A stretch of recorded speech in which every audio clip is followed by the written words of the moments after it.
The Extraordinary Adventures of Arsène Lupin, Gentleman-burglar. By Maurice Leblanc. The Arrest of Arsène Lupin. It was a strange ending to a voyage that had commenced in a most auspicious manner. The transatlantic steamship La Provence was a swift and comfortable vessel, under the command of a most affable man. The passengers constituted a select and delightful society. The charm of new acquaintances and improvised amusements served to make the time pass agreeably.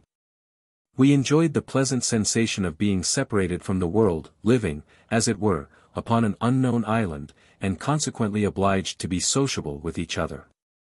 Have you ever stopped to consider how much originality and spontaneity emanate from these various individuals who, on the preceding evening, did not even know each other, and who are now, for several days, condemned to lead a life of extreme intimacy, jointly defying the anger of the ocean, the terrible onslaught of the waves, the violence of the tempest and the agonizing monotony of the calm and sleepy water?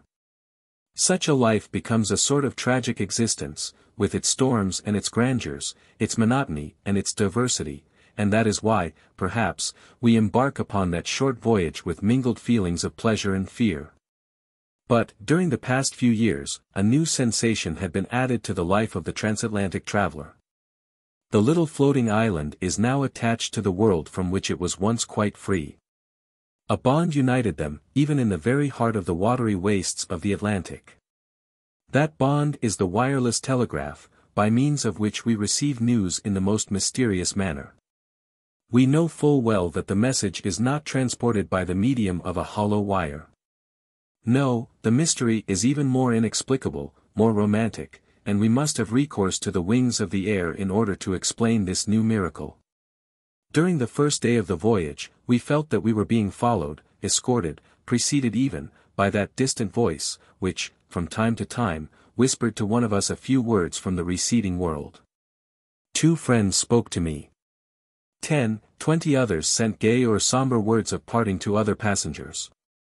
On the second day, at a distance of 500 miles from the French coast, in the midst of a violent storm, we received the following message by means of the wireless telegraph. Arsène Lupin is on your vessel, first cabin, blonde hair. Wound right forearm, traveling alone under name of R. At that moment, a terrible flash of lightning rent the stormy skies. The electric waves were interrupted. The remainder of the dispatch never reached us. Of the name under which Arsène Lupin was concealing himself, we knew only the initial. If the news had been of some other character, I have no doubt that the secret would have been carefully guarded by the telegraphic operator as well as by the officers of the vessel. But it was one of those events calculated to escape from the most rigorous discretion. The same day, no one knew how, the incident became a matter of current gossip and every passenger was aware that the famous Arsène Lupin was hiding in our midst. Arsène Lupin in our midst. The irresponsible burglar whose exploits had been narrated in all the newspapers during the past few months. The mysterious individual with whom Ganimard, our shrewdest detective, had been engaged in an implacable conflict amidst interesting and picturesque surroundings. Arsène Lupin, the eccentric gentleman who operates only in the chateaux and salons, and who, one night, entered the residence of Baron Scorman, but emerged empty-handed, leaving, however, his card on which he had scribbled these words, Arsène Lupin, Gentleman-burglar, will return when the furniture is genuine. Arsène Lupin, the man of 1,000 disguises, in turn a chauffeur, detective, bookmaker, Russian physician, Spanish bullfighter, commercial traveler, robust youth, or decrepit old man. Then consider this startling situation. Arsène Lupin was wandering about within the limited bounds of a transatlantic steamer, in that very small corner of the world, in that dining saloon, in that smoking room, in that music room. Arsène Lupin was, perhaps, this gentleman. Or that one. My neighbor at the table. The sharer of my stateroom. And this condition of affairs will last for 5 days, exclaimed Miss Nellie Underdown, next morning. It is unbearable. I hope he will be arrested. Then, addressing me, she added. And you, Monsieur d'Andrécy, you are on intimate terms with the captain, surely you know something? I should have been delighted had I possessed any information that would interest Miss Nellie. She was one of those magnificent creatures who inevitably attract attention in every assembly. Wealth and beauty form an irresistible combination, and Nellie possessed both. Educated in Paris under the care of a French mother, she was now going to visit her father, the millionaire underdown of Chicago. She was accompanied by one of her friends, Lady Jerland. At first, I had decided to open a flirtation with her. But, in the rapidly growing intimacy of the voyage, I was soon impressed by her charming manner and my feelings became too deep and reverential for a mere flirtation. Moreover, she accepted my attentions with a certain degree of favor. She condescended to laugh at my witticisms and display an interest in my stories. Yet I felt that I had a rival in the person of a young man with quiet and refined tastes. And it struck me, at times, that she preferred his taciturn humor to my Parisian frivolity. He formed one in the circle of admirers that surrounded Miss Nellie at the time she addressed to me the foregoing question. We were all comfortably seated in our deck chairs. The storm of the preceding evening had cleared the sky. The weather was now delightful. I have no definite knowledge, mademoiselle, I replied, but cannot we, ourselves, investigate the mystery quite as well as the detective Ganimard, the personal enemy of Arsène Lupin? Oh! Oh! You are progressing very fast, monsieur. Not at all, mademoiselle. In the first place, let me ask, do you find the problem a complicated one? Very complicated.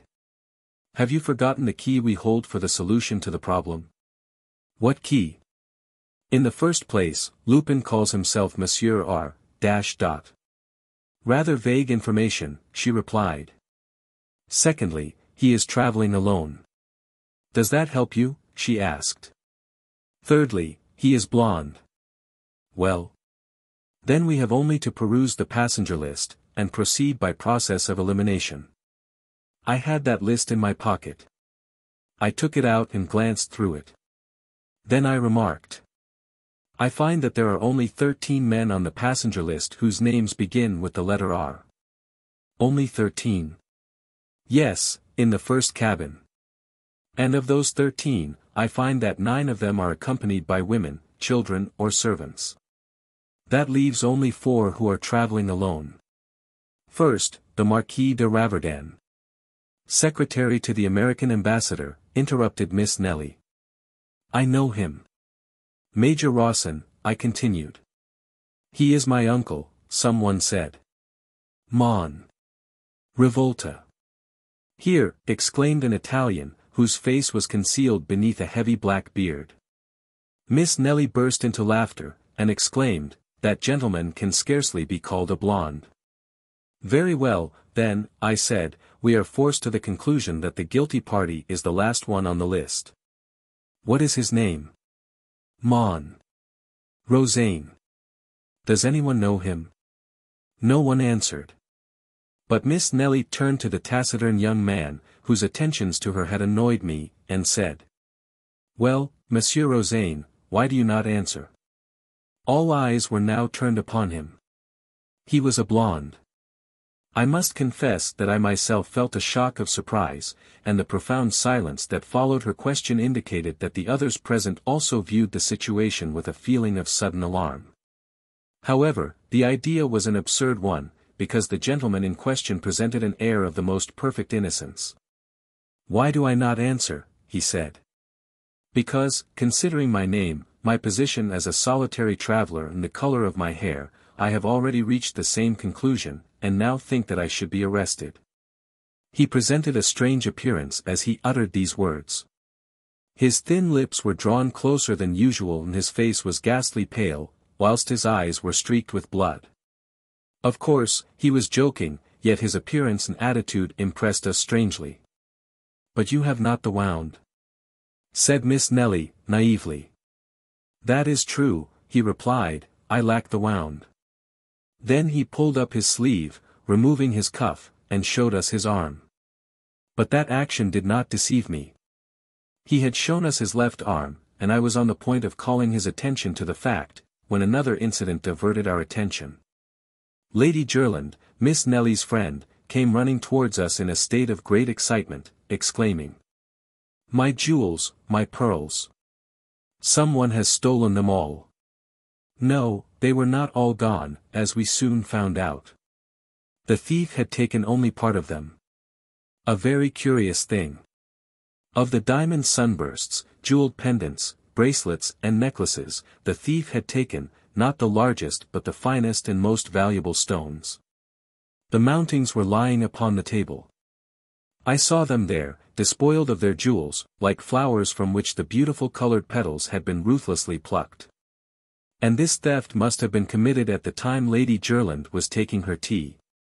In broad daylight, in a stateroom opening on a much frequented corridor. Moreover, the thief had been obliged to force open the door of the stateroom, search for the jewel case, which was hidden at the bottom of a hat box, open it, select his booty and remove it from the mountings. Of course, all the passengers instantly reached the same conclusion: it was the work of Arsène Lupin. That day, at the dinner table, the seats to the right and left of Rozaine remained vacant.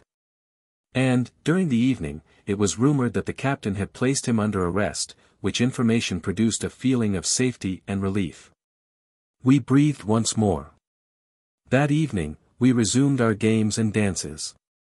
Miss Nelly, especially, displayed a spirit of thoughtless gaiety which convinced me that if Rozaine's attentions had been agreeable to her in the beginning, she had already forgotten them. Her charm and good humor completed my conquest. At midnight, under a bright moon, I declared my devotion with an ardor that did not seem to displease her. But, next day, to our general amazement, Rozaine was at liberty. We learned that the evidence against him was not sufficient. He had produced documents that were perfectly regular, which showed that he was the son of a wealthy merchant of Bordeaux.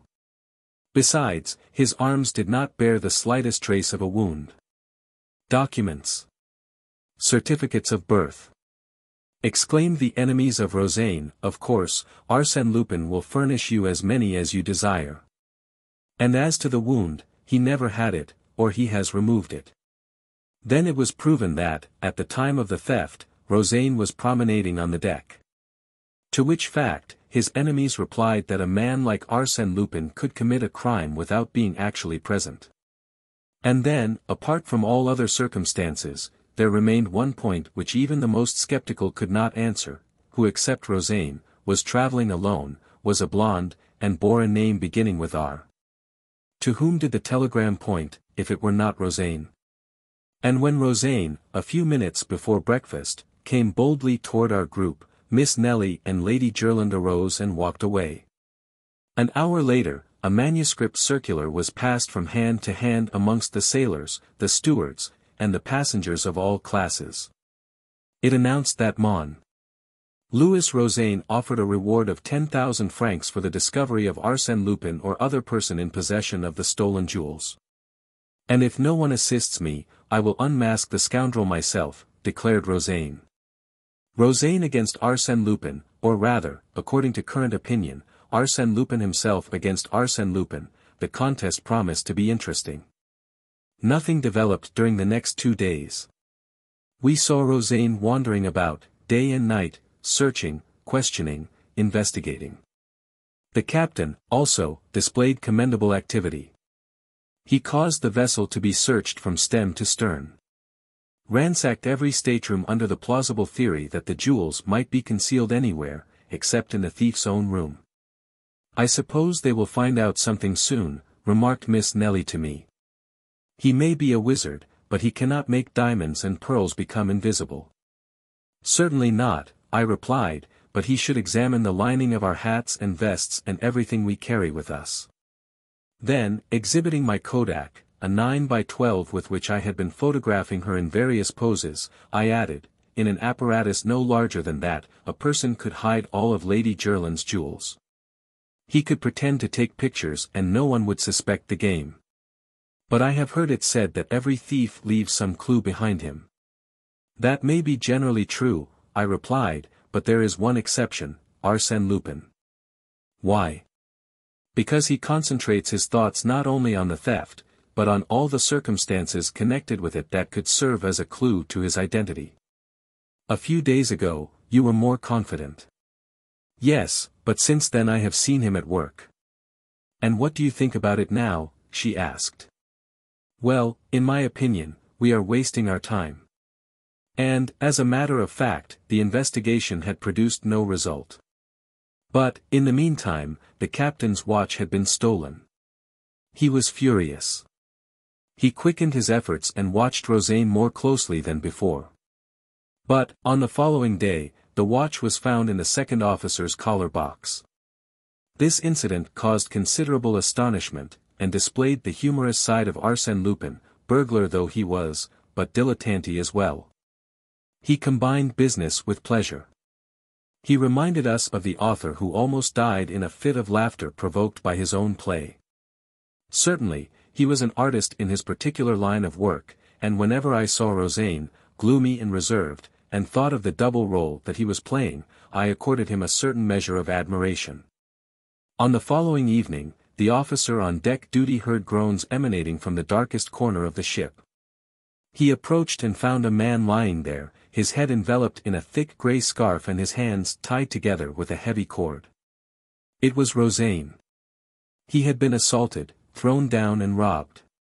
A card, pinned to his coat, bore these words: Arsène Lupin accepts with pleasure the 10,000 francs offered by Mon. Rosaine. As a matter of fact, the stolen pocketbook contained 20,000 francs. Of course, some accused the unfortunate man of having simulated this attack on himself.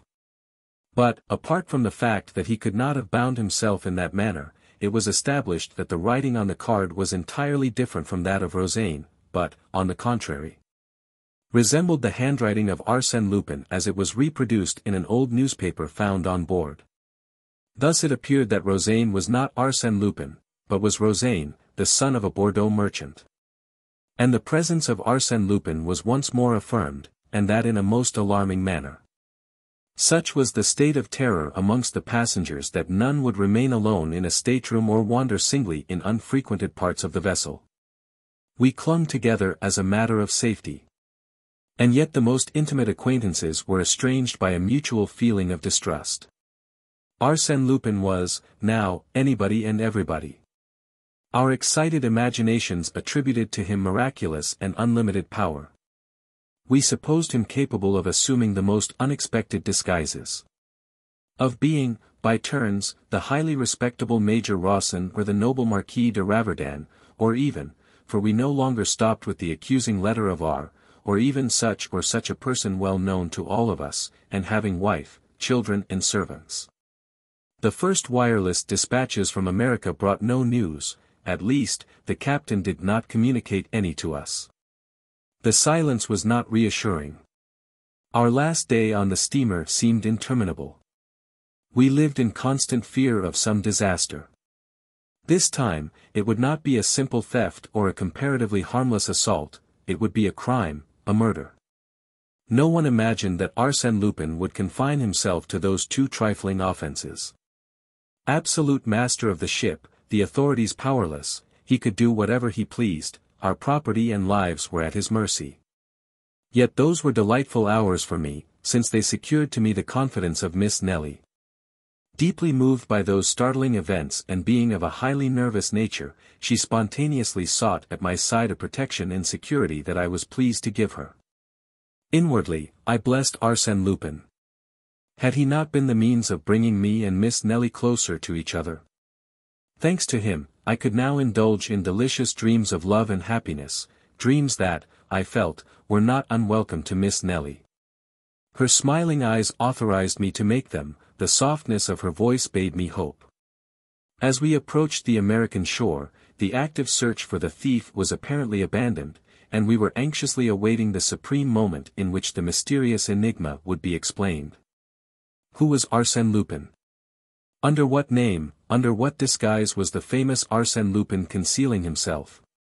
And, at last, that supreme moment arrived. If I live 100 years, I shall not forget the slightest details of it. "How pale you are, Miss Nelly," I said to my companion, as she leaned upon my arm, almost fainting. "And you," she replied, "ah! You are so changed. Just think. This is a most exciting moment, and I am delighted to spend it with you, Miss Nellie. I hope that your memory will sometimes revert, dash. But she was not listening. She was nervous and excited.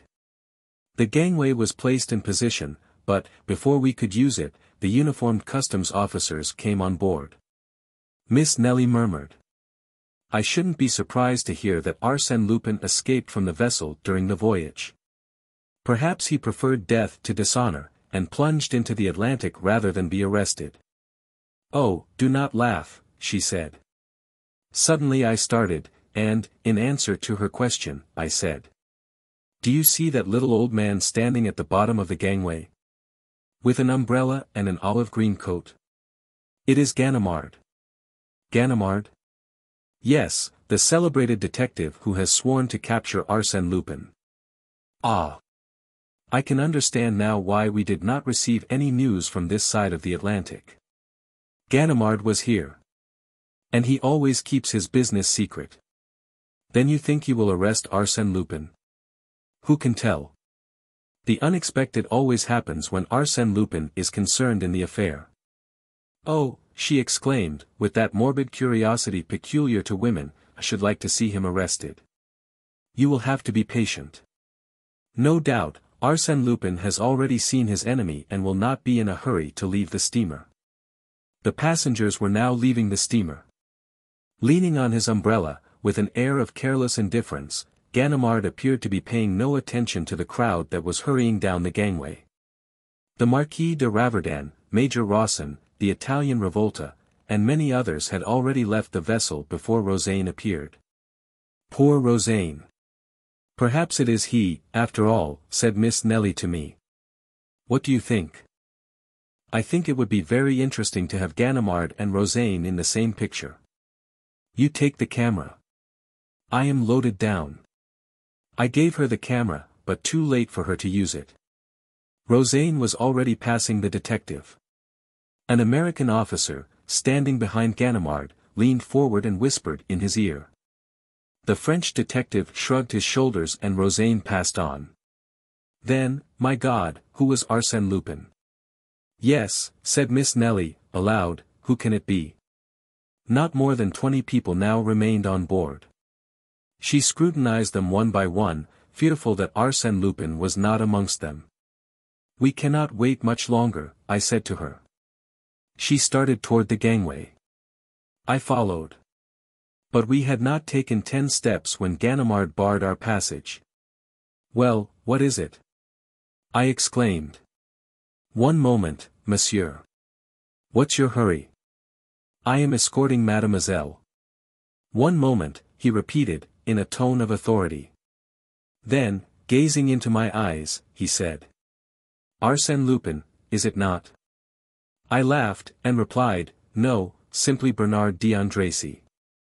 Bernard d'Andrassy died in Macedonia 3 years ago. If Bernard d'Andrassy were dead, I should not be here. But you are mistaken. Here are my papers. They are his, and I can tell you exactly how they came into your possession. You are a fool. I exclaimed. Arsène Lupin sailed under the name of R. Yes, another of your tricks. A false scent that deceived them at Havre. You play a good game, my boy, but this time luck is against you. I hesitated a moment. Then he hit me a sharp blow on the right arm, which caused me to utter a cry of pain. He had struck the wound, yet unhealed, referred to in the telegram. I was obliged to surrender. There was no alternative. I turned to Miss Nellie, who had heard everything. Our eyes met. Then she glanced at the kodak I had placed in her hands, and made a gesture that conveyed to me the impression that she understood everything. Yes, there, between the narrow folds of black leather, in the hollow center of the small object that I had taken the precaution to place in her hands before Ganimard arrested me. It was there I had deposited Rosaine's 20,000 francs and Lady Jerland's pearls and diamonds. Oh!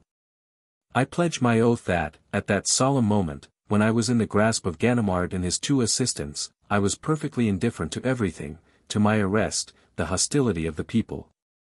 Everything except this one question, What will Miss Nellie do with the things I had confided to her? In the absence of that material and conclusive proof, I had nothing to fear, but would Miss Nellie decide to furnish that proof? Would she betray me? Would she act the part of an enemy who cannot forgive, or that of a woman whose scorn is softened by feelings of indulgence and involuntary sympathy? She passed in front of me. I said nothing, but bowed very low. Mingled with the other passengers, she advanced to the gangway with my kodak in her hand. It occurred to me that she would not dare to expose me publicly, but she might do so when she reached a more private place. However, when she had passed only a few feet down the gangway, with a movement of simulated awkwardness, she let the camera fall into the water between the vessel and the pier. Then she walked down the gangway, and was quickly lost to sight in the crowd. She had passed out of my life forever. For a moment, I stood motionless. Then, to Ganimard's great astonishment, I muttered, "What a pity that I am not an honest man." Such was the story of his arrest as narrated to me by Arsène Lupin himself. The various incidents, which I shall record in writing at a later day, have established between us certain ties. Shall I say of friendship? Yes, I venture to believe that Arsène Lupin honors me with his friendship, and that it is through friendship that he occasionally calls on me, and brings, into the silence of my library, his youthful exuberance of spirits. The contagion of his enthusiasm, and the mirth of a man for whom destiny has naught but favors and smiles. His portrait. How can I describe him? I have seen him 20 times and each time he was a different person. Even he himself said to me on one occasion, "I no longer know who I am. I cannot recognize myself in the mirror." Certainly, he was a great actor, and possessed a marvelous faculty for disguising himself. Without the slightest effort, he could adopt the voice, gestures and mannerisms of another person. "Why," said he, "why should I retain a definite form and feature? Why not avoid the danger of a personality that is ever the same? My actions will serve to identify me." Then he added, with a touch of pride, "So much the better if no one can ever say with absolute certainty, 'There is Arsène Lupin.' The essential point is that the public may be able to refer to my work and say, without fear of mistake, 'Arsène Lupin did that.'" 2. Arsène Lupin in prison. There is no tourist worthy of the name who does not know the banks of the Seine, and has not noticed, in passing, the little feudal castle of the Malaquis, built upon a rock in the center of the river. An arched bridge connects it with the shore. All around it, the calm waters of the great river play peacefully amongst the reeds, and the wagtails flutter over the moist crests of the stones. The history of the Malaquis castle is stormy like its name, harsh like its outlines. It has passed through a long series of combats, sieges, assaults, rapines and massacres. A recital of the crimes that have been committed there would cause the stoutest heart to tremble. There are many mysterious legends connected with the castle, and they tell us of a famous subterranean tunnel that formerly led to the Abbey of Jumièges and to the manor of Agnes Sorel, mistress of Charles VII. In that ancient habitation of heroes and brigands, the Baron Nathan Cahorn now lived, or Baron Satan as he was formerly called on the Bourse, where he had acquired a fortune with incredible rapidity. The lords of Malaquis, absolutely ruined, had been obliged to sell the ancient castle at a great sacrifice. It contained an admirable collection of furniture, pictures, wood carvings, and faience. The Baron lived there alone, attended by 3 old servants. No one ever enters the place. No one had ever beheld the 3 Rubens that he possessed, his 2 Watteau, his Jean Goujon pulpit, and the many other treasures that he had acquired by a vast expenditure of money at public sales. Baron Satan lived in constant fear, not for himself, but for the treasures that he had accumulated with such an earnest devotion and with so much perspicacity that the shrewdest merchant could not say that the Baron had ever erred in his taste or judgment. He loved them, his bibelots. He loved them intensely, like a miser, jealously, like a lover. Every day, at sunset, the iron gates at either end of the bridge and at the entrance to the court of honor are closed and barred. At the least touch on these gates, electric bells will ring throughout the castle. One Thursday in September, a letter carrier presented himself at the gate at the head of the bridge, and, as usual, it was the Baron himself who partially opened the heavy portal. He scrutinized the man as minutely as if he were a stranger, although the honest face and twinkling eyes of the postman had been familiar to the Baron for many years. The man laughed, as he said, "It is only I, Monsieur le Baron. It is not another man wearing my cap and blouse." "One can never tell," muttered the Baron. The man handed him a number of newspapers, and then said, "And now, Monsieur le Baron, here is something new." "Something new?" "Yes, a letter. A registered letter." Living as a recluse, without friends or business relations, the Baron never received any letters, and the one now presented to him immediately aroused within him a feeling of suspicion and distrust. It was like an evil omen. Who was this mysterious correspondent that dared to disturb the tranquility of his retreat? "You must sign for it, Monsieur le Baron." He signed.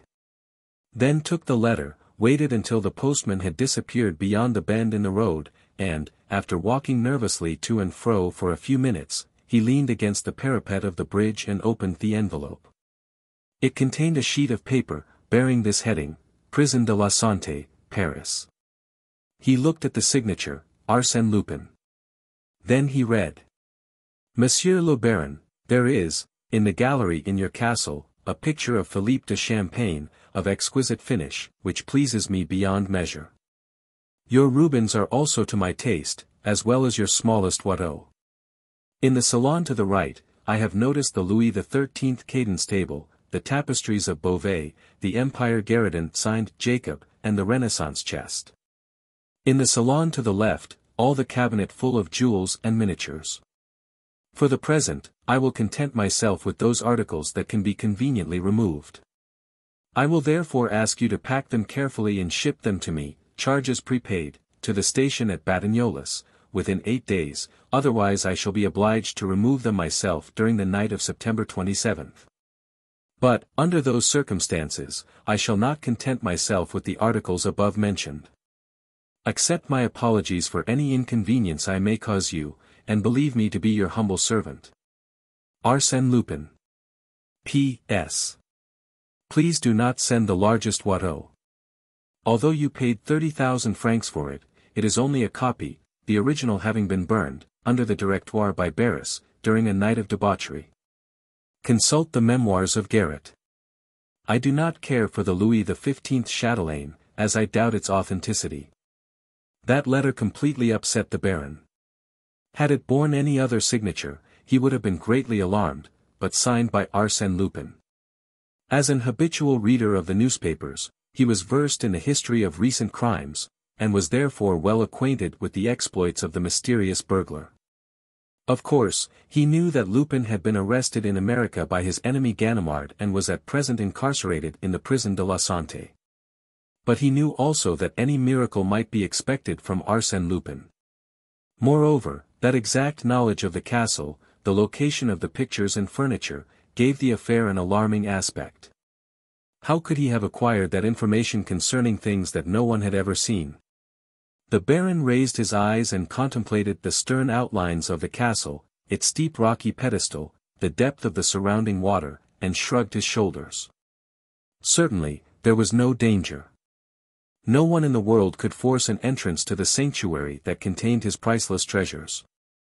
No one, perhaps, but Arsène Lupin. For him, gates, walls and drawbridges did not exist. What use were the most formidable obstacles or the most careful precautions, if Arsène Lupin had decided to effect an entrance? That evening, he wrote to the Procureur of the Republic at Rouen. He enclosed the threatening letter and solicited aid and protection. The reply came at once to the effect that Arsène Lupin was in custody in the Prison de la Santé, under close surveillance, with no opportunity to write such a letter, which was, no doubt, the work of some impostor. But, as an act of precaution, the Procureur had submitted the letter to an expert in handwriting, who declared that, in spite of certain resemblances, the writing was not that of the prisoner. But the words, in spite of certain resemblances, caught the attention of the Baron. In them, he read the possibility of a doubt which appeared to him quite sufficient to warrant the intervention of the law. His fears increased. He read Lupin's letter over and over again. "I shall be obliged to remove them myself." And then there was the fixed date, the night of September 27th. To confide in his servants was a proceeding repugnant to his nature. But now, for the first time in many years, he experienced the necessity of seeking counsel with someone. Abandoned by the legal official of his own district, and feeling unable to defend himself with his own resources, he was on the point of going to Paris to engage the services of a detective. 2 days passed. On the third day, he was filled with hope and joy as he read the following item in the Reveil de Caudebec, a newspaper published in a neighboring town. "We have the pleasure of entertaining in our city, at the present time, the veteran detective Mon Ganimard, who acquired a worldwide reputation by his clever capture of Arsène Lupin. He has come here for rest and recreation, and, being an enthusiastic fisherman, he threatens to capture all the fish in our river. Ganimard. Ah, here is the assistance desired by Baron Cahorn. Who could baffle the schemes of Arsène Lupin better than Ganimard, the patient and astute detective? He was the man for the place." The Baron did not hesitate. The town of Caudebec was only 6 kilometers from the castle, a short distance to a man whose step was accelerated by the hope of safety. After several fruitless attempts to ascertain the detective's address, the Baron visited the office of the Reveil, situated on the quay. There he found the writer of the article who, approaching the window, exclaimed, "Ganimard? Why, you are sure to see him somewhere on the quay with his fishing pole. I met him there and chanced to read his name engraved on his rod. Ah, there he is now, under the trees. That little man, wearing a straw hat. Exactly. He is a gruff fellow, with little to say." 5 minutes later, the Baron approached the celebrated Ganimard, introduced himself, and sought to commence a conversation, but that was a failure. Then he broached the real object of his interview, and briefly stated his case. The other listened, motionless, with his attention riveted on his fishing rod. When the Baron had finished his story, the fisherman turned, with an air of profound pity, and said, "Monsieur, it is not customary for thieves to warn people they are about to rob. Arsène Lupin, especially, would not commit such a folly. But, Monsieur, if I had the least doubt, believe me, the pleasure of again capturing Arsène Lupin would place me at your disposal. But, unfortunately, that young man is already under lock and key. He may have escaped. No one ever escaped from the Santé. But, he, no more than any other. Yet, well, if he escapes, so much the better. I will catch him again. Meanwhile, you go home and sleep soundly. That will do for the present. You frighten the fish." The conversation was ended. The Baron returned to the castle, reassured to some extent by Ganimard's indifference. He examined the bolts, watched the servants, and, during the next 48 hours, he became almost persuaded that his fears were groundless. Certainly, as Ganimard had said, thieves do not warn people they are about to rob. The fateful day was close at hand. It was now the 26th of September and nothing had happened. But at 3 o'clock the bell rang. A boy brought this telegram. "No goods at Batignolles station. Prepare everything for tomorrow night. Arsène." This telegram threw the Baron into such a state of excitement that he even considered the advisability of yielding to Lupin's demands. However, he hastened to Caudebec. Ganimard was fishing at the same place, seated on a campstool. Without a word, he handed him the telegram. "Well, what of it?" said the detective. "What of it? But it is tomorrow." "What is tomorrow?" "The robbery. The pillage of my collections." Ganimard laid down his fishing rod, turned to the Baron, and exclaimed, in a tone of impatience. "Ah! Do you think I am going to bother myself about such a silly story as that? How much do you ask to pass tomorrow night in the castle? Not a sou. Now, leave me alone. Name your own price. I am rich and can pay it. This offer disconcerted Ganimard, who replied, calmly. I am here on a vacation. I have no right to undertake such work. No one will know. I promise to keep it secret. Oh. Nothing will happen. Come. 3,000 francs. Will that be enough? The detective, after a moment's reflection, said. Very well. But I must warn you that you are throwing your money out of the window. I do not care. In that case. But, after all, what do we know about this devil Lupin? He may have quite a numerous band of robbers with him. Are you sure of your servants? My faith, dash. Better not count on them. I will telegraph for 2 of my men to help me. And now, go. It is better for us not to be seen together. Tomorrow evening about 9 o'clock.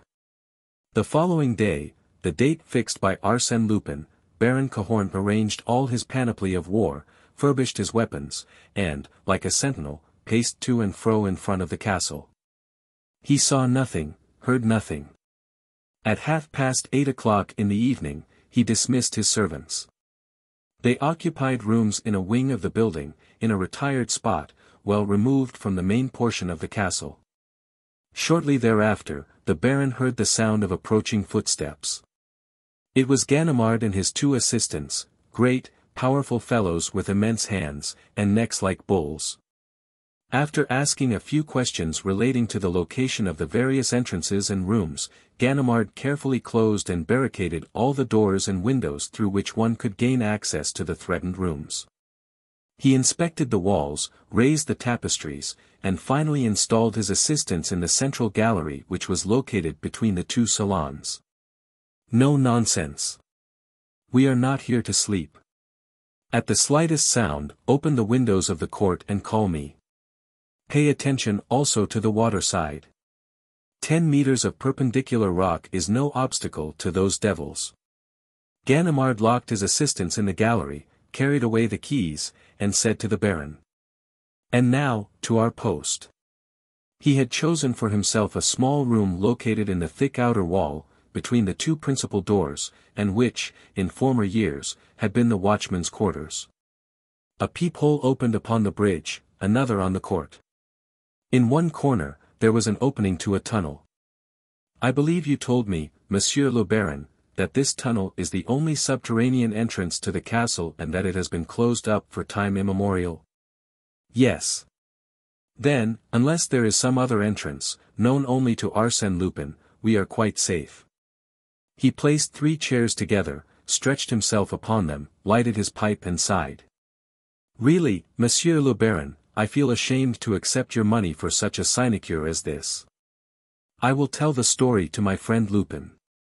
He will enjoy it immensely. The Baron did not laugh. He was anxiously listening, but heard nothing save the beating of his own heart. From time to time, he leaned over the tunnel and cast a fearful eye into its depths. He heard the clock strike 11, 12, 1. Suddenly, he seized Ganimard's arm. The latter leaped up, awakened from his sleep. Do you hear? Asked the Baron, in a whisper. Yes. What is it? I was snoring, I suppose. No, listen. Ah. Yes, it is the horn of an automobile. Well. It is very improbable that Lupin would use an automobile like a battering ram to demolish your castle. Come, Monsieur le Baron, return to your post. I am going to sleep. Good night. That was the only alarm. Ganimard resumed his interrupted slumbers, and the Baron heard nothing except the regular snoring of his companion. At break of day, they left the room. The castle was enveloped in a profound calm. It was a peaceful dawn on the bosom of a tranquil river. They mounted the stairs, Cahorn radiant with joy, Ganimard calm as usual. They heard no sound, they saw nothing to arouse suspicion. What did I tell you, Monsieur le Baron. Really, I should not have accepted your offer. I am ashamed. He unlocked the door and entered the gallery. Upon two chairs, with drooping heads and pendant arms, the detective's two assistants were asleep. Tonnerre de nom d'un chien! Exclaimed Ganimard. At the same moment, the Baron cried out. The pictures. The credence. He stammered, choked, with arms outstretched toward the empty places, toward the denuded walls where naught remained but the useless nails and cords. The Watteau, disappeared. The Rubens, carried away. The tapestries taken down. The cabinets, despoiled of their jewels. And my Louis XVI candelabra. And the Regent's chandelier, and my 12th-century Virgin. He ran from one spot to another in wildest despair. He recalled the purchase price of each article, added up the figures, counted his losses, pell-mell, in confused words and unfinished phrases. He stamped with rage, he groaned with grief. He acted like a ruined man whose only hope is suicide. If anything could have consoled him, it would have been the stupefaction displayed by Ganimard. The famous detective did not move. He appeared to be petrified. He examined the room in a listless manner. The windows? Closed. The locks on the doors? Intact. Not a break in the ceiling, not a hole in the floor. Everything was in perfect order. The theft had been carried out methodically, according to a logical and inexorable plan. Arsène Lupin, he muttered. Suddenly, as if moved by anger, he rushed upon his two assistants and shook them violently. They did not awaken. The devil, he cried. Can it be possible? He leaned over them and, in turn, examined them closely. They were asleep, but their response was unnatural. They have been drugged, he said to the Baron. By whom? By him, of course, or his men under his discretion. That work bears his stamp. In that case, I am lost, nothing can be done. Nothing, assented Ganimard. It is dreadful, it is monstrous. Lodge a complaint. What good will that do? Oh. It is well to try it. The law has some resources. The law. Bah. It is useless. You represent the law, and, at this moment, when you should be looking for a clue and trying to discover something, you do not even stir. Discover something with Arsène Lupin. Why, my dear monsieur, Arsène Lupin never leaves any clue behind him. He leaves nothing to chance. Sometimes I think he put himself in my way and simply allowed me to arrest him in America. Then, I must renounce my pictures. He has taken the gems of my collection. I would give a fortune to recover them. If there is no other way, let him name his own price. Ganimard regarded the Baron attentively, as he said. Now, that is sensible. Will you stick to it? Yes, yes. But why? An idea that I have. What is it? We will discuss it later, if the official examination does not succeed. But, not one word about me, if you wish my assistance. He added, between his teeth. It is true I have nothing to boast of in this affair. The assistants were gradually regaining consciousness with the bewildered air of people who come out of an hypnotic sleep. They opened their eyes and looked about them in astonishment. Ganimard questioned them, they remembered nothing. But you must have seen someone. No. Can't you remember? No, no. Did you drink anything? They considered a moment, and then one of them replied. Yes, I drank a little water. Out of that carafe. Yes. So did I, declared the other. Ganimard smelled and tasted it. It had no particular taste and no odor. Come, he said, we are wasting our time here. One can't decide an Arsène Lupin problem in 5 minutes. But, morbleu.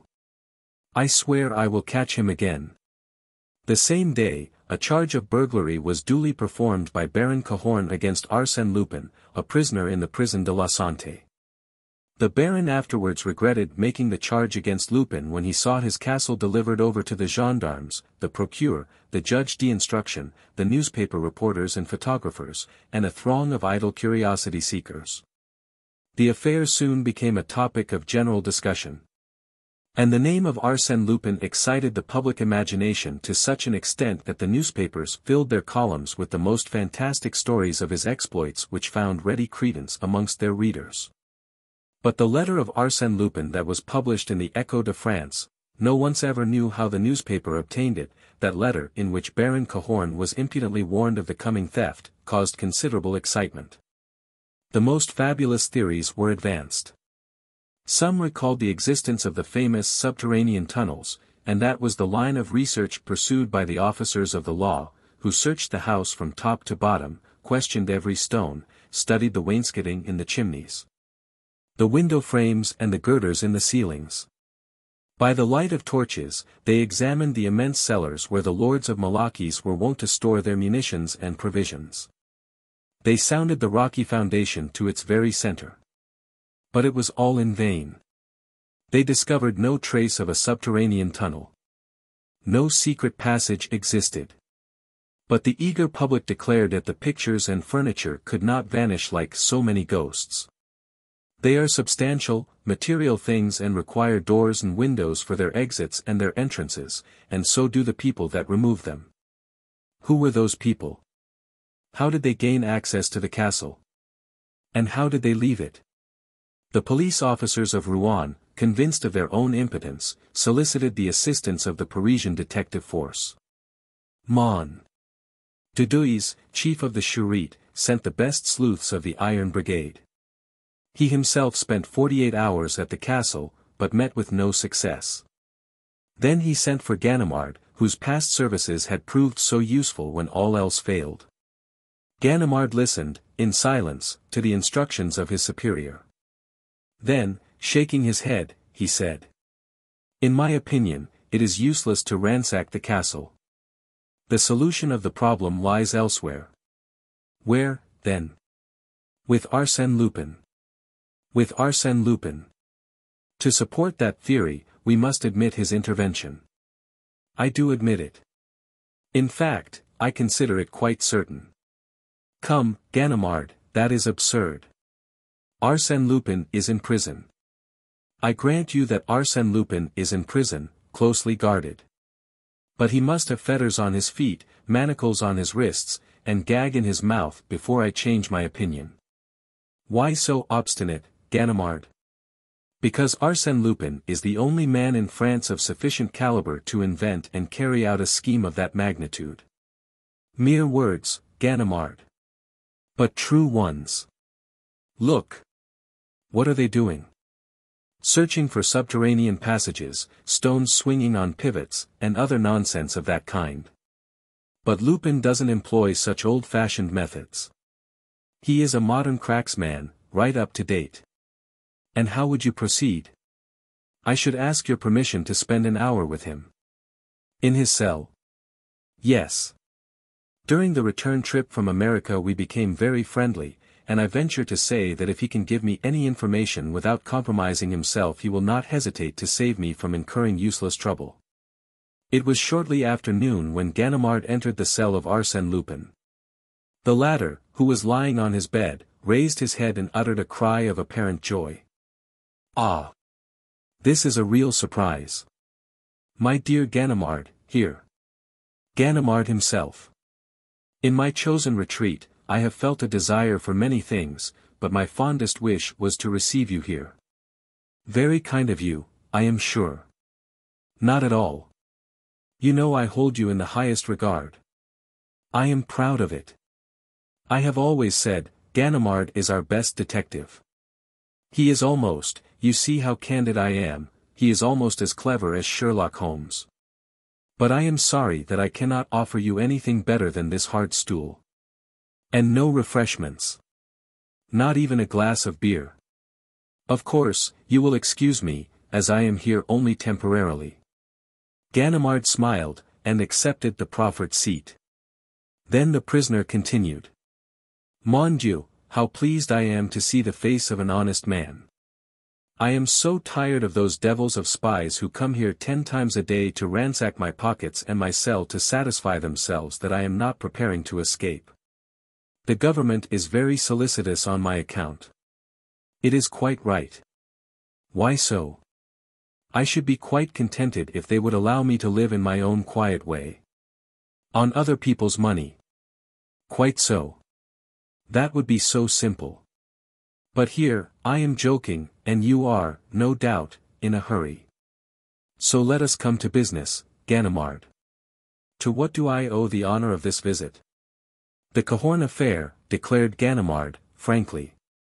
Ah. Wait, one moment. You see, I have had so many affairs. First, let me fix in my mind the circumstances of this particular case. Ah. Yes, now I have it. The Cahorn affair, Malachi's castle, Saint-Inferieur, 2 Rubens, a Watteau, and a few trifling articles. Trifling. Oh. Ma foi, all that is of slight importance. But it suffices to know that the affair interests you. How can I serve you, Ganimard? Must I explain to you what steps the authorities have taken in the matter? Not at all. I have read the newspapers and I will frankly state that you have made very little progress. And that is the reason I have come to see you. I am entirely at your service. In the first place, the Cahorn affair was managed by you. From A to Z. The letter of warning. The telegram. All mine. I ought to have the receipt somewhere.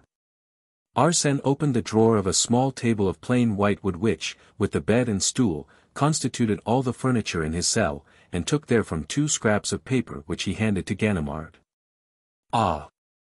Exclaimed the detective, in surprise, I thought you were closely guarded and searched, and I find that you read the newspapers and collect postal receipts. Bah! These people are so stupid. They open the lining of my vest, they examine the soles of my shoes, they sound the walls of my cell, but they never imagine that Arsène Lupin would be foolish enough to choose such a simple hiding place. Ganimard laughed, as he said. What a droll fellow you are. Really, you bewilder me. But, come now, tell me about the Cahorn affair. Oh. Oh. Not quite so fast. You would rob me of all my secrets, expose all my little tricks. That is a very serious matter. Was I wrong to count on your complaisance? No, Ganimard, and since you insist, dash. Arsène Lupin paced his cell 2 or 3 times, then, stopping before Ganimard, he asked. What do you think of my letter to the Baron? I think you were amusing yourself by playing to the gallery. Ah! Playing to the gallery. Come, Ganimard, I thought you knew me better. Do I, Arsène Lupin, ever waste my time on such puerilities? Would I have written that letter if I could have robbed the Baron without writing to him? I want you to understand that the letter was indispensable, it was the motor that set the whole machine in motion. Now, let us discuss together a scheme for the robbery of the Malachi's castle. Are you willing? Yes, proceed. Well, let us suppose a castle carefully closed and barricaded like that of the Baron Cahorn.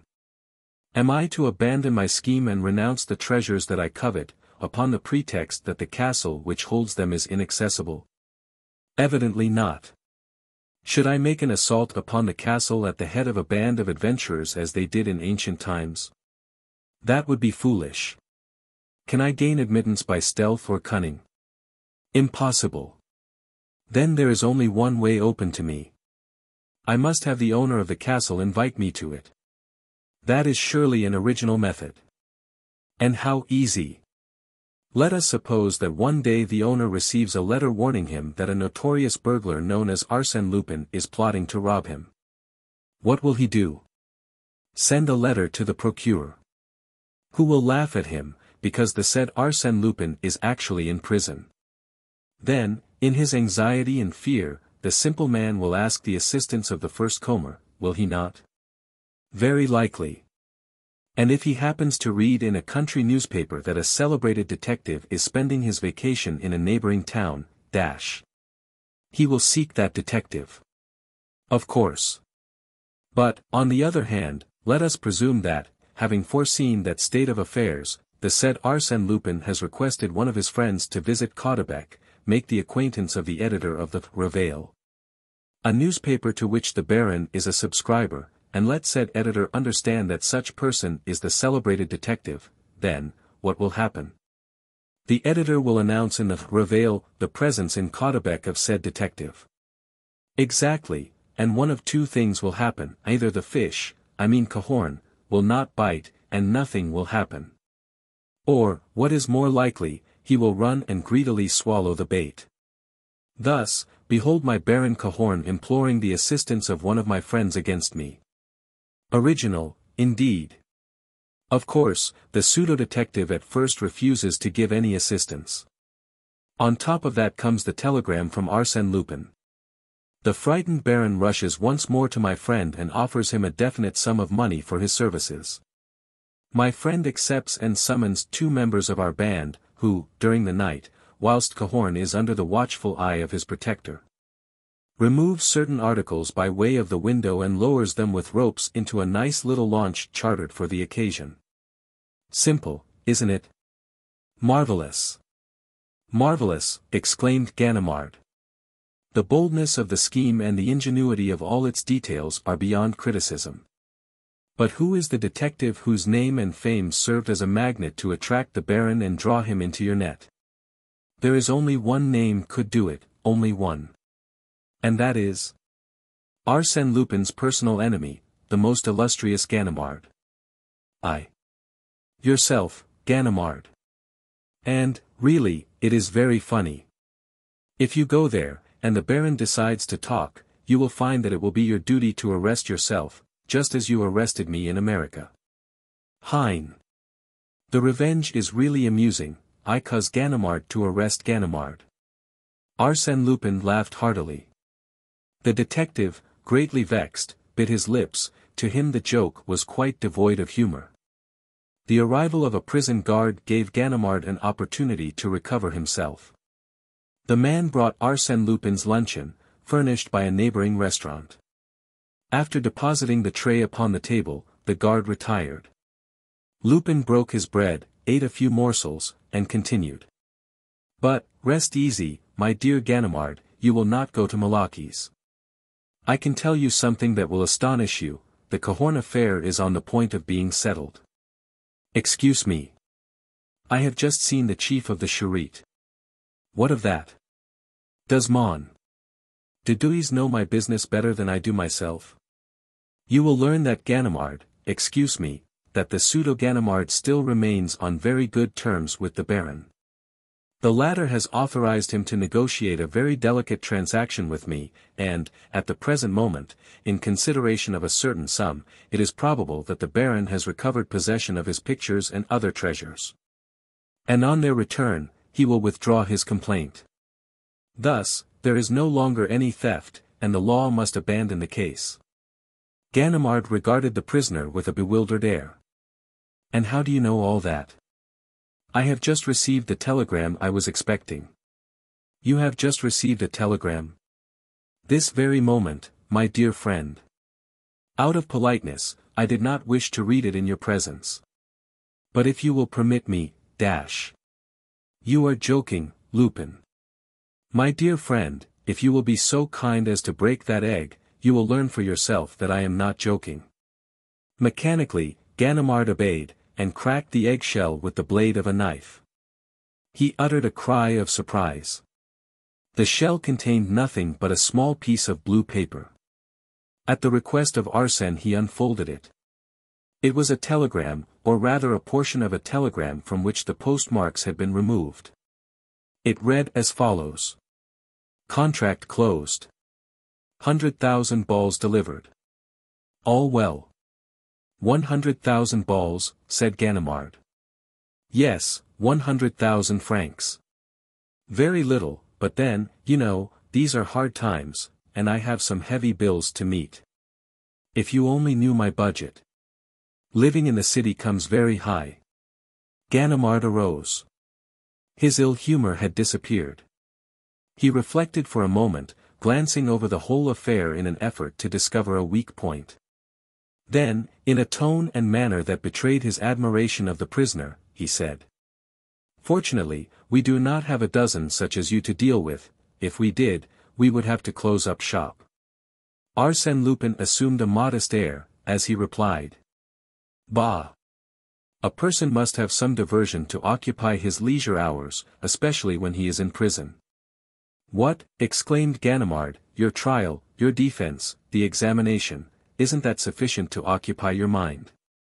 No, because I have decided not to be present at my trial. Oh! Oh!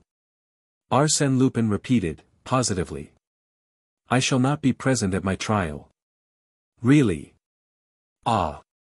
My dear monsieur, do you suppose I am going to rot upon the wet straw? You insult me. Arsène Lupin remains in prison just as long as it pleases him, and not 1 minute more. Perhaps it would have been more prudent if you had avoided getting there, said the detective, ironically. Ah! Monsieur jests. Monsieur must remember that he had the honor to effect my arrest. Know then, my worthy friend, that no one, not even you, could have placed a hand upon me if a much more important event had not occupied my attention at that critical moment. You astonish me. A woman was looking at me, Ganimard, and I loved her. Do you fully understand what that means, to be under the eyes of a woman that one loves? I cared for nothing in the world but that. And that is why I am here. Permit me to say, you have been here a long time. In the first place, I wish to forget. Do not laugh, it was a delightful adventure and it is still a tender memory.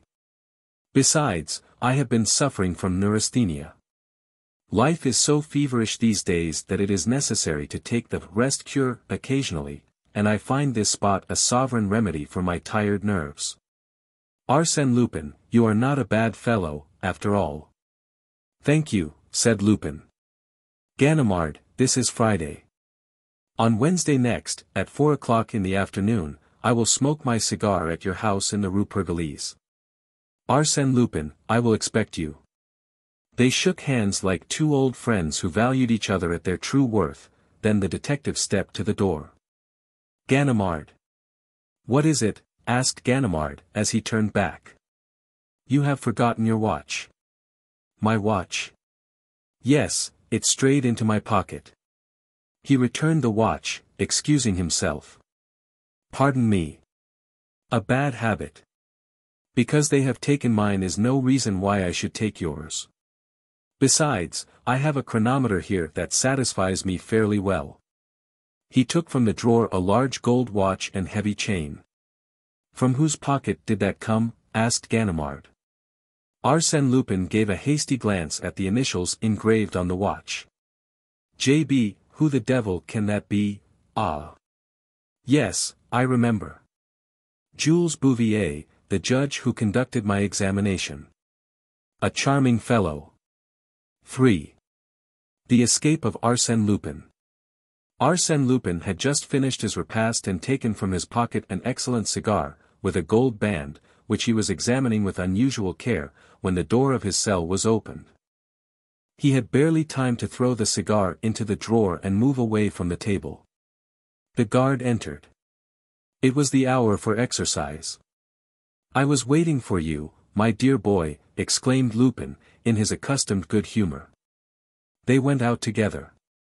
As soon as they had disappeared at a turn in the corridor, two men entered the cell and commenced a minute examination of it. One was Inspector Dieuzy, the other was Inspector Folenfant. They wished to verify their suspicion that Arsène Lupin was in communication with his accomplices outside of the prison. On the preceding evening, the Grand Journal had published these lines addressed to its court reporter. Monsieur. In a recent article you referred to me in most unjustifiable terms. Some days before the opening of my trial I will call you to account. Arsène Lupin. The handwriting was certainly that of Arsène Lupin. Consequently, he sent letters, and, no doubt, received letters. It was certain that he was preparing for that escape thus arrogantly announced by him. The situation had become intolerable. Acting in conjunction with the examining judge, the chief of the Charité, Mon. Dudouis, had visited the prison and instructed the jailer in regard to the precautions necessary to ensure Lupin's safety. At the same time, he sent the two men to examine the prisoner's cell. They raised every stone, ransacked the bed, did everything customary in such a case, but they discovered nothing, and were about to abandon their investigation when the guard entered hastily and said, "The drawer. Look in the table drawer." When I entered just now he was closing it. They opened the drawer, and Dieuzy exclaimed, "Ah! We have him this time." Folenfant stopped him. "Wait a moment. The chief will want to make an inventory. This is a very choice cigar. Leave it there, and notify the chief." 2 minutes later Mon. Dudouis examined the contents of the drawer. First he discovered a bundle of newspaper clippings relating to Arsène Lupin taken from the Argus de la Presse, then a tobacco box, a pipe, some paper called onion peel, and 2 books. He read the titles of the books. One was an English edition of Carlyle's Hero Worship, the other was a charming Elzevir, in modern binding, the Manual of Epictetus, a German translation published at Leiden in 1634. On examining the books, he found that all the pages were underlined and annotated. Were they prepared as a code for correspondence, or did they simply express the studious character of the reader? Then he examined the tobacco box and the pipe. Finally, he took up the famous cigar with its gold band. "Victor," he exclaimed. "Our friend smokes a good cigar. It's a Henry Clay." With the mechanical action of an habitual smoker, he placed the cigar close to his ear and squeezed it to make it crack. Immediately he uttered a cry of surprise. The cigar had yielded under the pressure of his fingers. He examined it more closely, and quickly discovered something white between the leaves of tobacco. Delicately, with the aid of a pin, he withdrew a roll of very thin paper, scarcely larger than a toothpick. It was a letter. He unrolled it, and found these words, written in a feminine handwriting. "The basket has taken the place of the others. 8 out of 10 are ready. On pressing the outer foot the plate goes downward. From 12 to 16 every day, HP will wait. But where? Reply at once. Rest easy, your friend is watching over you. Mon." Dudouis reflected a moment, then said, "It is quite clear. The basket. The 8 compartments. From 12 to 16 means from 12 to 4 o'clock. But this HP, that will wait. HP must mean automobile. HP, horsepower, is the way they indicate strength of the motor. A 24 HP is an automobile of 24 horsepower." Then he rose, and asked, "Had the prisoner finished his breakfast?" "Yes. And as he has not yet read the message, which is proved by the condition of the cigar, it is probable that he had just received it." "How?" "In his food. Concealed in his bread or in a potato, perhaps." "Impossible. His food was allowed to be brought in simply to trap him, but we have never found anything in it. We will look for Lupin's reply this evening. Detain him outside for a few minutes. I shall take this to the examining judge, and, if he agrees with me, we will have the letter photographed at once, and in an hour you can replace the letter in the drawer in a cigar similar to this. The prisoner must have no cause for suspicion." It was not without a certain curiosity that Mon. Dudouis returned to the prison in the evening, accompanied by Inspector Dieuzy. 3 empty plates were sitting on the stove in the corner. "He has eaten." "Yes," replied the guard. "Dieuzy, please cut that macaroni into very small pieces, and open that bread roll." "Nothing." "No, chief." Mon. Dudouis examined the plates, the fork, the spoon, and the knife, an ordinary knife with a rounded blade. He turned the handle to the left, then to the right. It yielded and unscrewed. The knife was hollow, and served as a hiding place for a sheet of paper. "Pooh," he said, "that is not very clever for a man like Arsène. But we mustn't lose any time. You, Dieuzy, go and search the restaurant." Then he read the note.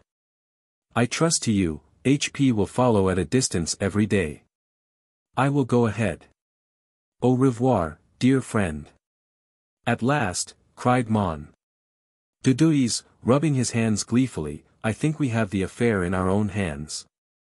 A little strategy on our part, and the escape will be a success in so far as the arrest of his confederates are concerned." "But if Arsène Lupin slips through your fingers," suggested the guard. "We will have a sufficient number of men to prevent that. If, however, he displays too much cleverness, ma foi, so much the worse for him. As to his band of robbers, since the chief refuses to speak, the others must." And, as a matter of fact, Arsène Lupin had very little to say. For several months, Mon. Jules Bouvier, the examining judge, had exerted himself in vain. The investigation had been reduced to a few uninteresting arguments between the judge and the advocate, Maître Danval, one of the leaders of the bar. From time to time, through courtesy, Arsène Lupin would speak. One day he said, "Yes, Monsieur le Judge, I quite agree with you. The robbery of the Crédit Lyonnais, the theft in the Rue de Babylone, the issue of the counterfeit banknotes, the burglaries at the various chateaux, Armesnil, Gouret, Imblevain. Groseillers, Malaquis, all my work, monsieur, I did it all. Then will you explain to me, dash. It is useless. I confess everything in a lump, everything and even 10 times more than you know nothing about." Wearied by his fruitless task, the judge had suspended his examinations, but he resumed them after the 2 intercepted messages were brought to his attention. And regularly, at midday, Arsène Lupin was taken from the prison to the depot in the prison van with a certain number of other prisoners. They returned about 3 or 4 o'clock. Now, one afternoon, this return trip was made under unusual conditions. The other prisoners not having been examined, it was decided to take back Arsène Lupin first, thus he found himself alone in the vehicle. These prison vans, vulgarly called panniers à salade, or salad baskets, are divided lengthwise by a central corridor from which open 10 compartments, 5 on either side.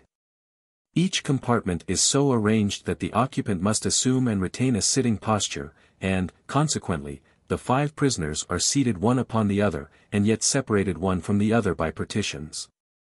A municipal guard, standing at one end, watches over the corridor. Arsène was placed in the 3rd cell on the right, and the heavy vehicle started. He carefully calculated when they left the Quai de l'Horloge, and when they passed the Palais de Justice. Then, about the center of the bridge Saint-Michel, with his outer foot, that is to say, his right foot, he pressed upon the metal plate that closed his cell. Immediately something clicked, and the metal plate moved. He was able to ascertain that he was located between the 2 wheels. He waited, keeping a sharp lookout. The vehicle was proceeding slowly along the boulevard Saint-Michel. At the corner of Saint-Germain it stopped. A truck horse had fallen. The traffic having been interrupted, a vast throng of fiacres and omnibuses had gathered there. Arsène Lupin looked out. Another prison van had stopped close to the one he occupied. He moved the plate still farther, put his foot on one of the spokes of the wheel and leaped to the ground. A coachman saw him, roared with laughter, then tried to raise an outcry, but his voice was lost in the noise of the traffic that had commenced to move again. Moreover, Arsène Lupin was already far away. He had run for a few steps.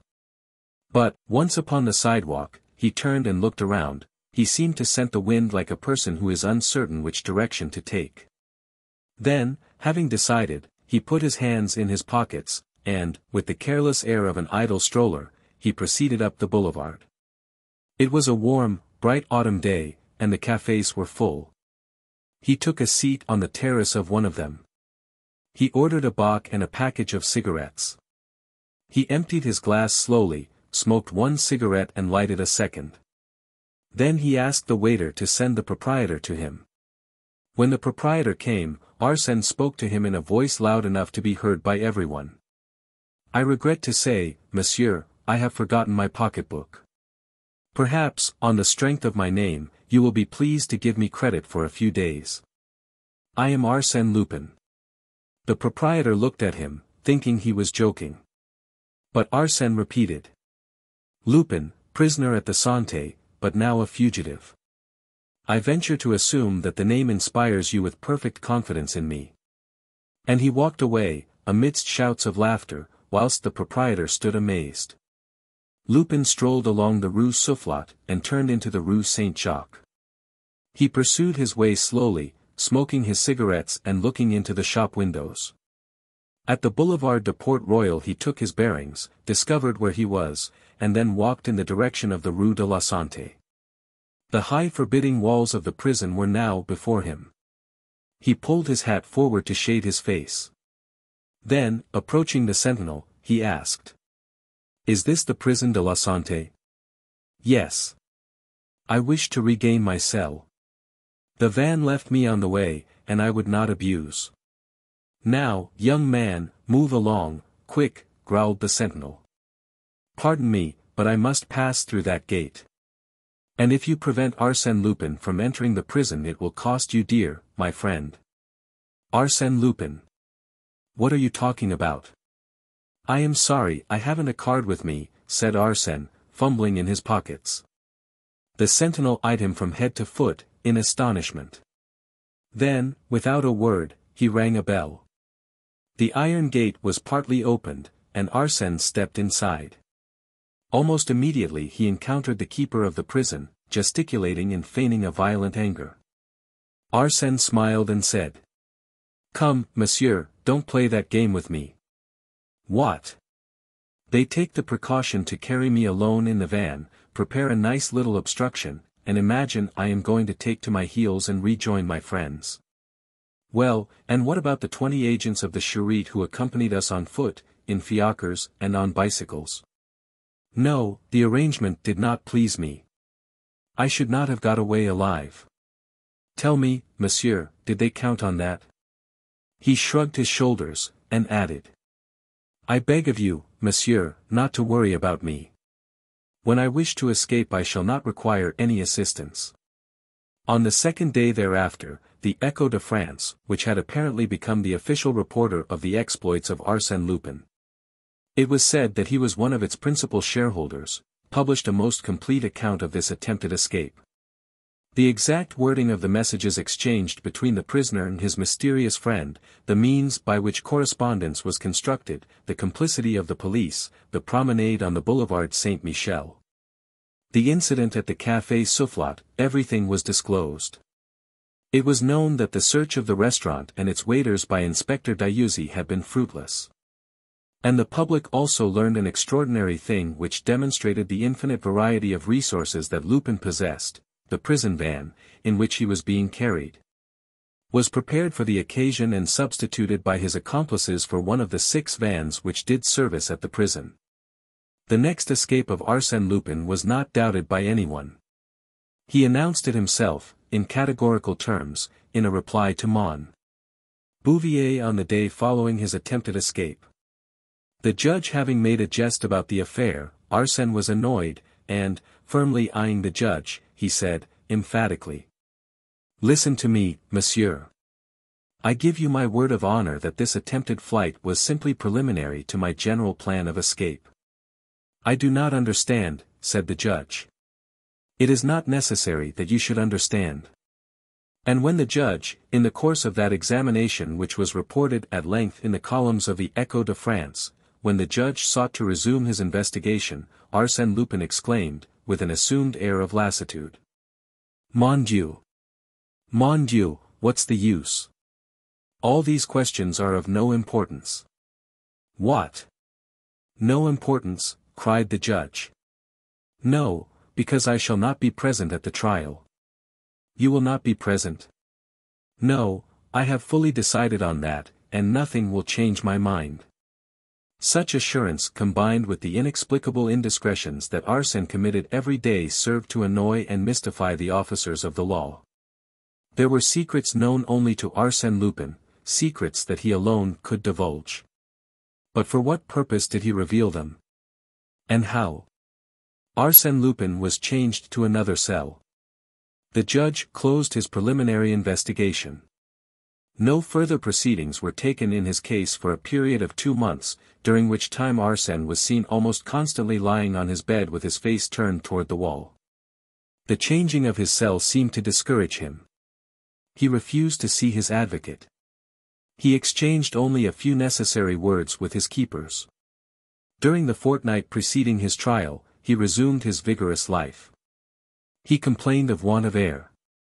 Consequently, early every morning he was allowed to exercise in the courtyard, guarded by 2 men. Public curiosity had not died out, every day it expected to be regaled with news of his escape. And, it is true, he had gained a considerable amount of public sympathy by reason of his verve, his gaiety, his diversity, his inventive genius and the mystery of his life. Arsène Lupin must escape. It was his inevitable fate. The public expected it, and was surprised that the event had been delayed so long. Every morning the prefect of police asked his secretary, "Well, has he escaped yet?" "No, monsieur le préfect. Tomorrow, probably." And, on the day before the trial, a gentleman called at the office of the Grand Journal, asked to see the court reporter, threw his card in the reporter's face, and walked rapidly away. These words were written on the card: "Arsène Lupin always keeps his promises." It was under these conditions that the trial commenced. An enormous crowd gathered at the court. Everybody wished to see the famous Arsène Lupin. They had a gleeful anticipation that the prisoner would play some audacious pranks upon the judge. Advocates and magistrates, reporters and men of the world, actresses and society women were crowded together on the benches provided for the public. It was a dark, somber day, with a steady downpour of rain. Only a dim light pervaded the courtroom, and the spectators caught a very indistinct view of the prisoner when the guards brought him in. But his heavy, shambling walk, the manner in which he dropped into his seat, and his passive, stupid appearance were not at all prepossessing. Several times his advocate, one of Mons. Danville's assistants, spoke to him, but he simply shook his head and said nothing. The clerk read the indictment, then the judge spoke. "Prisoner at the bar, stand up. Your name, age, and occupation." Not receiving any reply, the judge repeated. "Your name. I ask you your name." A thick, slow voice muttered. "Baudru, Desire." A murmur of surprise pervaded the courtroom. But the judge proceeded. "Baudru, Desire. Ah! A new alias. Well, as you have already assumed a dozen different names and this one is, no doubt, as imaginary as the others, we will adhere to the name of Arsène Lupin, by which you are more generally known." The judge referred to his notes, and continued. "For, despite the most diligent search, your past history remains unknown. Your case is unique in the annals of crime. We know not whom you are, whence you came, your birth and breeding, all is a mystery to us. 3 years ago you appeared in our midst as Arsène Lupin, presenting to us a strange combination of intelligence and perversion, immorality and generosity. Our knowledge of your life prior to that date is vague and problematical.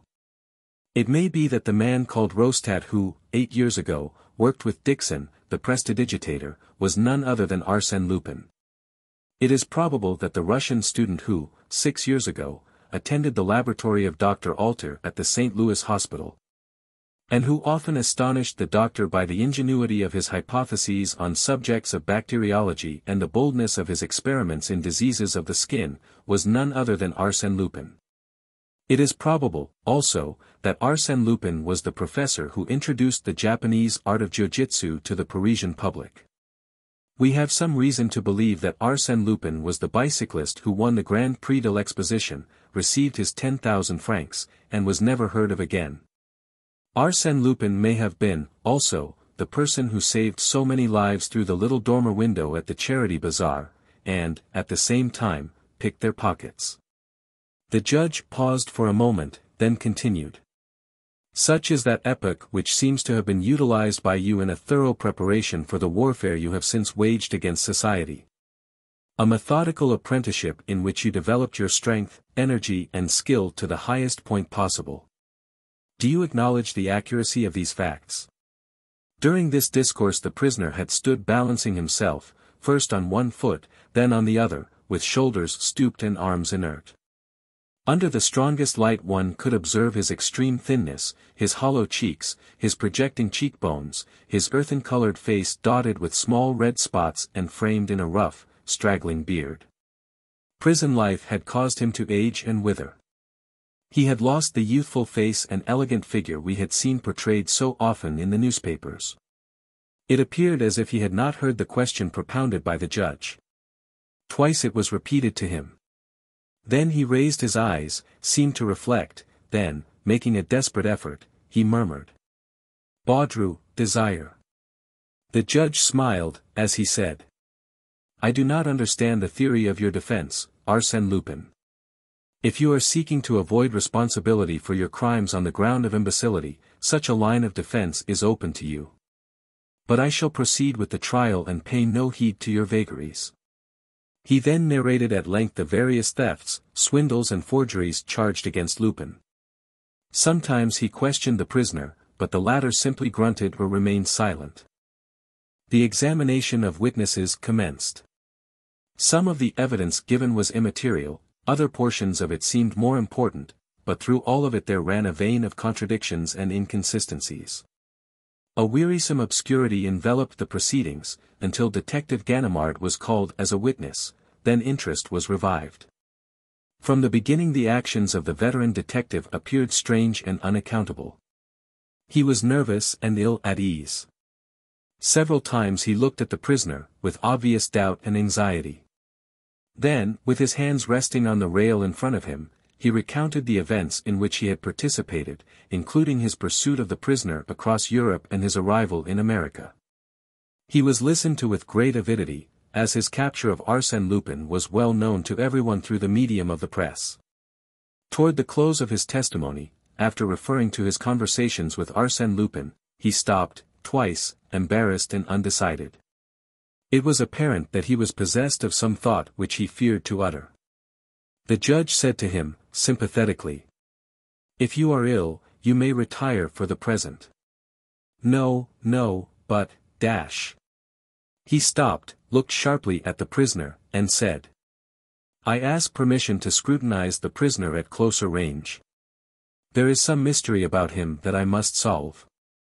He approached the accused man, examined him attentively for several minutes, then returned to the witness stand, and, in an almost solemn voice, he said, "I declare, on oath, that the prisoner now before me is not Arsène Lupin."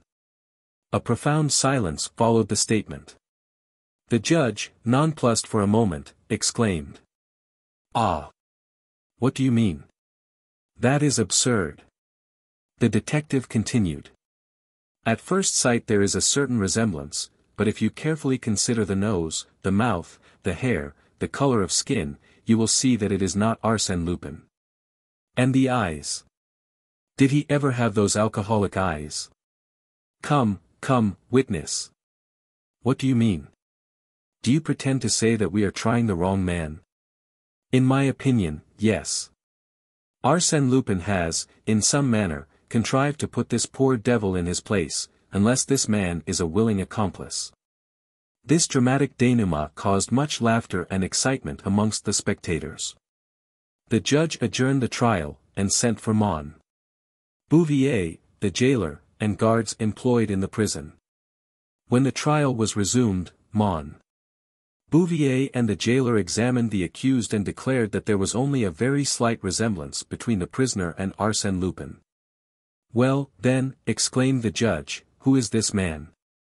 Where does he come from? What is he in prison for?" Two of the prison guards were called and both of them declared that the prisoner was Arsène Lupin. The judge breathed once more. But one of the guards then said, Yes, I think it is he." "What?" cried the judge, impatiently, "you think it is he? What do you mean by that?" Well, I saw very little of the prisoner. He was placed in my charge in the evening and, for 2 months, he seldom stirred, but laid on his bed with his face to the wall. What about the time prior to those 2 months? Before that he occupied a cell in another part of the prison. He was not in cell 24. Here the head jailer interrupted, and said. We changed him to another cell after his attempted escape. But you, monsieur, you have seen him during those 2 months. I had no occasion to see him. He was always quiet and orderly. And this prisoner is not Arsène Lupin? No. Then who is he? Demanded the judge. I do not know. Then we have before us a man who was substituted for Arsène Lupin, 2 months ago. How do you explain that? I cannot. In absolute despair, the judge turned to the accused and addressed him in a conciliatory tone. Prisoner, can you tell me how, and since when, you became an inmate of the prison de la Santé? The engaging manner of the judge was calculated to disarm the mistrust and awaken the understanding of the accused man. He tried to reply. Finally, under clever and gentle questioning, he succeeded in framing a few phrases from which the following story was gleaned. 2 months ago he had been taken to the depot, examined and released. As he was leaving the building, a free man, he was seized by 2 guards and placed in the prison van. Since then he had occupied cell 24. He was contented there, plenty to eat, and he slept well, so he did not complain. All that seemed probable. And, amidst the mirth and excitement of the spectators, the judge adjourned the trial until the story could be investigated and verified. The following facts were at once established by an examination of the prison records. 8 weeks before a man named Baudry Desire had slept at the depot. He was released the next day, and left the depot at 2 o'clock in the afternoon. On the same day at 2 o'clock, having been examined for the last time, Arsène Lupin left the depot in a prison van. Had the guards made a mistake? Had they been deceived by the resemblance and carelessly substituted this man for their prisoner?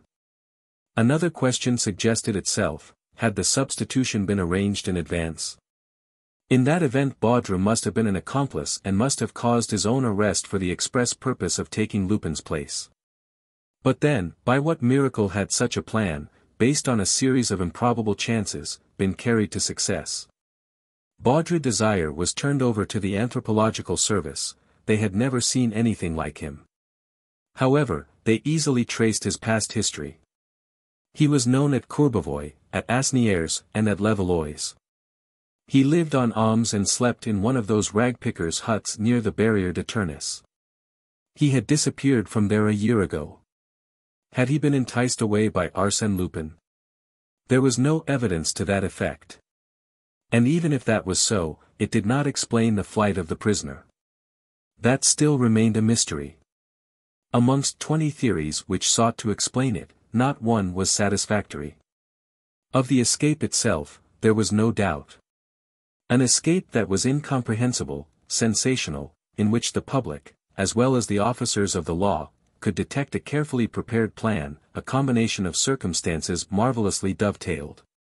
Whereof the denouement fully justified the confident prediction of Arsène Lupin, I shall not be present at my trial. After a month of patient investigation, the problem remained unsolved. The poor devil of a Baudru could not be kept in prison indefinitely, and to place him on trial would be ridiculous. There was no charge against him.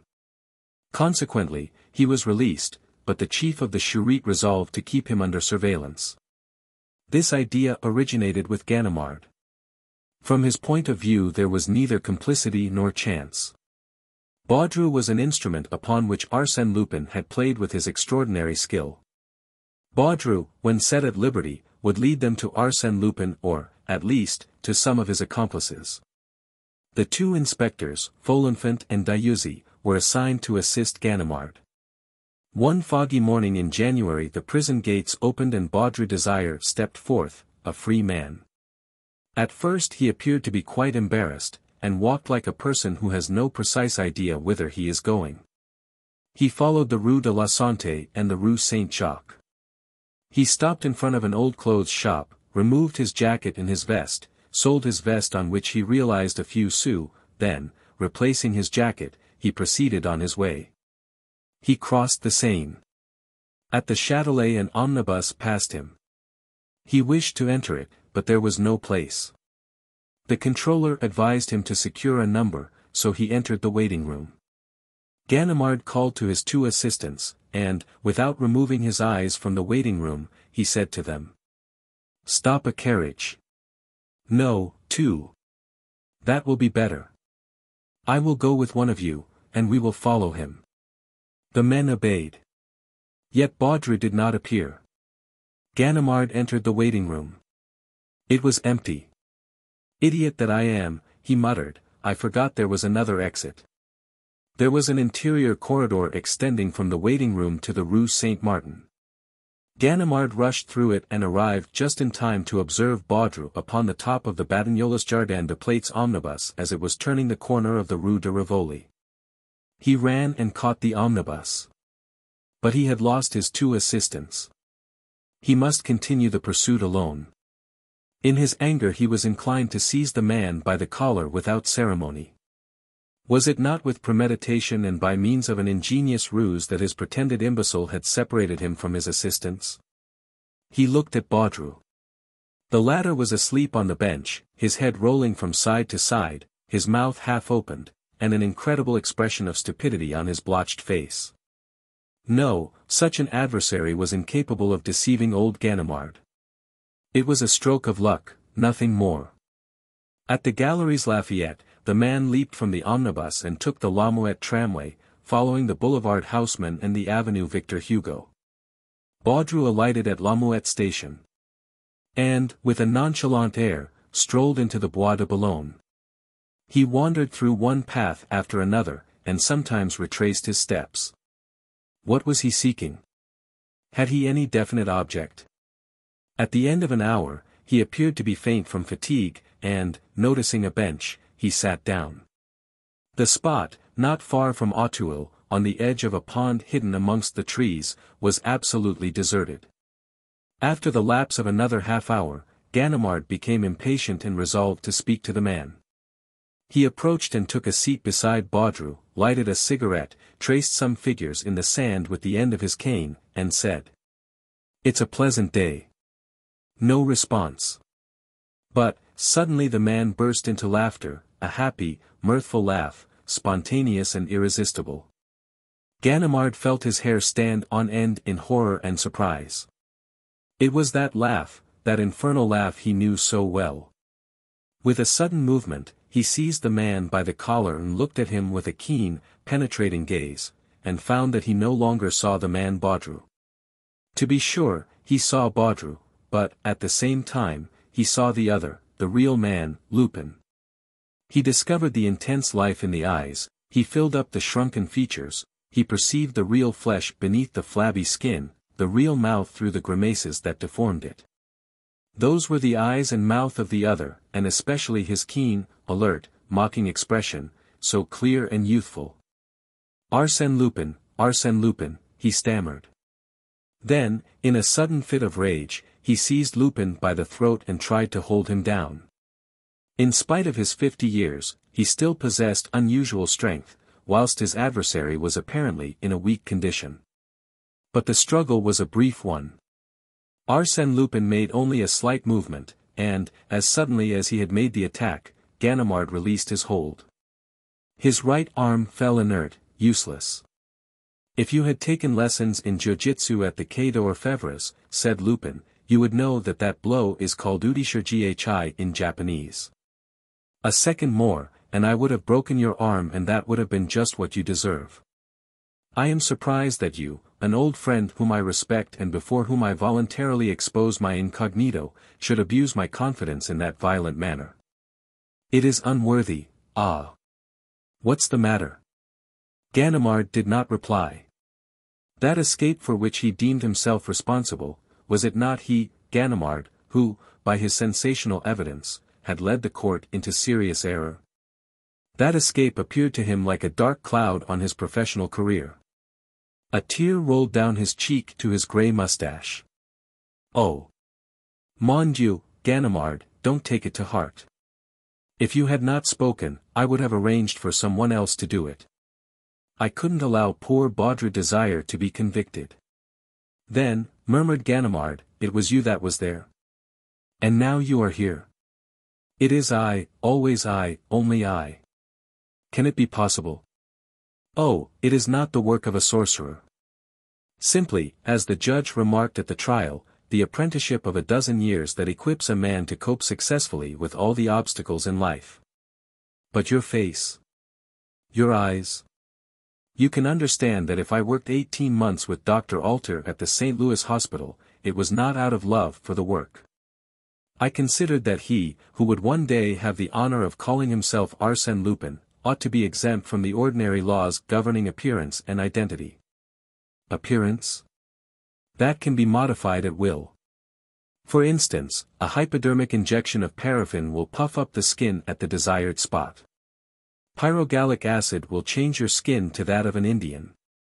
The juice of the greater celandine will adorn you with the most beautiful eruptions and tumors. Another chemical affects the growth of your beard and hair, another changes the tone of your voice. Add to that 2 months of dieting in cell 24. Exercises repeated 1,000 times to enable me to hold my features in a certain grimace, to carry my head at a certain inclination, and adapt my back and shoulders to a stooping posture. Then 5 drops of atropine in the eyes to make them haggard and wild, and the trick is done. I do not understand how you deceived the guards. The change was progressive. The evolution was so gradual that they failed to notice it. But Baudru Desire? Baudru exists. He is a poor, harmless fellow whom I met last year, and, really, he bears a certain resemblance to me. Considering my arrest as a possible event, I took charge of Baudru and studied the points wherein we differed in appearance with a view to correct them in my own person.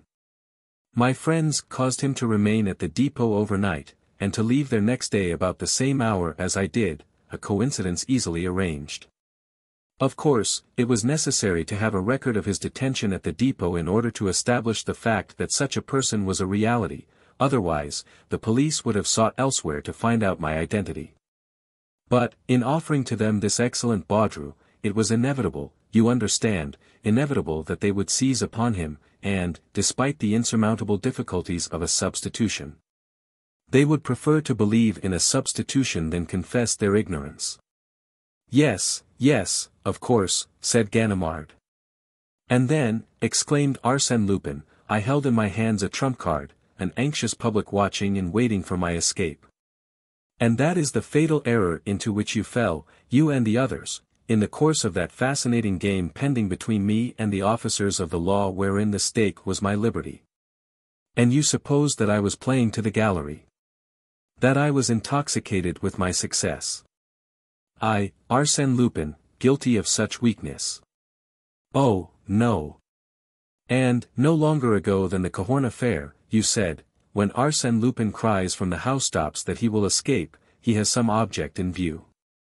But, sapristi, you must understand that in order to escape I must create, in advance, a public belief in that escape, a belief amounting to an article of faith, an absolute conviction, a reality as glittering as the sun. And I did create that belief that Arsène Lupin would escape, that Arsène Lupin would not be present at his trial. And when you gave your evidence and said, that man is not Arsène Lupin, everybody was prepared to believe you. Had one person doubted it, had anyone uttered this simple restriction, suppose it is Arsène Lupin, from that moment, I was lost.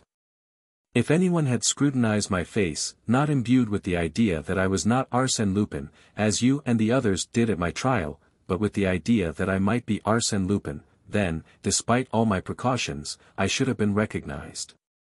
But I had no fear. Logically, psychologically, no one could entertain the idea that I was Arsène Lupin. He grasped Ganimard's hand.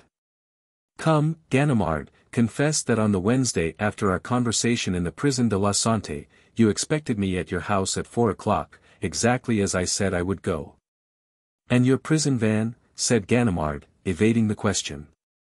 A bluff. Some of my friends secured that old and used van and wished to make the attempt. But I considered it impractical without the concurrence of a number of unusual circumstances. However, I found it useful to carry out that attempted escape and give it the widest publicity. An audaciously planned escape, though not completed, gave to the succeeding one the character of reality simply by anticipation. So that the cigar, hollowed by myself, as well as the knife, and the letters, written by me, and the mysterious correspondent, did not exist. Ganimard reflected a moment, then said, "When the Anthropological Service had Baudru's case under consideration, why did they not perceive that his measurements coincided with those of Arsène Lupin? My measurements are not in existence. Indeed. At least, they are false. I have given considerable attention to that question. In the first place, the Bertillon system records the visible marks of identification, and you have seen that they are not infallible, and, after that, the measurements of the head, the fingers, the ears, etc. Of course, such measurements are more or less infallible. Absolutely. No, but it costs money to get around them. Before we left America, one of the employees of the service there accepted so much money to insert false figures in my measurements. Consequently, Baudru's measurements should not agree with those of Arsène Lupin." After a short silence, Ganimard asked, "What are you going to do now?" "Now," replied Lupin, "I am going to take a rest, enjoy the best of food and drink and gradually recover my former healthy condition. It is all very well to become Baudru or some other person, on occasion, and to change your personality as you do your shirt, but you soon grow weary of the change. I feel exactly as I imagine the man who lost his shadow must have felt, and I shall be glad to be Arsène Lupin once more." He walked to and fro for a few minutes, then, stopping in front of Ganimard, he said, "You have nothing more to say, I suppose?" "Yes. I should like to know if you intend to reveal the true state of facts connected with your escape. The mistake that I made, Oh. No one will ever know that it was Arsène Lupin who was discharged. It is to my own interest to surround myself with mystery, and therefore I shall permit my escape to retain its almost miraculous character. So, have no fear on that score, my dear friend. I shall say nothing. And now, goodbye. I am going out to dinner this evening, and have only sufficient time to dress. I thought you wanted a rest." "Ah. There are duties to society that one cannot avoid. Tomorrow, I shall rest. Where do you dine tonight?" "With the British ambassador." "For, the mysterious traveler." "The evening before, I had sent my automobile to Rouen by the highway. I was to travel to Rouen by rail, on my way to visit some friends that live on the banks of the Seine. At Paris, a few minutes before the train started, 7 gentlemen entered my compartment, 5 of them were smoking. No matter that the journey was a short one, the thought of traveling with such a company was not agreeable to me, especially as the car was built on the old model, without a corridor. I picked up my overcoat, my newspapers and my timetable, and sought refuge in a neighboring compartment. It was occupied by a lady, who, at sight of me, made a gesture of annoyance that did not escape my notice, and she leaned toward a gentleman who was standing on the step and was, no doubt, her husband. The gentleman scrutinized me closely, and, apparently, my appearance did not displease him, for he smiled as he spoke to his wife with the air of one who reassures a frightened child. She smiled also, and gave me a friendly glance as if she now understood that I was one of those gallant men with whom a woman can remain shut up for 2 hours in a little box, 6 feet square, and have nothing to fear. Her husband said to her, "I have an important appointment, my dear, and cannot wait any longer. Adieu." He kissed her affectionately and went away. His wife threw him a few kisses and waved her handkerchief. The whistle sounded, and the train started. At that precise moment, and despite the protests of the guards, the door was opened, and a man rushed into our compartment. My companion, who was standing and arranging her luggage, uttered a cry of terror and fell upon the seat. I am not a coward, far from it, but I confess that such intrusions at the last minute are always disconcerting. They have a suspicious, unnatural aspect. However, the appearance of the new arrival greatly modified the unfavorable impression produced by his precipitant action. He was correctly and elegantly dressed, wore a tasteful cravat, correct gloves, and his face was refined and intelligent.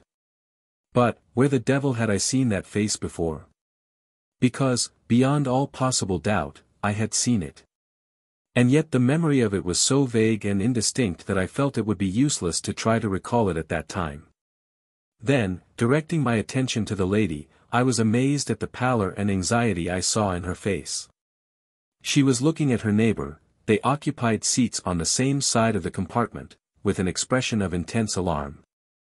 And I perceived that one of her trembling hands was slowly gliding toward a little traveling bag that was lying on the seat about 20 inches from her. She finished by seizing it and nervously drawing it to her. Our eyes met, and I read in hers so much anxiety and fear that I could not refrain from speaking to her. "Are you ill, madam? Shall I open the window?" Her only reply was a gesture indicating that she was afraid of our companion. I smiled, as her husband had done, shrugged my shoulders, and explained to her, in pantomime, that she had nothing to fear, that I was there, and, besides, the gentleman appeared to be a very harmless individual. At that moment, he turned toward us, scrutinized both of us from head to foot, then settled down in his corner and paid us no more attention. After a short silence, the lady, as if she had mustered all her energy to perform a desperate act, said to me, in an almost inaudible voice, "Do you know who is on our train?" "Who?" "He. He, I assure you." "Who is he?" "Arsène Lupin." She had not taken her eyes off our companion, and it was to him rather than to me that she uttered the syllables of that disquieting name. He drew his hat over his face. Was that to conceal his agitation or, simply, to arrange himself for sleep? Then I said to her, "Yesterday, through contumacy, Arsène Lupin was sentenced to 20 years' imprisonment at hard labor. Therefore it is improbable that he would be so imprudent, today, as to show himself in public. Moreover, the newspapers have announced his appearance in Turkey since his escape from the Santé. But he is on this train at the present moment," the lady proclaimed, with the obvious intention of being heard by our companion. "My husband is one of the directors in the penitentiary service, and it was the stationmaster himself who told us that a search was being made for Arsène Lupin. They may have been mistaken, No, he was seen in the waiting room. He bought a first-class ticket for Rouen. He has disappeared. The guard at the waiting-room door did not see him pass, and it is supposed that he had got into the express that leaves 10 minutes after us. In that case, they will be sure to catch him. Unless, at the last moment, he leaped from that train to come here, into our train. Which is quite probable. Which is almost certain. If so, he will be arrested just the same. For the employees and guards would no doubt observe his passage from one train to the other, and, when we arrive at Rouen, they will arrest him there. Him, never. He will find some means of escape. In that case, I wish him bon voyage. But, in the meantime, think what he may do." "What?" "I don't know. He may do anything." She was greatly agitated, and, truly, the situation justified, to some extent, her nervous excitement. I was impelled to say to her, "Of course, there are many strange coincidences, but you need have no fear. Admitting that Arsène Lupin is on this train, he will not commit any indiscretion. He will be only too happy to escape the peril that already threatens him." My words did not reassure her, but she remained silent for a time. I unfolded my newspapers and read reports of Arsène Lupin's trial, but, as they contained nothing that was new to me, I was not greatly interested. Moreover, I was tired and sleepy. I felt my eyelids close and my head drop. "But, monsieur, you are not going to sleep." She seized my newspaper, and looked at me with indignation. "Certainly not," I said. "That would be very imprudent." Of course, I assented. I struggled to keep awake. I looked through the window at the landscape and the fleeting clouds, but in a short time all that became confused and indistinct. The image of the nervous lady and the drowsy gentleman were effaced from my memory, and I was buried in the soothing depths of a profound sleep. The tranquility of my response was soon disturbed by disquieting dreams, wherein a creature that had played the part and bore the name of Arsène Lupin held an important place. He appeared to me with his back laden with articles of value. He leaped over walls, and plundered castles. But the outlines of that creature, who was no longer Arsène Lupin, assumed a more definite form. He came toward me, growing larger and larger, leaped into the compartment with incredible agility, and landed squarely on my chest. With a cry of fright and pain, I awoke. The man, the traveler, our companion, with his knee on my breast, held me by the throat. My sight was very indistinct, for my eyes were suffused with blood. I could see the lady, in a corner of the compartment, convulsed with fright. I tried even not to resist. Besides, I did not have the strength. My temples throbbed, I was almost strangled. 1 minute more, and I would have breathed my last. The man must have realized it, for he relaxed his grip, but did not remove his hand.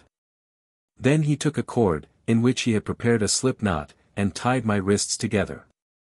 In an instant, I was bound, gagged, and helpless.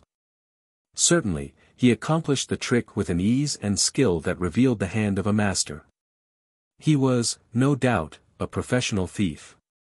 Not a word, not a nervous movement, only coolness and audacity. And I was there, lying on the bench, bound like a mummy, Arsène Lupin. It was anything but a laughing matter, and yet, despite the gravity of the situation, I keenly appreciated the humor and irony that it involved.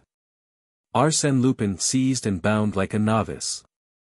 Robbed as if I were an unsophisticated rustic, for, you must understand, the scoundrel had deprived me of my purse and wallet. Arsène Lupin, a victim, duped, vanquished, what an adventure.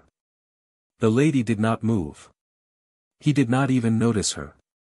He contented himself with picking up her traveling bag that had fallen to the floor and taking from it the jewels, purse, and gold and silver trinkets that it contained. The lady opened her eyes, trembled with fear, drew the rings from her fingers and handed them to the man as if she wished to spare him unnecessary trouble. He took the rings and looked at her. She swooned. Then, quite unruffled, he resumed his seat, lighted a cigarette, and proceeded to examine the treasure that he had acquired. The examination appeared to give him perfect satisfaction. But I was not so well satisfied. I do not speak of the 12,000 francs of which I had been unduly deprived, that was only a temporary loss, because I was certain that I would recover possession of that money after a very brief delay.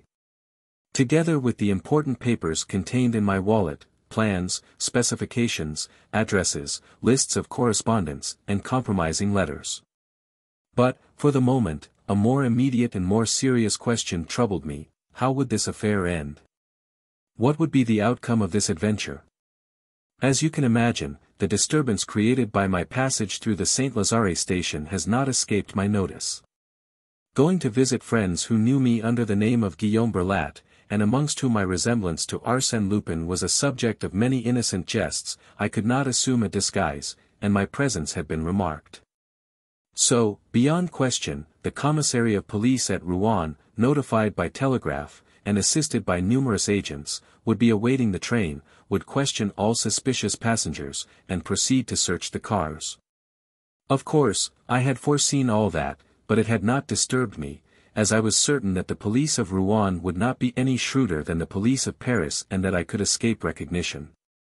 Would it not be sufficient for me to carelessly display my card as depute, thanks to which I had inspired complete confidence in the gatekeeper at Saint-Lazare, but the situation was greatly changed. I was no longer free. It was impossible to attempt one of my usual tricks. In one of the compartments, the commissary of police would find Arsène Lupin, bound hand and foot, as docile as a lamb, packed up, all ready to be dumped into a prison van. He would have simply to accept delivery of the parcel, the same as if it were so much merchandise or a basket of fruit and vegetables. Yet, to avoid that shameful denouement, what could I do, bound and gagged, as I was? And the train was rushing on toward Rouen, the next and only station. Another problem was presented, in which I was less interested, but the solution of which aroused my professional curiosity. What were the intentions of my rascally companion? Of course, if I had been alone, he could, on our arrival at Rouen, leave the car slowly and fearlessly. But the lady? As soon as the door of the compartment should be opened, the lady, now so quiet and humble, would scream and call for help. That was the dilemma that perplexed me. Why had he not reduced her to a helpless condition similar to mine? That would have given him ample time to disappear before his double crime was discovered. He was still smoking, with his eyes fixed upon the window that was now being streaked with drops of rain. Once he turned, picked up my timetable, and consulted it. The lady had to feign a continued lack of consciousness in order to deceive the enemy. But fits of coughing, provoked by the smoke, exposed her true condition. As to me, I was very uncomfortable, and very tired. And I meditated, I plotted. The train was rushing on, joyously, intoxicated with its own speed. Saint Etienne, at that moment, the man arose and took 2 steps toward us, which caused the lady to utter a cry of alarm and fall into a genuine swoon. What was the man about to do? He lowered the window on our side. A heavy rain was now falling, and, by a gesture, the man expressed his annoyance at his not having an umbrella or an overcoat. He glanced at the rack. The lady's umbrella was there. He took it. He also took my overcoat and put it on. We were now crossing the Seine. He turned up the bottoms of his trousers, then leaned over and raised the exterior latch of the door.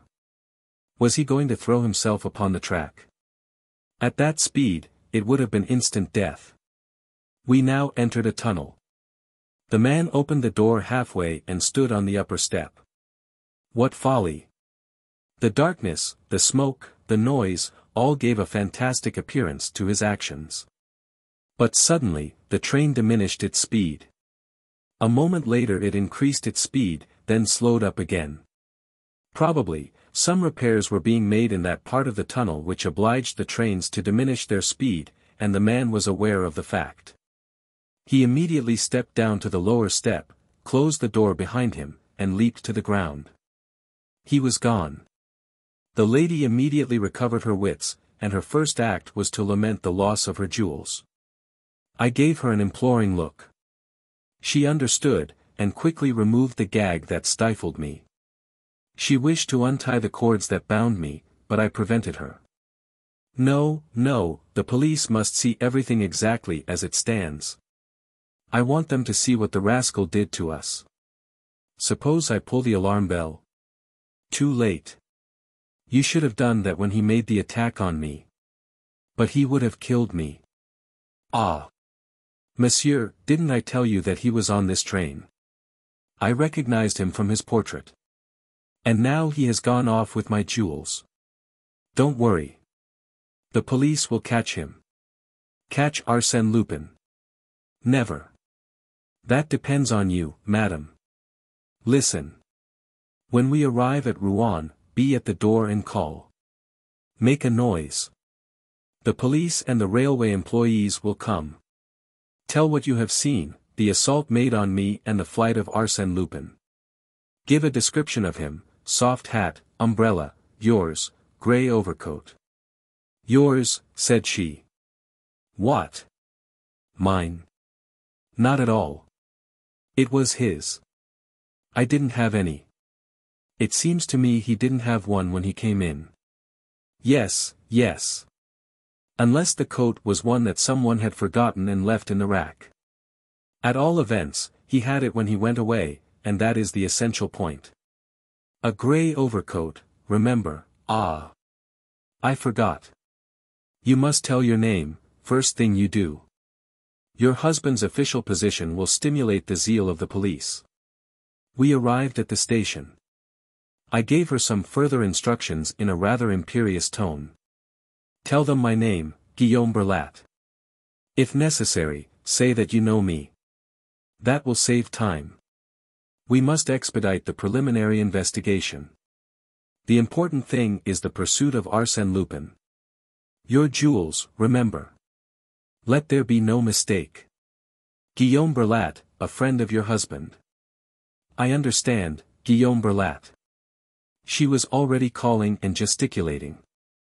As soon as the train stopped, several men entered the compartment. The critical moment had come. Panting for breath, the lady exclaimed. Arsène Lupin. He attacked us. He stole my jewels. I am Madame Renaud. My husband is a director of the penitentiary service. Ah. Here is my brother, Georges Ardel, director of the Credit Ruenas. You must know. She embraced a young man who had just joined us, and whom the commissary saluted. Then she continued, weeping. Yes, Arsène Lupin. While Monsieur was sleeping, he seized him by the throat, Mon. Berlat, a friend of my husband. The commissary asked. But where is Arsène Lupin? He leaped from the train, when passing through the tunnel. Are you sure that it was he? Am I sure? I recognized him perfectly. Besides, he was seen at the Saint-Lazare station. He wore a soft hat, dash. No, a hard felt, like that, said the commissary, pointing to my hat. He had a soft hat, I am sure, repeated Madame Renaud, and a grey overcoat. Yes, that is right, replied the commissary, the telegram says he wore a grey overcoat with a black velvet collar. Exactly, a black velvet collar, exclaimed Madame Renaud, triumphantly. I breathed freely. Ah! The excellent friend I had in that little woman. The police agents had now released me.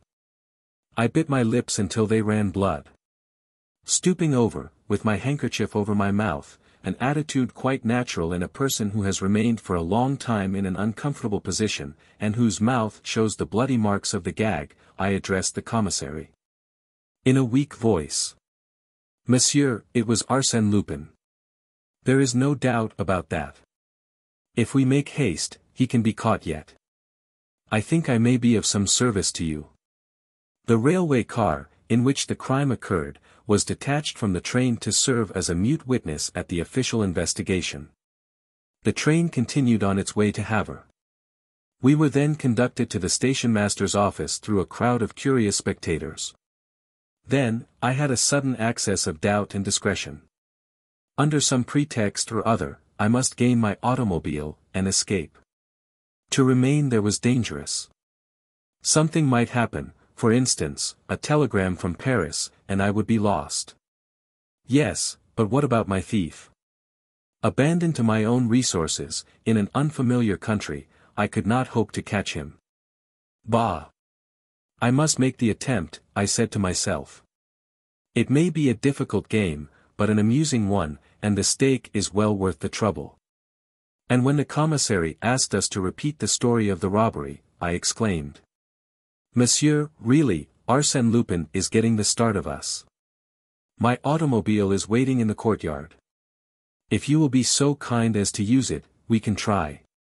The commissary smiled, and replied. The idea is a good one, so good, indeed, that it is already being carried out. 2 of my men have set out on bicycles. They have been gone for some time. Where did they go? To the entrance of the tunnel. There, they will gather evidence, secure witnesses, and follow on the track of Arsène Lupin. I could not refrain from shrugging my shoulders, as I replied. Your men will not secure any evidence or any witnesses.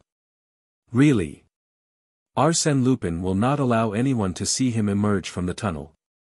He will take the first road, dash. To Rouen, where we will arrest him. He will not go to Rouen. Then he will remain in the vicinity, where his capture will be even more certain. He will not remain in the vicinity. Oh. Oh. And where will he hide? I looked at my watch, and said. At the present moment, Arsène Lupin is prowling around the station at Darnétal. At 10:50, that is, in 22 minutes from now, he will take the train that goes from Rouen to Amiens. Do you think so? How do you know it? Oh. It is quite simple. While we were in the car, Arsène Lupin consulted my railway guide. Why did he do it? Was there, not far from the spot where he disappeared, another line of railway, a station upon that line, and a train stopping at that station? On consulting my railway guide, I found such to be the case. Really, monsieur, said the commissary, that is a marvelous deduction. I congratulate you on your skill. I was now convinced that I had made a mistake in displaying so much cleverness. The commissary regarded me with astonishment, and I thought a slight suspicion entered his official mind. Oh. Scarcely that, for the photographs distributed broadcast by the police department were too imperfect. They presented an Arsène Lupin so different from the one he had before him, that he could not possibly recognize me by it. But, all the same, he was troubled, confused and ill at ease. Mon Dieu! Nothing stimulates the comprehension so much as the loss of a pocketbook and the desire to recover it. And it seems to me that if you will give me 2 of your men, we may be able. Oh! I beg of you, Monsieur le Commissaire, cried Madame Renaud, listen to Mon. Burlat. The intervention of my excellent friend was decisive. Pronounced by her, the wife of an influential official, the name of Burlat became really my own, and gave me an identity that no mere suspicion could affect. The commissary arose, and said, "Believe me, Monsieur Burlat, I shall be delighted to see you succeed. I am as much interested as you are in the arrest of Arsène Lupin." He accompanied me to the automobile, and introduced 2 of his men, Honoré Massol and Gaston Delivet, who were assigned to assist me. My chauffeur cranked up the car and I took my place at the wheel. A few seconds later, we left the station. I was saved. Ah! I must confess that in rolling over the boulevards that surrounded the old Norman city, in my swift 35 horsepower Moreau Lepton, I experienced a deep feeling of pride, and the motor responded, sympathetically to my desires. At right and left, the trees flew past us with startling rapidity, and I, free, out of danger, had simply to arrange my little personal affairs with the 2 honest representatives of the Rouen police who were sitting behind me. Arsène Lupin was going in search of Arsène Lupin. Modest guardians of social order, Gaston Delivet and Honoré Massol, how valuable was your assistance. What would I have done without you? Without you, many times, at the crossroads, I might have taken the wrong route. Without you, Arsène Lupin would have made a mistake, and the other would have escaped. But the end was not yet. Far from it. I had yet to capture the thief and recover the stolen papers. Under no circumstances must my 2 acolytes be permitted to see those papers, much less to seize them. That was a point that might give me some difficulty. We arrived at Darnétal 3 minutes after the departure of the train. True, I had the consolation of learning that a man wearing a grey overcoat with a black velvet collar had taken the train at the station. He had bought a second-class ticket for Amiens. Certainly, my debut as detective was a promising one. Delivet said to me, "The train is express, and the next stop is Monterolier-Buchy in 19 minutes.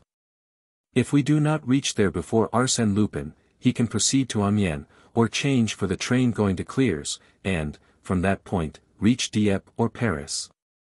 How far to Monterolier? 23 kilometers. 23 kilometers in 19 minutes, we will be there ahead of him. We were off again. Never had my faithful Moreau Repton responded to my impatience with such ardor and regularity. It participated in my anxiety. It endorsed my determination.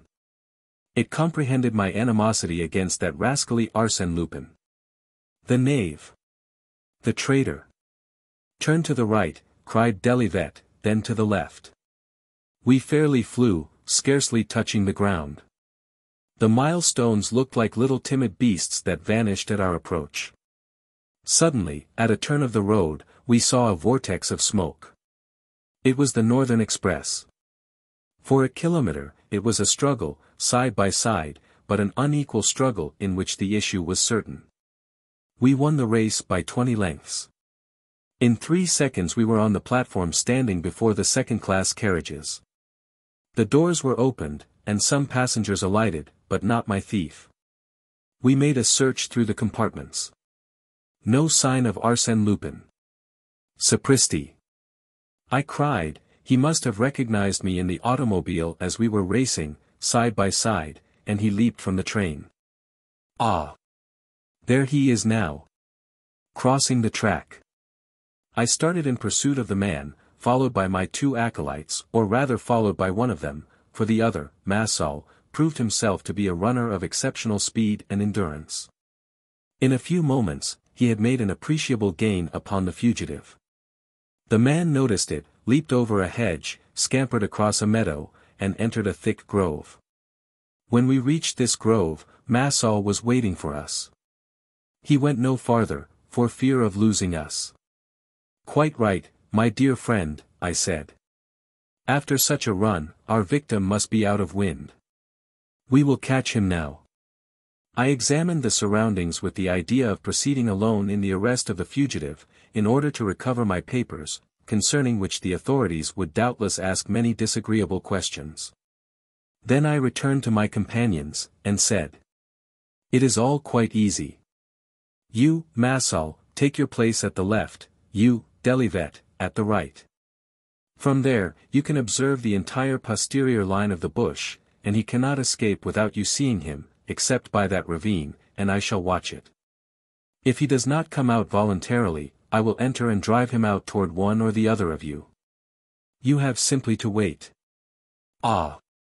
I forgot, in case I need you, a pistol shot." Massol and Delivet walked away to their respective posts. As soon as they had disappeared, I entered the grove with the greatest precaution so as to be neither seen nor heard. I encountered dense thickets, through which narrow paths had been cut, but the overhanging boughs compelled me to adopt a stooping posture. One of these paths led to a clearing in which I found footsteps upon the wet grass. I followed them. They led me to the foot of a mound which was surmounted by a deserted, dilapidated hovel. "He must be there," I said to myself. "It is a well-chosen retreat." I crept cautiously to the side of the building. A slight noise informed me that he was there, and, then, through an opening, I saw him. His back was turned toward me. In 2 bounds, I was upon him. He tried to fire a revolver that he held in his hand. But he had no time. I threw him to the ground, in such a manner that his arms were beneath him, twisted and helpless, whilst I held him down with my knee on his breast. "Listen, my boy," I whispered in his ear. "I am Arsène Lupin. You are to deliver over to me, immediately and gracefully, my pocketbook and the lady's jewels, and, in return therefore, I will save you from the police and enroll you amongst my friends. One word, yes or no?" "Yes," he murmured. "Very good. Your escape, this morning, was well planned. I congratulate you." I arose. He fumbled in his pocket, drew out a large knife and tried to strike me with it. "Imbecile!" I exclaimed. With one hand, I parried the attack. With the other, I gave him a sharp blow on the carotid artery. He fell, stunned. In my pocketbook, I recovered my papers and banknotes. Out of curiosity, I took his. Upon an envelope, addressed to him, I read his name, Pierre Onfray. It startled me. Pierre Onfray, the assassin of the Rue La Fontaine at Auteuil.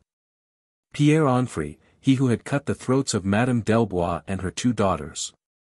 I leaned over him. Yes, those were the features which, in the compartment, had evoked in me the memory of a face I could not then recall. But time was passing. I placed in an envelope 2 banknotes of 100 francs each, with a card bearing these words, Arsène Lupin to his worthy colleagues Honoré Massol and Gaston Delivet, as a slight token of his gratitude. I placed it in a prominent spot in the room, where they would be sure to find it.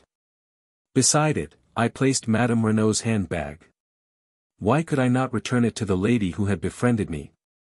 I must confess that I had taken from it everything that possessed any interest or value, leaving there only a shell comb, a stick of rouge d'Oran for the lips, and an empty purse.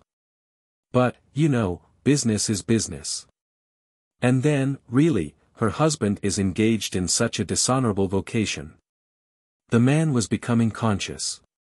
What was I to do? I was unable to save him or condemn him. So I took his revolver and fired a shot in the air. My 2 acolytes will come and attend to his case, I said to myself, as I hastened away by the road through the ravine. 20 minutes later, I was seated in my automobile. At 4 o'clock, I telegraphed to my friends at Rouen that an unexpected event would prevent me from making my promised visit. Between ourselves, considering what my friends must now know, my visit is postponed indefinitely. A cruel disillusion for them. At 6 o'clock I was in Paris. The evening newspapers informed me that Pierre Onfray had been captured at last. Next day, let us not despise the advantages of judicious advertising, the Echo de France published this sensational item. Yesterday, near Buchy, after numerous exciting incidents, Arsène Lupin effected the arrest of Pierre Onfray. The assassin of the Rue La Fontaine had robbed Madame Renaud, wife of the director in the penitentiary service, in a railway carriage on the Paris-Havre line. Arsène Lupin restored to Madame Renaud the handbag that contained her jewels, and gave a generous recompense to the 2 detectives who had assisted him in making that dramatic arrest. V. The Queen's necklace. 2 or 3 times each year, on occasions of unusual importance, such as the balls at the Austrian embassy or the soirees of Lady Billingstone, the Countess de Dreux wore upon her white shoulders the Queen's necklace. It was, indeed, the famous necklace, the legendary necklace that Beaumer and Bassenge, court jewelers, had made for Madame du Barry, the veritable necklace that the Cardinal de Rohan-Soubise intended to give to Marie Antoinette, Queen of France. And the same that the adventurous Jeanne de Valois, Countess de la Motte, had pulled to pieces one evening in February, 1785, with the aid of her husband and their accomplice, Rétaux de Villette.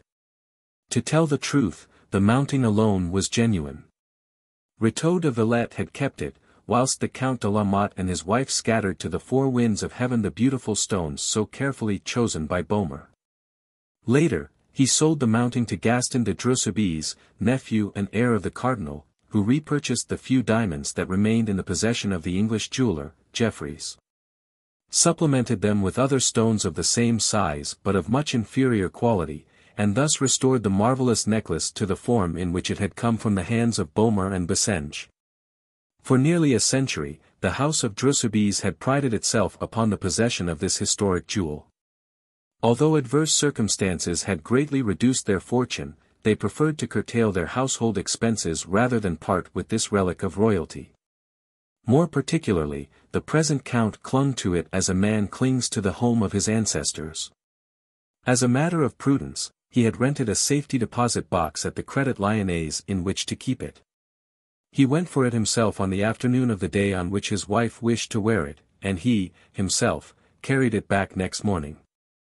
On this particular evening, at the reception given at the Palais de Castille, the Countess achieved a remarkable success, and King Christian, in whose honor the fete was given, commented on her grace and beauty. The 1,000 facets of the diamond sparkled and shone like flames of fire about her shapely neck and shoulders, and it is safe to say that none but she could have borne the weight of such an ornament with so much ease and grace. This was a double triumph, and the Count de Dreux was highly elated when they returned to their chamber in the old house of the Faubourg Saint-Germain. He was proud of his wife, and quite as proud, perhaps, of the necklace that had conferred added luster to his noble house for generations.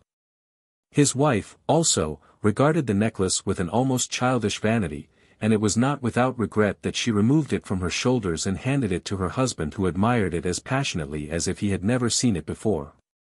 Then, having placed it in its case of red leather, stamped with the cardinal's arms, he passed into an adjoining room which was simply an alcove or cabinet that had been cut off from their chamber, and which could be entered only by means of a door at the foot of their bed. As he had done on previous occasions, he hid it on a high shelf amongst hat boxes and piles of linen. He closed the door, and retired. Next morning, he arose about 9 o'clock, intending to go to the Credit Lyonnais before breakfast. He dressed, drank a cup of coffee, and went to the stables to give his orders. The condition of one of the horses worried him. He caused it to be exercised in his presence. Then he returned to his wife, who had not yet left the chamber. Her maid was dressing her hair. When her husband entered, she asked, "Are you going out?" "Yes, as far as the bank." "Of course. That is wise." He entered the cabinet.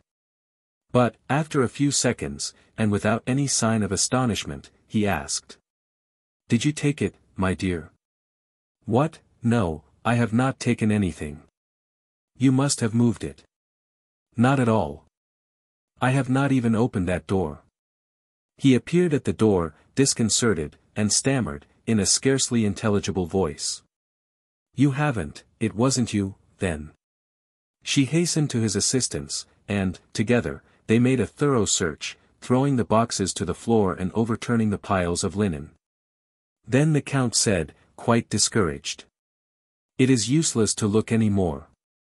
I put it here, on this shelf." "You must be mistaken." "No, no, it was on this shelf, nowhere else." They lighted a candle, as the room was quite dark, and then carried out all the linen and other articles that the room contained. And, when the room was emptied, they confessed, in despair, that the famous necklace had disappeared. Without losing time in vain lamentations, the Countess notified the commissary of police, Mon. Villorby, who came at once, and, after hearing their story, inquired of the Count. "Are you sure that no one passed through your chamber during the night?" "Absolutely sure, as I am a very light sleeper. Besides, the chamber door was bolted, and I remember unbolting it this morning when my wife rang for her maid." "And there is no other entrance to the cabinet?" "None." "No windows?" "Yes, but it is closed up." "I will look at it." Candles were lighted, and Mon. Villorby observed at once that the lower half of the window was covered by a large press which was, however, so narrow that it did not touch the casement on either side. "On what does this window open?" "A small inner court." "And you have a floor above this?" "Two, but, on a level with the servants' floor, there is a close grating over the court. That is why this room is so dark." When the press was moved, they found that the window was fastened, which would not have been the case if anyone had entered that way. "Unless," said the Count, "they went out through our chamber. In that case, you would have found the door unbolted." The commissary considered the situation for a moment, then asked the Countess. "Did any of your servants know that you wore the necklace last evening?" "Certainly, I didn't conceal the fact." "But nobody knew that it was hidden in that cabinet?" "No one." "No one. Unless—" "Be quite sure, madam, as it is a very important point." She turned to her husband, and said, "I was thinking of Henriette." "Henriette? She didn't know where we kept it." "Are you sure?" "Who is this woman Henriette?" asked Mon. "Villorby. A schoolmate, who was disowned by her family for marrying beneath her. After her husband's death, I furnished an apartment in this house for her and her son. She is clever with her needle and has done some work for me." "What floor is she on?" "Same as ours. At the end of the corridor. And I think the window of her kitchen opens on this little court, does it not?" "Yes, just opposite ours." "Mon." Villorby then asked to see Henriette. They went to her apartment. She was sewing, whilst her son Raoul, about 6 years old, was sitting beside her, reading. The commissary was surprised to see the wretched apartment that had been provided for the woman. It consisted of one room without a fireplace, and a very small room that served as a kitchen. The commissary proceeded to question her. She appeared to be overwhelmed on learning of the theft. Last evening she had herself dressed the Countess and placed the necklace upon her shoulders. "Good God," she exclaimed, "it can't be possible. And you have no idea?" Not the least suspicion. Is it possible that the thief may have passed through your room? She laughed heartily, never supposing that she could be an object of suspicion. But I have not left my room. I never go out. And, perhaps, you have not seen. She opened the kitchen window, and said. See, it is at least 3 meters to the ledge of the opposite window. Who told you that we supposed the theft might have been committed in that way? But. The necklace was in the cabinet, wasn't it? How do you know that? Why, I have always known that it was kept there at night. It had been mentioned in my presence. Her face, though still young, bore unmistakable traces of sorrow and resignation. And it now assumed an expression of anxiety as if some danger threatened her. She drew her son toward her. The child took her hand, and kissed it affectionately. When they were alone again, the Count said to the commissary. I do not suppose you suspect Henriette. I can answer for her. She is honesty itself. I quite agree with you, replied Mon. Valorby. At most, I thought there might have been an unconscious complicity. But I confess that even that theory must be abandoned, as it does not help solve the problem now before us. The commissary of police abandoned the investigation, which was now taken up and completed by the examining judge. He questioned the servants, examined the condition of the bolt, experimented with the opening and closing of the cabinet window, and explored the little court from top to bottom. All was in vain. The bolt was intact. The window could not be opened or closed from the outside. The inquiries especially concerned Henriette, for, in spite of everything, they always turned in her direction. They made a thorough investigation of her past life, and ascertained that, during the last 3 years, she had left the house only 4 times, and her business, on those occasions, was satisfactorily explained. As a matter of fact, she acted as chambermaid and seamstress to the Countess, who treated her with great strictness and even severity. At the end of a week, the examining judge had secured no more definite information than the commissary of police. The judge said, admitting that we know the guilty party, which we do not, we are confronted by the fact that we do not know how the theft was committed. We are brought face to face with 2 obstacles, a door and a window, both closed and fastened. It is thus a double mystery. How could anyone enter, and, moreover, how could anyone escape, leaving behind him a bolted door and a fastened window? At the end of 4 months, the secret opinion of the judge was that the Count and Countess, being hard-pressed for money, which was their normal condition, had sold the Queen's necklace. He closed the investigation. The loss of the famous jewel was a severe blow to the Drosubis.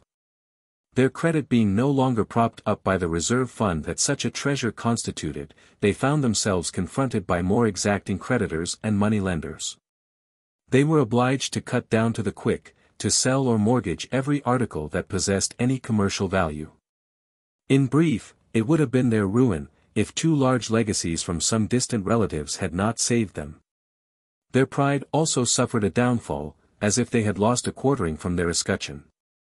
And, strange to relate, it was upon her former schoolmate, Henriette, that the Countess vented her spleen. Toward her, the Countess displayed the most spiteful feelings, and even openly accused her. First, Henriette was relegated to the servants' quarters, and, next day, discharged. For some time, the Count and Countess passed an uneventful life. They traveled a great deal. Only one incident of record occurred during that period. Some months after the departure of Henriette, the Countess was surprised when she received and read the following letter, signed by Henriette. Madam, I do not know how to thank you. For it was you, was it not, who sent me that? It could not have been anyone else. No one but you knows where I live. If I am wrong, excuse me, and accept my sincere thanks for your past favors. What did the letter mean? The present or past favors of the Countess consisted principally of injustice and neglect. Why, then, this letter of thanks? When asked for an explanation, Henriette replied that she had received a letter, through the mails, enclosing 2 banknotes of 1,000 francs each. The envelope, which she enclosed with her reply, bore the Paris postmark, and was addressed in a handwriting that was obviously disguised. Now, whence came those 2,000 francs? Who had sent them? And why had they sent them? Henriette received a similar letter and a like sum of money 12 months later. And a third time, and a fourth, and each year for a period of 6 years, with this difference, that in the 5th and 6th years the sum was doubled.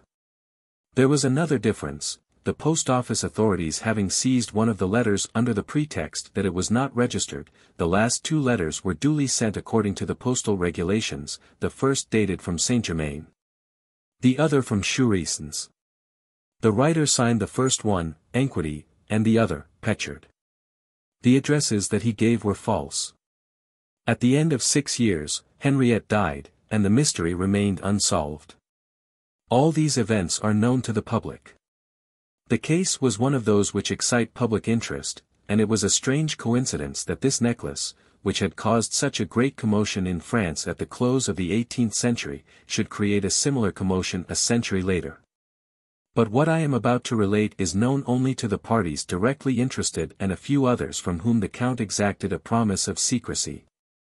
As it is probable that some day or other that promise will be broken, I have no hesitation in rending the veil and thus disclosing the key to the mystery, the explanation of the letter published in the morning papers 2 days ago.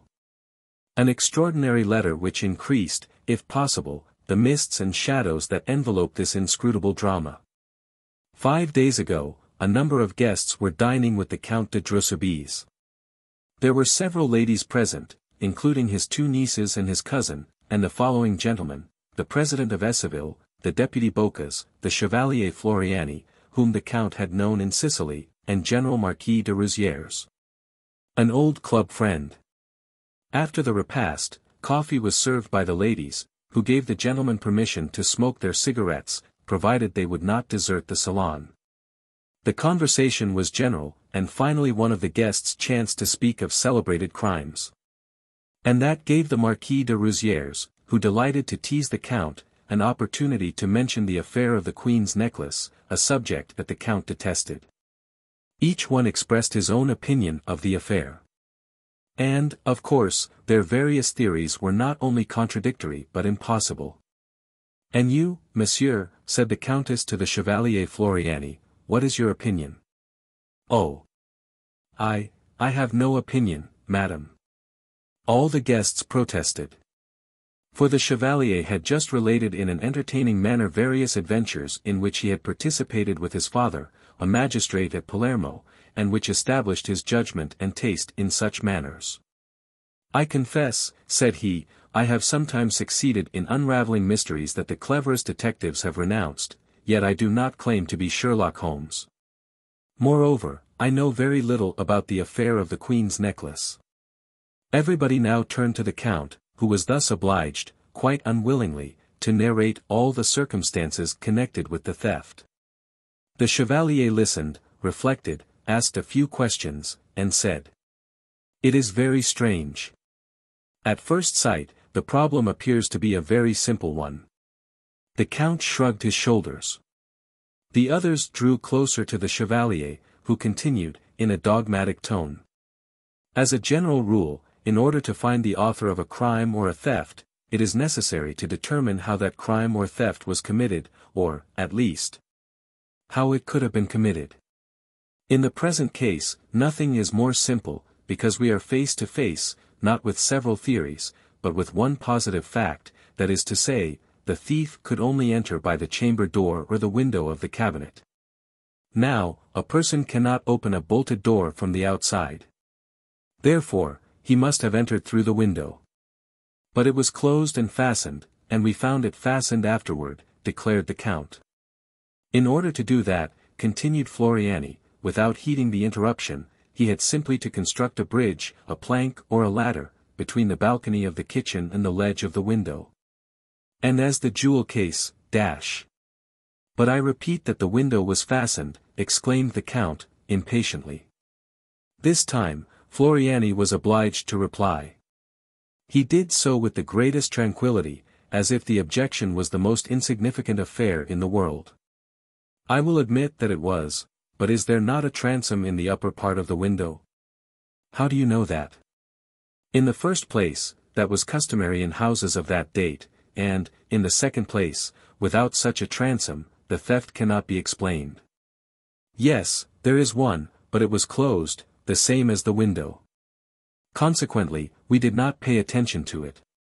That was a mistake, for, if you had examined it, you would have found that it had been opened. But how?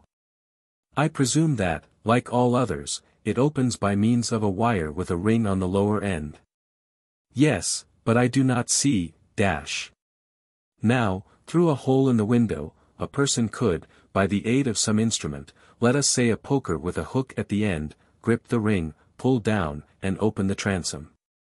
The Count laughed and said, "Excellent. Excellent.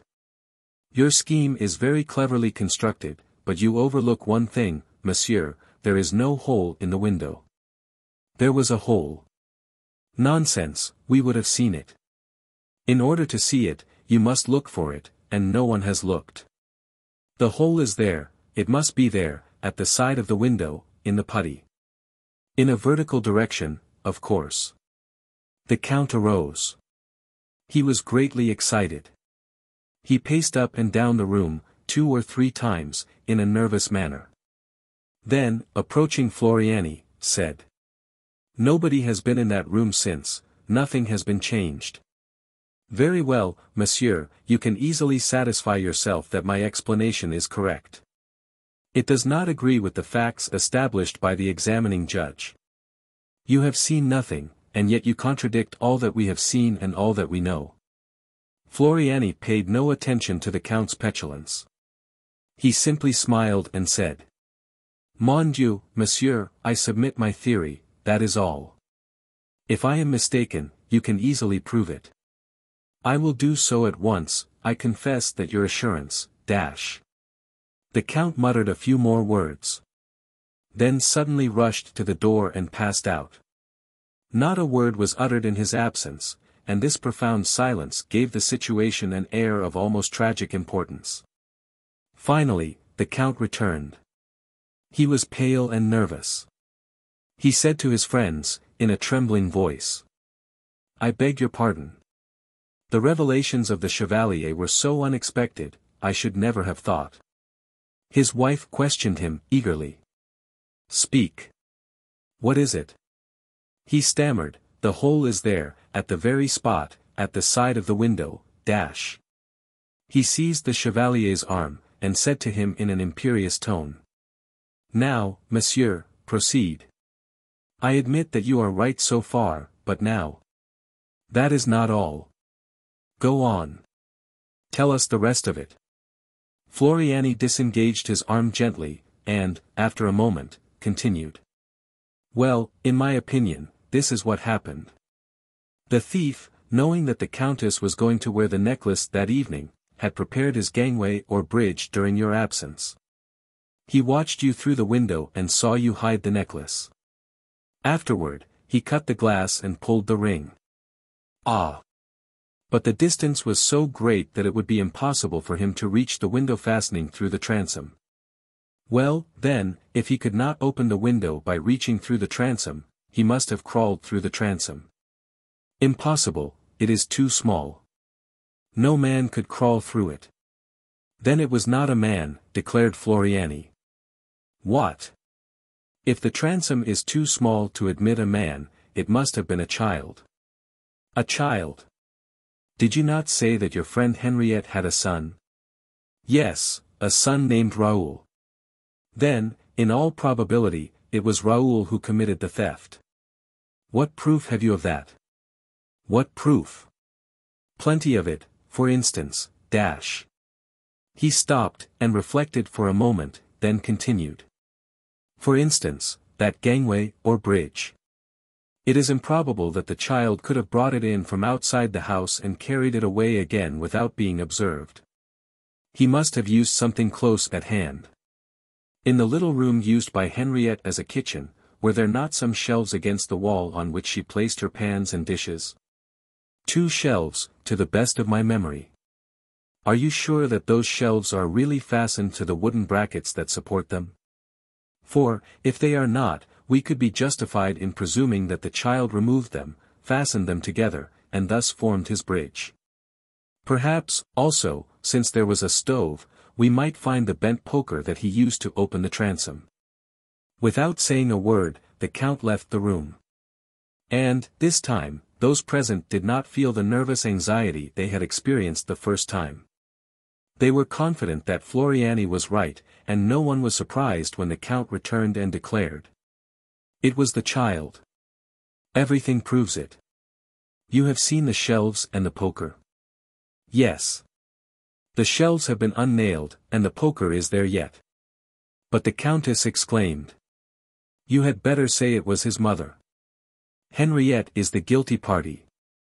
She must have compelled her son, . No, declared the Chevalier, the mother had nothing to do with it. Nonsense. They occupied the same room. The child could not have done it without the mother's knowledge. True, they lived in the same room, but all this happened in the adjoining room, during the night, while the mother was asleep. And the necklace, said the Count. It would have been found amongst the child's things. Pardon me. He had been out.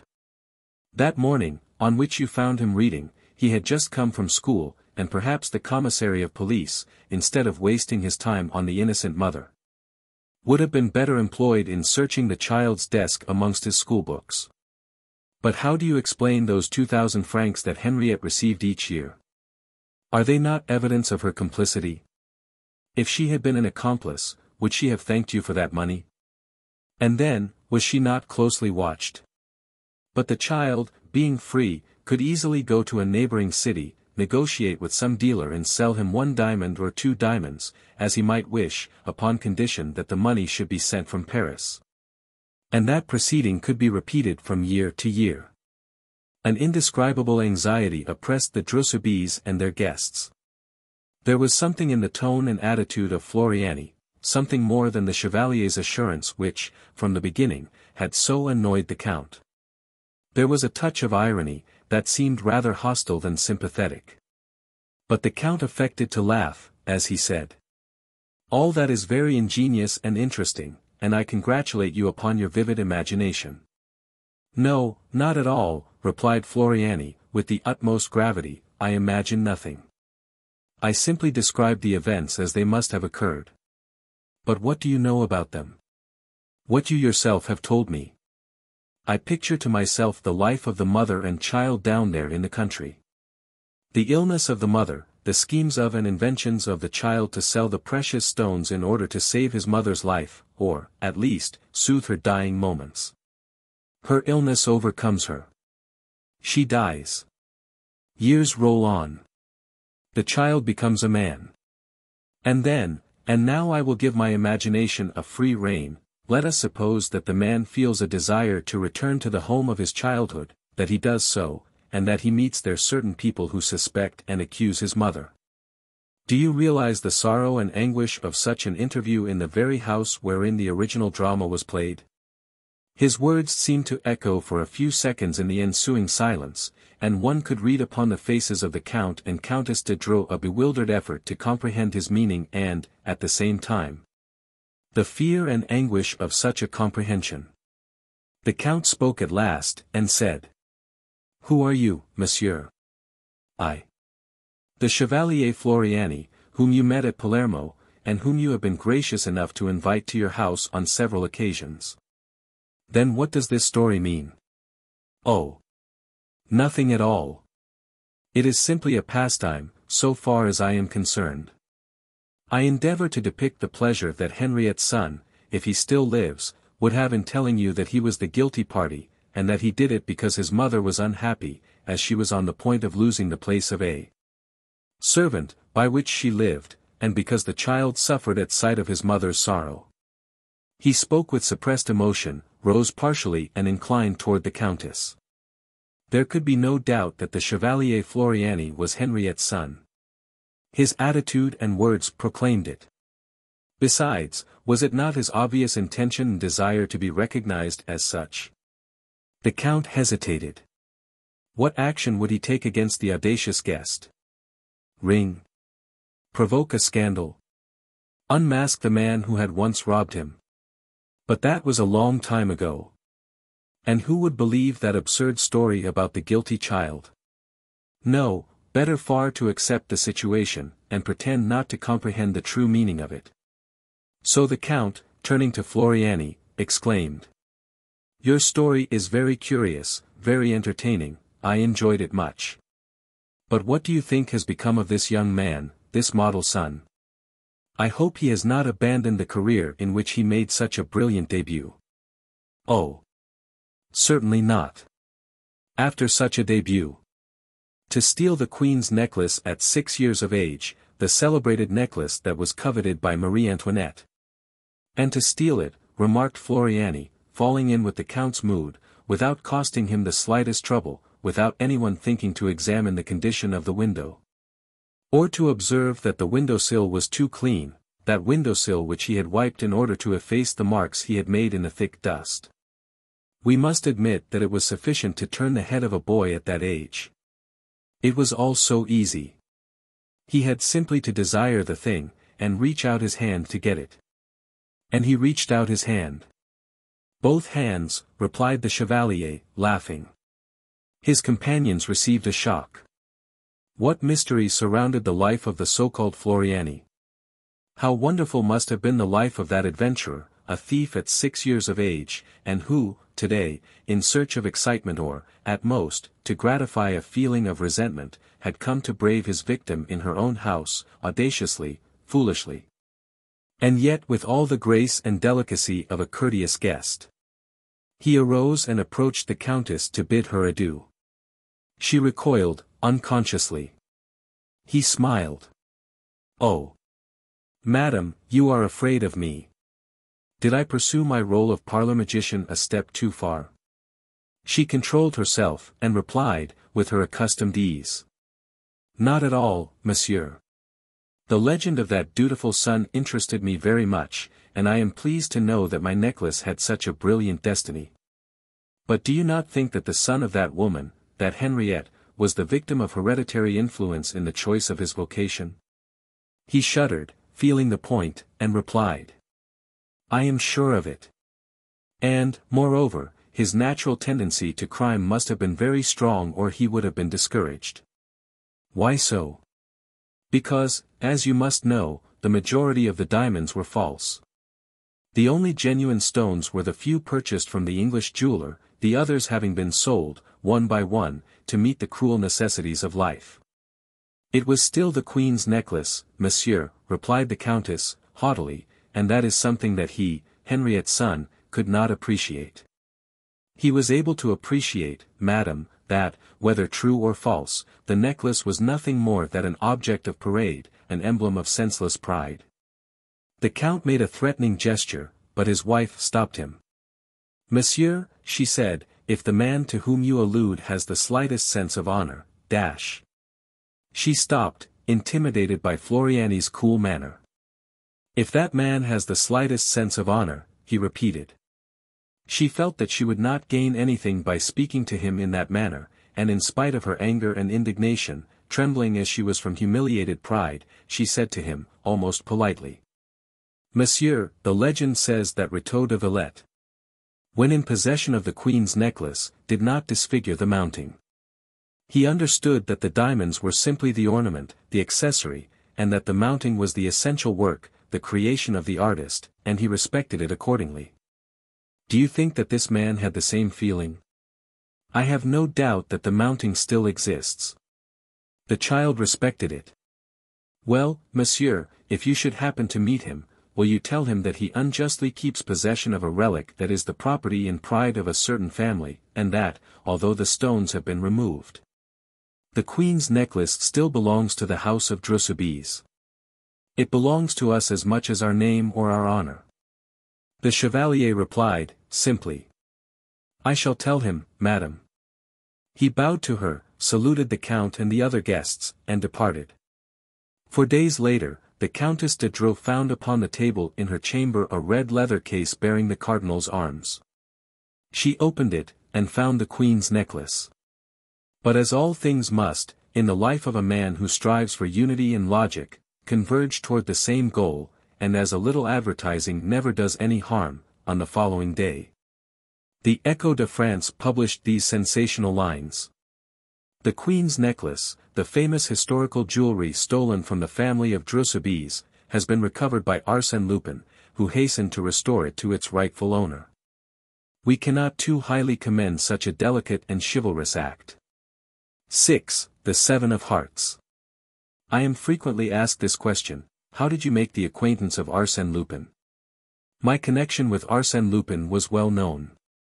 The details that I gather concerning that mysterious man, the irrefutable facts that I present, the new evidence that I produce, the interpretation that I place on certain acts of which the public has seen only the exterior manifestations without being able to discover the secret reasons or the invisible mechanism, all establish, if not an intimacy, at least amicable relations and regular confidences. But how did I make his acquaintance? Why was I selected to be his historiographer? Why I, and not someone else? The answer is simple: chance alone presided over my choice, my merit was not considered. It was chance that put me in his way. It was by chance that I was participant in one of his strangest and most mysterious adventures.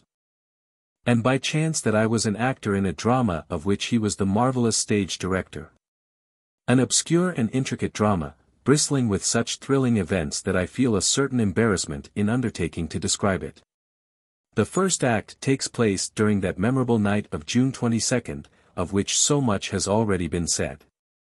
And, for my part, I attribute the anomalous conduct of which I was guilty on that occasion to the unusual frame of mind in which I found myself on my return home. I had dined with some friends at the Cascade restaurant, and, the entire evening, whilst we smoked and the orchestra played melancholy waltzes, we talked only of crimes and thefts, and dark and frightful intrigues. That is always a poor overture to a night's sleep. The St. Martins went away in an automobile. Jean Daspry, that delightful, heedless Daspry who, 6 months later, was killed in such a tragic manner on the frontier of Morocco, Jean Daspry and I returned on foot through the dark, warm night. When we arrived in front of the little house in which I had lived for a year at Neuilly, on the Boulevard Maillot, he said to me, "Are you afraid? What an idea! But this house is so isolated. No neighbors. Vacant lots. Really, I am not a coward, and yet, dash. Well, you are very cheering, I must say." "Oh. I say that as I would say anything else. The St. Martins have impressed me with their stories of brigands and thieves." We shook hands and said good night. I took out my key and opened the door. "Well, that is good," I murmured, "Antoine has forgotten to light a candle." Then I recalled the fact that Antoine was away, I had given him a short leave of absence. Forthwith, I was disagreeably oppressed by the darkness and silence of the night. I ascended the stairs on tiptoe, and reached my room as quickly as possible, then, contrary to my usual habit, I turned the key and pushed the bolt. The light of my candle restored my courage. Yet I was careful to take my revolver from its case, a large, powerful weapon, and place it beside my bed. That precaution completed my reassurance. I laid down and, as usual, took a book from my night table to read myself to sleep. Then I received a great surprise. Instead of the paper knife with which I had marked my place on the preceding, I found an envelope, closed with 5 seals of red wax. I seized it eagerly. It was addressed to me, and marked, "Urgent." A letter. A letter addressed to me. Who could have put it in that place? Nervously, I tore open the envelope, and read. "From the moment you open this letter, whatever happens, whatever you may hear, do not move, do not utter one cry. Otherwise you are doomed. I am not a coward, and, quite as well as another, I can face real danger, or smile at the visionary perils of imagination. But, let me repeat, I was in an anomalous condition of mind, with my nerves set on edge by the events of the evening. Besides, was there not, in my present situation, something startling and mysterious, calculated to disturb the most courageous spirit? My feverish fingers clutched the sheet of paper, and I read and reread those threatening words: "Do not move, do not utter one cry. Otherwise, you are doomed." Nonsense! I thought. It is a joke, the work of some cheerful idiot. I was about to laugh, a good loud laugh. Who prevented me? What haunting fear compressed my throat? At least, I would blow out the candle. No, I could not do it. "Do not move, or you are doomed," were the words he had written. These autosuggestions are frequently more imperious than the most positive realities, but why should I struggle against them? I had simply to close my eyes. I did so. At that moment, I heard a slight noise, followed by crackling sounds, proceeding from a large room used by me as a library. A small room or antechamber was situated between the library and my bedchamber. The approach of an actual danger greatly excited me, and I felt a desire to get up, seize my revolver, and rush into the library. I did not rise. I saw one of the curtains of the left window move. There was no doubt about it, the curtain had moved. It was still moving.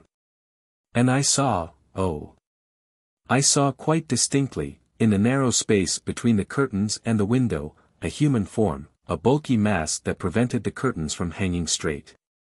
And it is equally certain that the man saw me through the large meshes of the curtain. Then, I understood the situation. His mission was to guard me while the others carried away their booty. Should I rise and seize my revolver? Impossible. He was there. At the least movement, at the least cry, I was doomed. Then came a terrific noise that shook the house. This was followed by lighter sounds, 2 or 3 together, like those of a hammer that rebounded. At least, that was the impression formed in my confused brain. These were mingled with other sounds, thus creating a veritable uproar which proved that the intruders were not only bold, but felt themselves secure from interruption. They were right. I did not move. Was it cowardice? No, rather weakness, a total inability to move any portion of my body, combined with discretion, for why should I struggle? Behind that man, there were 10 others who would come to his assistance.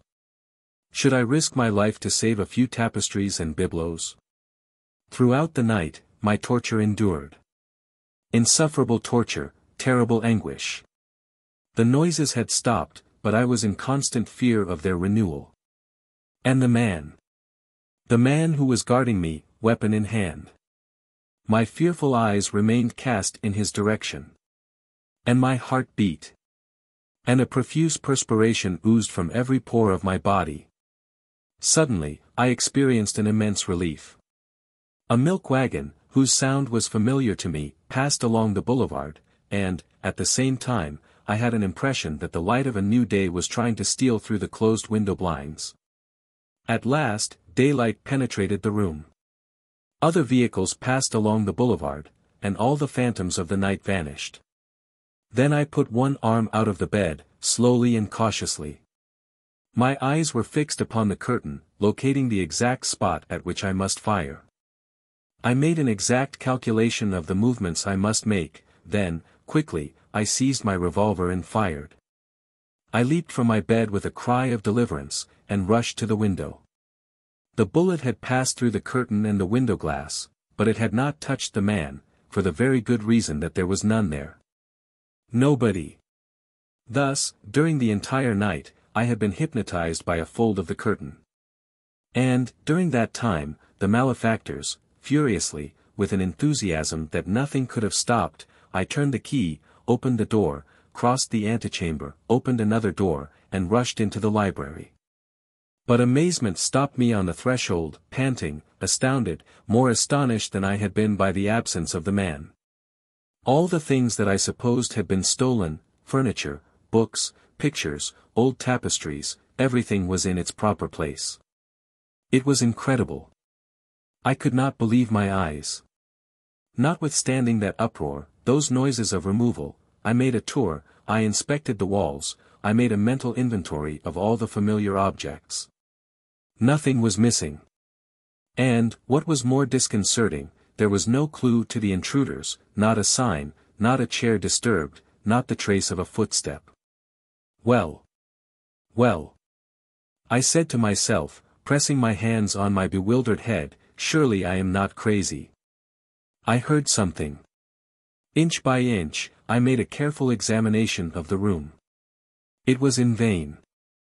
Unless I could consider this as a discovery, under a small Persian rug, I found a card, an ordinary playing card. It was the 7 of hearts.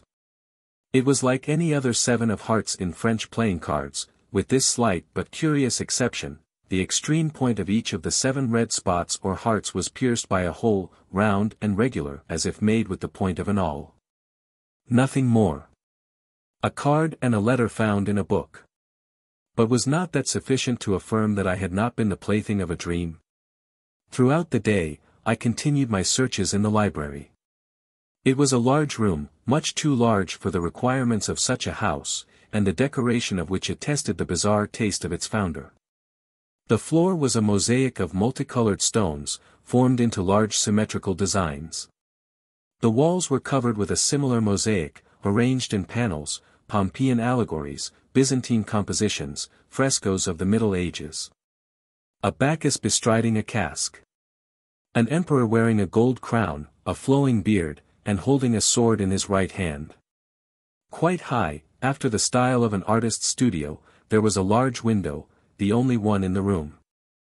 That window being always open at night, it was probable that the men had entered through it, by the aid of a ladder.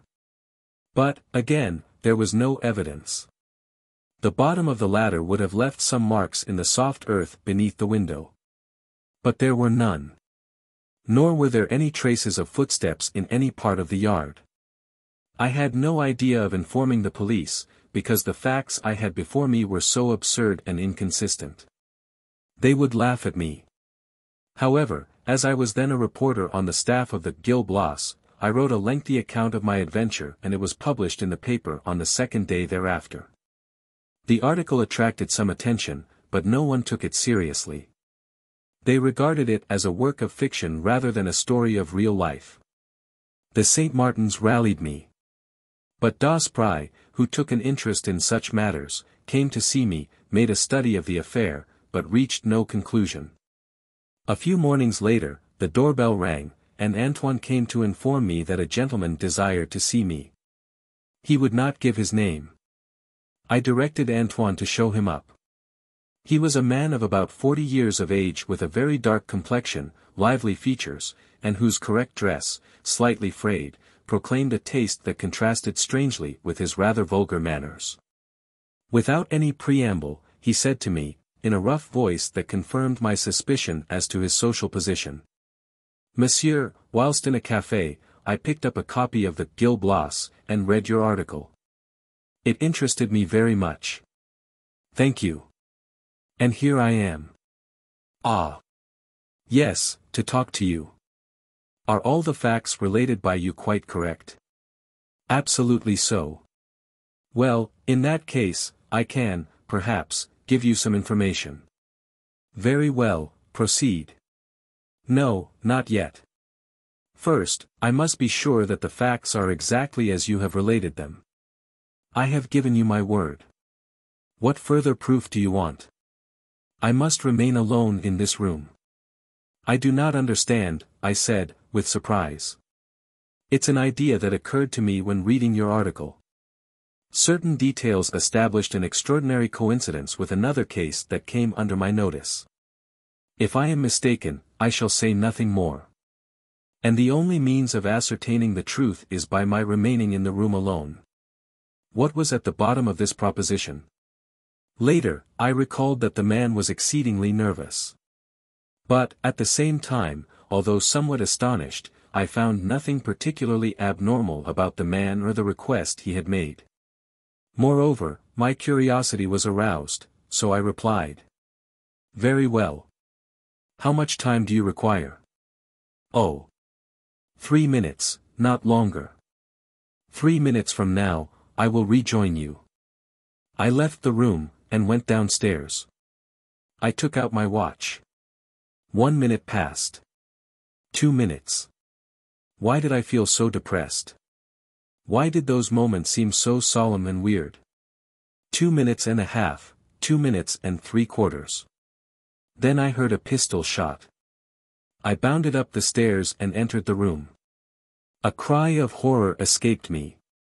In the middle of the room, the man was lying on his left side, motionless. Blood was flowing from a wound in his forehead. Near his hand was a revolver, still smoking.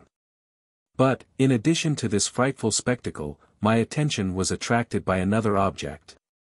At 2 feet from the body, upon the floor, I saw a playing card. It was the 7 of hearts. I picked it up. The lower extremity of each of the 7 spots was pierced with a small round hole. A half-hour later, the commissary of police arrived, then the coroner and the chief of the Charité, Mon. Dudouis. I had been careful not to touch the corpse. The preliminary inquiry was very brief, and disclosed nothing. There were no papers in the pockets of the deceased, no name upon his clothes, no initial upon his linen. Nothing to give any clue to his identity. The room was in the same perfect order as before. The furniture had not been disturbed. Yet this man had not come to my house solely for the purpose of killing himself, or because he considered my place the most convenient one for his suicide. There must have been a motive for his act of despair, and that motive was, no doubt, the result of some new fact ascertained by him during the 3 minutes he was alone. What was that fact? What had he seen? What frightful secret had been revealed to him? There was no answer to these questions. But, at the last moment, an incident occurred that appeared to us of considerable importance. As 2 policemen were raising the body to place it on a stretcher, the left hand thus being disturbed, a crumpled card fell from it. The card bore these words, Georges Andermatt, 37 Rue de Berry. What did that mean? Georges Andermatt was a rich banker in Paris, the founder and president of the metal exchange which had given such an impulse to the metallic industries in France. He lived in princely style. Was the possessor of numerous automobiles, coaches, and an expensive racing stable. His social affairs were very select, and Madame Andermatt was noted for her grace and beauty. Can that be the man's name? I asked. The chief of the Charité leaned over him. It is not he. Mon. Andermatt is a thin man, and slightly grey. But why this card? Have you a telephone, monsieur? Yes, in the vestibule.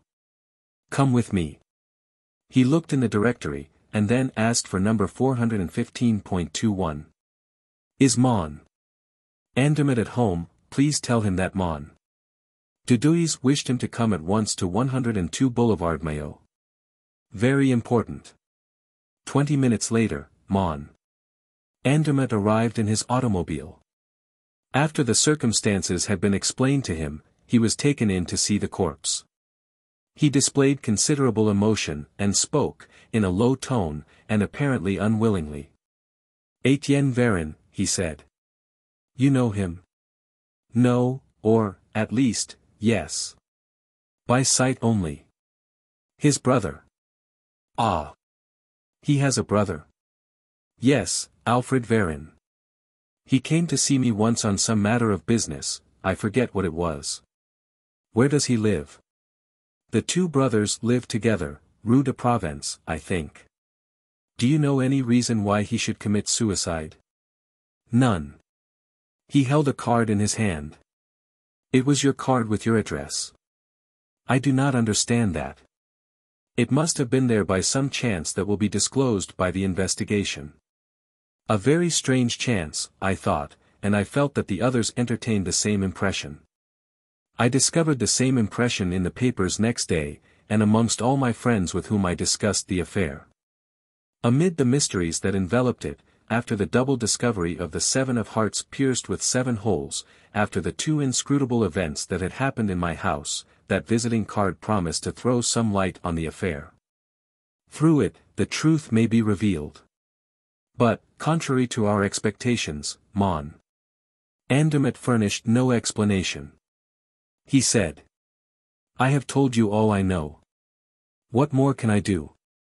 I am greatly surprised that my card should be found in such a place, and I sincerely hope the point will be cleared up. It was not. The official investigation established that the Varin brothers were of Swiss origin, had led a shifting life under various names, frequenting gambling resorts, associating with a band of foreigners who had been dispersed by the police after a series of robberies in which their participation was established only by their flight.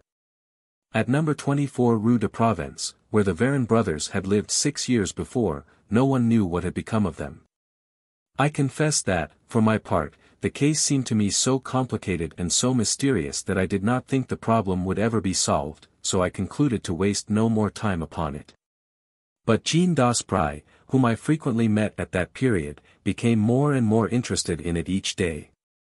It was he who pointed out to me that item from a foreign newspaper which was reproduced and commented upon by the entire press. It was as follows. The first trial of a new model of submarine boat, which is expected to revolutionize naval warfare, will be given in presence of the former emperor at a place that will be kept secret until the last minute. An indiscretion has revealed its name, it is called the Seven of Hearts. The Seven of Hearts. That presented a new problem. Could a connection be established between the name of the submarine and the incidents which we have related? But a connection of what nature? What had happened here could have no possible relation with the submarine. What do you know about it? Said Daspry to me. The most diverse effects often proceed from the same cause. 2 days later, the following foreign news item was received and published. It is said that the plans of the new submarine, Seven of Hearts, were prepared by French engineers, who, having sought, in vain, the support of their compatriots, subsequently entered into negotiations with the British Admiralty, without success. I do not wish to give undue publicity to certain delicate matters which once provoked considerable excitement. Yet, since all danger of injury therefrom has now come to an end, I must speak of the article that appeared in the Echo de France, which aroused so much comment at that time, and which threw considerable light upon the mystery of the Seven of Hearts. This is the article as it was published over the signature of SALVATOR. The affair of the 7 of Hearts. A corner of the veil raised. We will be brief. 10 years ago, a young mining engineer, Louis Lacombe, wishing to devote his time and fortune to certain studies, resigned his position he then held, and rented number 102 Boulevard Maillot, a small house that had been recently built and decorated for an Italian count. Through the agency of the Varin brothers of Lausanne, one of whom assisted in the preliminary experiments and the other acted as financial agent, the young engineer was introduced to Georges Andermatt, the founder of the Metal Exchange. After several interviews, he succeeded in interesting the banker in a submarine boat on which he was working, and it was agreed that as soon as the invention was perfected, Mon. Andermatt would use his influence with the Minister of Marine to obtain a series of trials under the direction of the government.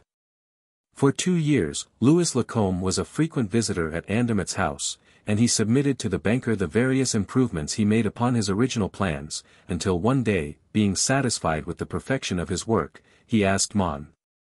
Andermatt to communicate with the Minister of Marine. That day, Louis Lacombe dined at Mon. Andermatt's house. He left there about 11:30 at night. He has not been seen since. A perusal of the newspapers of that date will show that the young man's family caused every possible inquiry to be made, but without success. And it was the general opinion that Louis Lacombe, who was known as an original and visionary youth, had quietly left for parts unknown. Let us accept that theory, improbable though it be, and let us consider another question, which is a most important one for our country: what has become of the plans of the submarine? Did Louis Lacombe carry them away? Are they destroyed? After making a thorough investigation, we are able to assert, positively, that the plans are in existence, and are now in the possession of the 2 brothers Varin. How did they acquire such a possession? That is a question not yet determined. Nor do we know why they have not tried to sell them at an earlier date. Did they fear that their title to them would be called in question? If so, they have lost that fear, and we can announce definitely, that the plans of Louis Lacombe are now the property of foreign power. And we are in a position to publish the correspondence that passed between the Varin brothers and the representative of that power. The Seven of Hearts, invented by Louis Lacombe, has been actually constructed by our neighbor. Will the invention fulfill the optimistic expectations of those who were concerned in that treacherous act? And a postscript adds. Later. Our special correspondent informs us that the preliminary trial of the Seven of Hearts has not been satisfactory. It is quite likely that the plans sold and delivered by the Varin brothers did not include the final document carried by Louis Lacombe to Mons. Andermatt on the day of his disappearance, a document that was indispensable to a thorough understanding of the invention. It contained a summary of the final conclusions of the inventor, and estimates and figures not contained in the other papers. Without this document, the plans are incomplete. On the other hand, without the plans, the document is worthless. Now is the time to act and recover what belongs to us. It may be a difficult matter, but we rely upon the assistance of Mons. Andermatt.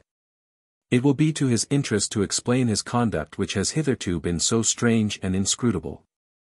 He will explain not only why he concealed these facts at the time of the suicide of Etienne Varin, but also why he has never revealed the disappearance of the paper, a fact well known to him. He will tell why, during the last 6 years, he paid spies to watch the movements of the Varin brothers. We expect from him, not only words, but acts. And at once. Otherwise, The threat was plainly expressed. But of what did it consist? What whip was Salvator, the anonymous writer of the article, holding over the head of Mons? Andermatt. An army of reporters attacked the banker, and 10 interviewers announced the scornful manner in which they were treated. Thereupon, the Echo de France announced its position in these words. Whether Mons.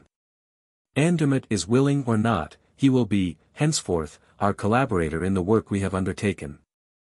Daspry and I were dining together on the day on which that announcement appeared.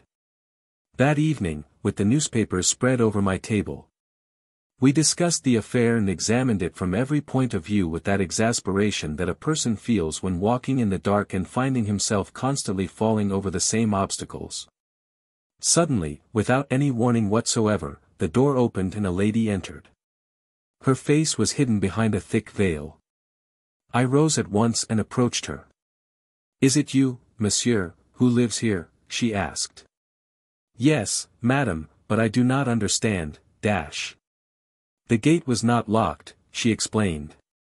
"But the vestibule door?" She did not reply, and it occurred to me that she had used the servant's entrance. How did she know the way? Then there was a silence that was quite embarrassing. She looked at Daspry, and I was obliged to introduce him. I asked her to be seated and explain the object of her visit. She raised her veil, and I saw that she was a brunette with regular features and, though not handsome, she was attractive, principally, on account of her sad, dark eyes. "I am Madame Andermatt," she said. "Madame Andermatt." I repeated, with astonishment.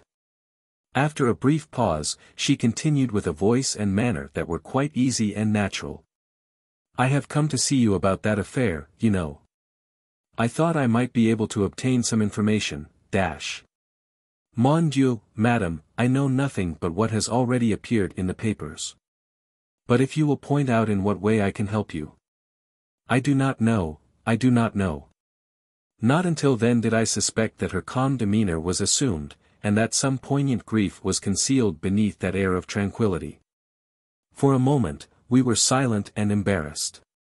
Then Daspry stepped forward, and said, "Will you permit me to ask you a few questions?" "Yes, yes," she cried. "I will answer." "You will answer. Whatever those questions may be." "Yes." "Did you know Louis Lacombe?" he asked. "Yes, through my husband." "When did you see him for the last time?" "The evening he dined with us." "At that time, was there anything to lead you to believe that you would never see him again?" "No." "But he had spoken of a trip to Russia, in a vague way. Then you expected to see him again?" Yes. He was to dine with us, 2 days later. How do you explain his disappearance? I cannot explain it. And mon Endemit? I do not know. Yet the article published in the Echo de France indicates, yes, that the Varin brothers had something to do with his disappearance. Is that your opinion? Yes. On what do you base your opinion? When he left our house, Louis Lacombe carried a satchel containing all the papers relating to his invention. 2 days later, my husband, in a conversation with one of the Varin brothers, learned that the papers were in their possession. And he did not denounce them? No. Why not? Because there was something else in the satchel, something besides the papers of Louis Lacombe. What was it? She hesitated, was on the point of speaking, but, finally, remained silent. Daspry continued. I presume that is why your husband has kept a close watch over their movements instead of informing the police. He hoped to recover the papers and, at the same time, that compromising article which has enabled the two brothers to hold over him threats of exposure and blackmail. Over him, and over me. Ah. Over you, also. Over me, in particular. She uttered the last words in a hollow voice. Daspry observed it. He paced to and fro for a moment, then, turning to her, asked. Had you written to Louis Lacombe? Of course. My husband had business with him. Apart from those business letters, had you written to Louis Lacombe? Other letters? Excuse my insistence, but it is absolutely necessary that I should know the truth. Did you write other letters? Yes, she replied, blushing. And those letters came into the possession of the Varin brothers? Yes. Does Mon Endemit know it? He has not seen them, but Alfred Varin has told him of their existence and threatened to publish them if my husband should take any steps against him. My husband was afraid of a scandal. But he has tried to recover the letters. I think so. But I do not know. You see, after that last interview with Alfred Varin, and after some harsh words between me and my husband in which he called me to account, we live as strangers. In that case, as you have nothing to lose, what do you fear? I may be indifferent to him now, but I am the woman that he has loved, the one he would still love, oh. I am quite sure of that, she murmured, in a fervent voice, he would still love me if he had not got hold of those cursed letters. What? Did he succeed, but the two brothers still defied him? Yes, and they boasted of having a secure hiding place. Well? I believe my husband discovered that hiding place. Ah. Where was it? Here. Here. I cried in alarm. Yes. I always had that suspicion. Louis Lacombe was very ingenious and amused himself in his leisure hours, by making safes and locks. No doubt, the Varin brothers were aware of that fact and utilized one of Lacombe's safes in which to conceal the letters. And other things, perhaps. But they did not live here, I said. Before you came, 4 months ago, the house had been vacant for some time. And they may have thought that your presence here would not interfere with them when they wanted to get the papers. But they did not count on my husband, who came here on the night of June 22nd, forced the safe, took what he was seeking, and left his card to inform the two brothers that he feared them no more, and that their positions were now reversed. 2 days later, after reading the article in the Gil Blas, Etienne Varin came here, remained alone in this room, found the safe empty, and killed himself. After a moment, Daspry said. A very simple theory. Has Mon Endemit spoken to you since then? No. Has his attitude toward you changed in any way? Does he appear more gloomy, more anxious? No, I haven't noticed any change. And yet you think he has secured the letters. Now, in my opinion, he has not got those letters, and it was not he who came here on the night of June 22nd. Who was it, then? The mysterious individual who is managing this affair, who holds all the threads in his hands, and whose invisible but far-reaching power we have felt from the beginning. It was he and his friends who entered this house on June 22nd. It was he who discovered the hiding place of the papers, it was he who left Mon Andermatt's card, it is he who now holds the correspondence and the evidence of the treachery of the Varin brothers. Who is he? I asked, impatiently. The man who writes letters to the Echo de France. Salvator. Have we not convincing evidence of that fact? Does he not mention in his letters certain details that no one could know, except the man who had thus discovered the secrets of the two brothers? Well, then, stammered Madame Andermatt, in great alarm, he has my letters also, and it is he who now threatens my husband. Mon Dieu! What am I to do? Write to him, declared Daspry.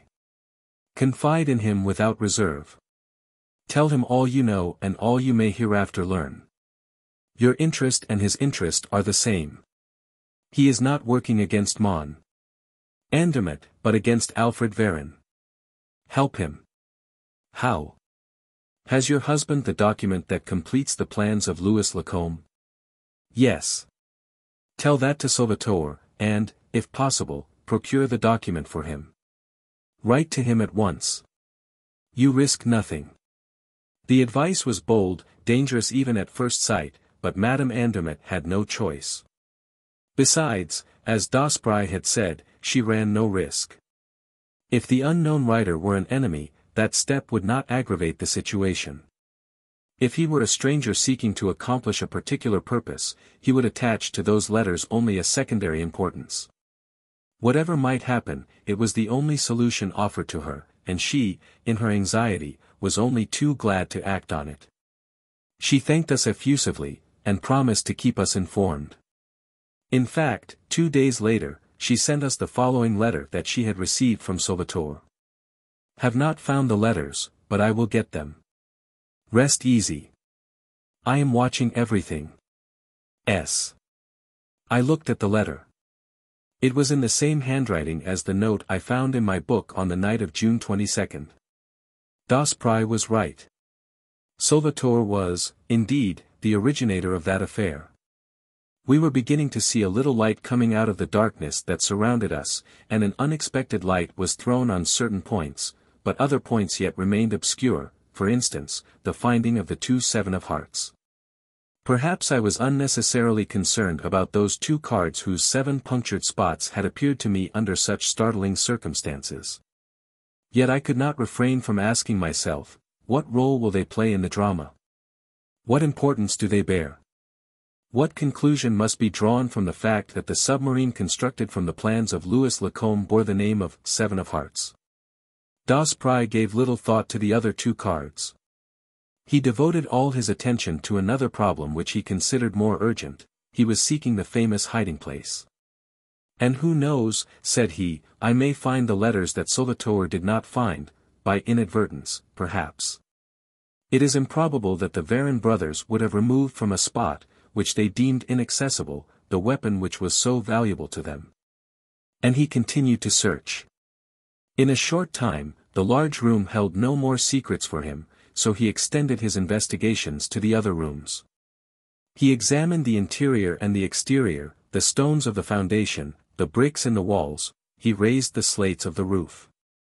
One day, he came with a pickaxe and a spade, gave me the spade, kept the pickaxe, pointed to the adjacent vacant lots, and said, "Come." I followed him, but I lacked his enthusiasm. He divided the vacant land into several sections which he examined in turn. At last, in a corner, at the angle formed by the walls of 2 neighboring proprietors, a small pile of earth and gravel, covered with briars and grass, attracted his attention. He attacked it. I was obliged to help him. For an hour, under a hot sun, we labored without success. I was discouraged, but Daspry urged me on. His ardor was as strong as ever. At last, Daspry's pickaxe unearthed some bones, the remains of a skeleton to which some scraps of clothing still hung. Suddenly, I turned pale. I had discovered, sticking in the earth, a small piece of iron cut in the form of a rectangle, on which I thought I could see red spots.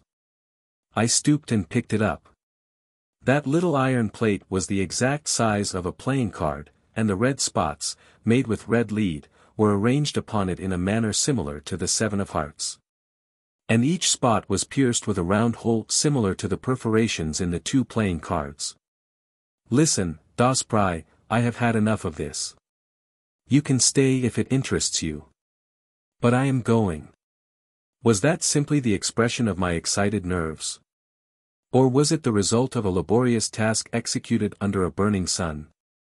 I know that I trembled as I walked away, and that I went to bed, where I remained 48 hours, restless and feverish, haunted by skeletons that danced around me and threw their bleeding hearts at my head. Das Pry was faithful to me. He came to my house every day, and remained 3 or 4 hours, which he spent in the large room, ferreting, thumping, tapping. The letters are here, in this room, he said, from time to time, they are here. I will stake my life on it. On the morning of the 3rd day I arose, feeble yet, but cured. A substantial breakfast cheered me up. But a letter that I received that afternoon contributed, more than anything else, to my complete recovery, and aroused in me a lively curiosity. This was the letter. Monsieur, the drama, the first act of which transpired on the night of June 22nd, is now drawing to a close. Force of circumstances compel me to bring the 2 principal actors in that drama face to face, and I wish that meeting to take place in your house, if you will be so kind as to give me the use of it for this evening from 9 o'clock to 11. It will be advisable to give your servant leave of absence for the evening, and, perhaps, you will be so kind as to leave the field open to the 2 adversaries. You will remember that when I visited your house on the night of June 22nd, I took excellent care of your property. I feel that I would do you an injustice if I should doubt, for one moment, your absolute discretion in this affair. Your devoted SALVATOR. I was amused at the facetious tone of his letter and also at the whimsical nature of his request. There was a charming display of confidence and candor in his language, and nothing in the world could have induced me to deceive him or repay his confidence with ingratitude. I gave my servant a theatre ticket, and he left the house at 8 o'clock. A few minutes later, Das Pry arrived. I showed him the letter. Well, said he. Well, I have left the garden gate unlocked, so anyone can enter. And you, are you going away? Not at all. I intend to stay right here. But he asks you to go, dash. But I am not going. I will be discreet, but I am resolved to see what takes place. Ma foi! Exclaimed Das Pry, laughing, you are right, and I shall stay with you. I shouldn't like to miss it. We were interrupted by the sound of the doorbell. Here already, said Das Pry, 20 minutes ahead of time. Incredible. I went to the door and ushered in the visitor. It was Madame Andermatt. She was faint and nervous, and in a stammering voice, she ejaculated. My husband is coming. He has an appointment. They intend to give him the letters. How do you know? I asked. By chance. A message came for my husband while we were at dinner. The servant gave it to me by mistake. My husband grabbed it quickly, but he was too late. I had read it. You read it? Yes. It was something like this: at 9 o'clock this evening, be at Boulevard Maillot with the papers connected with the affair. In exchange, the letters. So, after dinner, I hastened here. Unknown to your husband? Yes. What do you think about it? Asked Das Pry, turning to me. I think as you do, that Mon Andermatt is one of the invited guests. Yes, but for what purpose? That is what we are going to find out. I led them to a large room. The 3 of us could hide comfortably behind the velvet chimney mantel, and observe all that should happen in the room. We seated ourselves there, with Madame Andermatt in the center. The clock struck 9. A few minutes later, the garden gate creaked upon its hinges. I confess that I was greatly agitated. I was about to learn the key to the mystery. The startling events of the last few weeks were about to be explained, and, under my eyes, the last battle was going to be fought. Daspry seized the hand of Madame Andermatt, and said to her, "Not a word, not a movement. Whatever you may see or hear, keep quiet." Someone entered. It was Alfred Varin. I recognized him at once, owing to the close resemblance he bore to his brother Etienne. There was the same slouching gait. The same cadaverous face covered with a black beard. He entered with the nervous air of a man who is accustomed to fear the presence of traps and ambushes, who scents and avoids them. He glanced about the room, and I had the impression that the chimney, masked with a velvet portière, did not please him. He took 3 steps in our direction, when something caused him to turn and walk toward the old mosaic king, with the flowing beard and flamboyant sword, which he examined minutely. Mounting on a chair and following with his fingers the outlines of the shoulders and head and feeling certain parts of the face. Suddenly, he leaped from the chair and walked away from it. He had heard the sound of approaching footsteps. Mon. Andermatt appeared at the door. You, exclaimed the banker. Was it you who brought me here? By no means, protested Varin, in a rough, jerky voice that reminded me of his brother. On the contrary, it was your letter that brought me here. My letter? A letter signed by you, in which you offered, I never wrote to you, declared Mon. Andermatt. You did not write to me. Instinctively, Varin was put on his guard, not against the banker, but against the unknown enemy who had drawn him into this trap. A second time, he looked in our direction, then walked toward the door. But Mon. Andermatt barred his passage. Well, where are you going, Varin? There is something about this affair I don't like. I am going home. Good evening. One moment. No need of that, Mon. Andermatt. I have nothing to say to you. But I have something to say to you, and this is a good time to say it. Let me pass. No, you will not pass. Varin recoiled before the resolute attitude of the banker, as he muttered. Well, then, be quick about it. One thing astonished me. And I have no doubt my 2 companions experienced a similar feeling. Why was Salvator not there?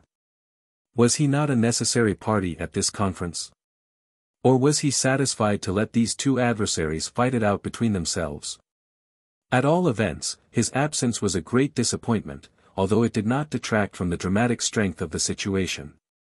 After a moment, Mon. Andermatt approached Varin and, face to face, eye to eye, said. Now, after all these years and when you have nothing more to fear, you can answer me candidly, what have you done with Louis Lacombe? What a question. As if I knew anything about him. You do know. You and your brother were his constant companions, almost lived with him in this very house. You knew all about his plans and his work. And the last night I ever saw Louis Lacombe, when I parted with him at my door, I saw 2 men slinking away in the shadows of the trees. That, I am ready to swear to. Well, what has that to do with me? The 2 men were you and your brother. Prove it. The best proof is that, 2 days later, you yourself showed me the papers and the plans that belonged to Lacombe and offered to sell them. How did these papers come into your possession? I have already told you, Mon. Andermatt, that we found them on Louis Lacombe's table, the morning after his disappearance. That is a lie. Prove it. The law will prove it. Why did you not appeal to the law? Why? Why, stammered the banker, with a slight display of emotion. You know very well, Mon. Andermatt, if you had the least certainty of our guilt, our little threat would not have stopped you. What threat? Those letters. Do you suppose I ever gave those letters a moment's thought? If you did not care for the letters, why did you offer me thousands of francs for their return? And why did you have my brother and me tracked like wild beasts? To recover the plans. Nonsense. You wanted the letters. You knew that as soon as you had the letters in your possession, you could denounce us. Oh. No, I couldn't part with them.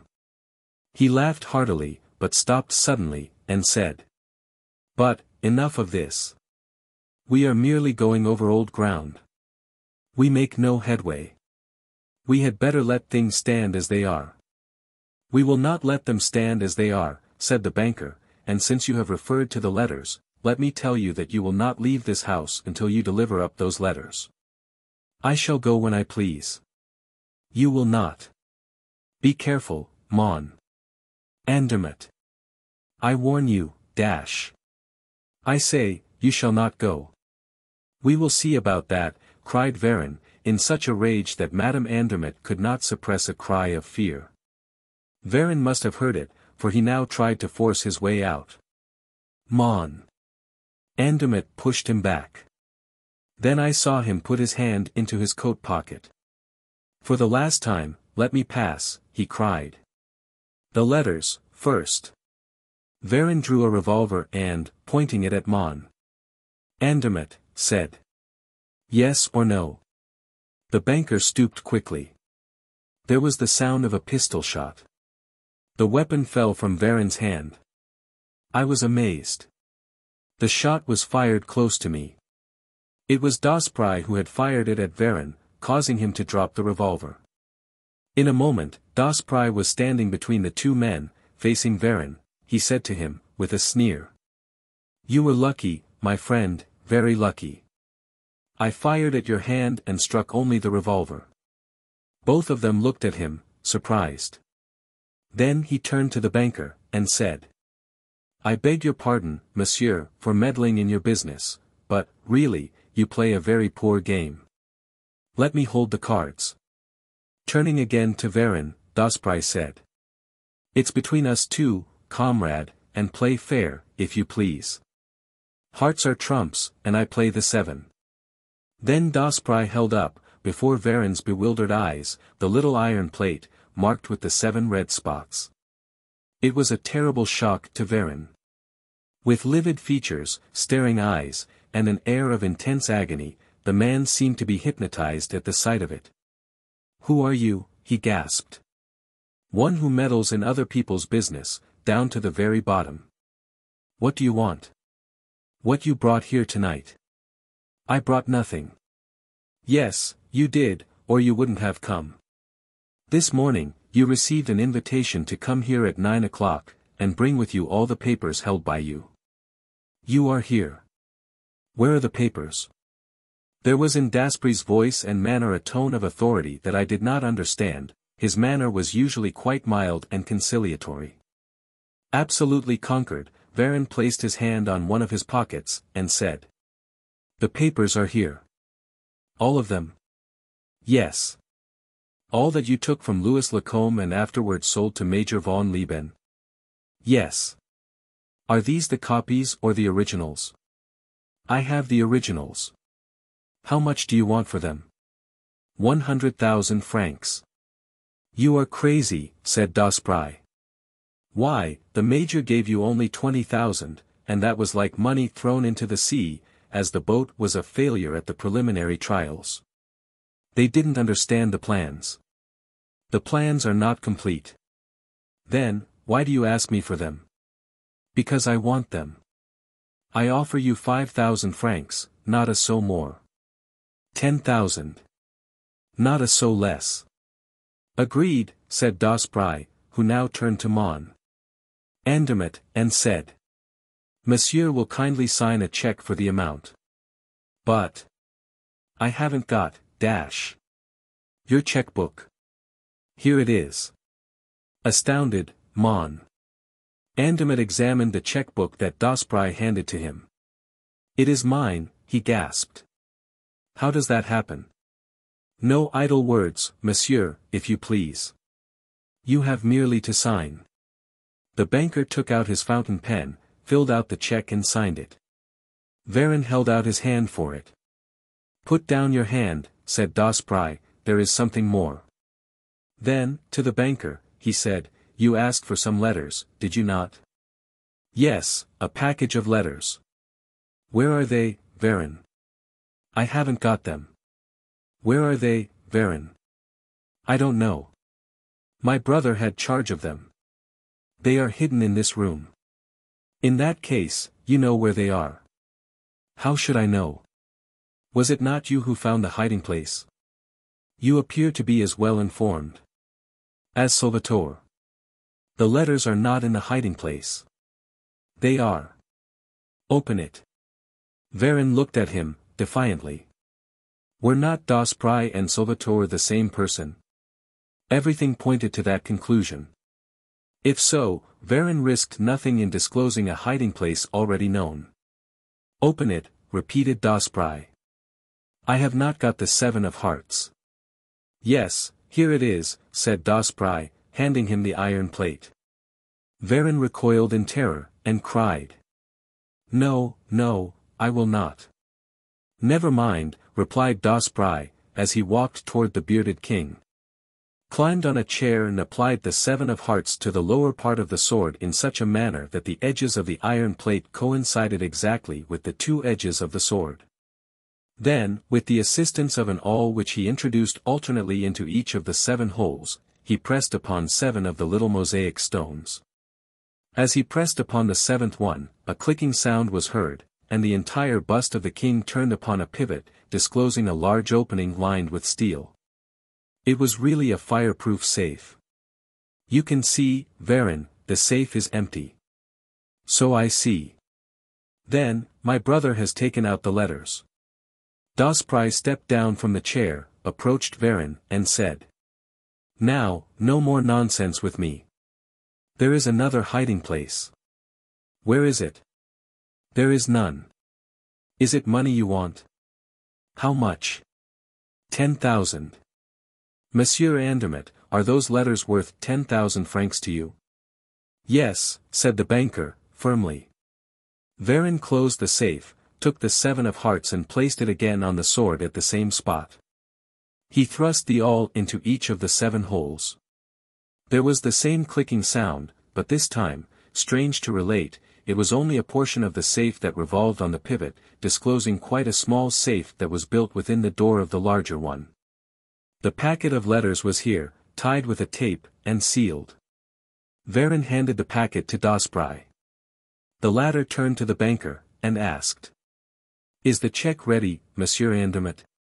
Yes. And you have also the last document that you received from Louis Lacombe, the one that completes the plans of the submarine? Yes. The exchange was made. Daspry pocketed the document and the checks, and offered the packet of letters to Mon. Andermatt. This is what you wanted, monsieur. The banker hesitated a moment, as if he were afraid to touch those cursed letters that he had sought so eagerly. Then, with a nervous movement, he took them. Close to me, I heard a moan. I grasped Madame Andermatt's hand. It was cold. I believe, monsieur, said Daspry to the banker, that our business is ended. Oh. No thanks. It was only by a mere chance that I have been able to do you a good turn. Good night. Mon.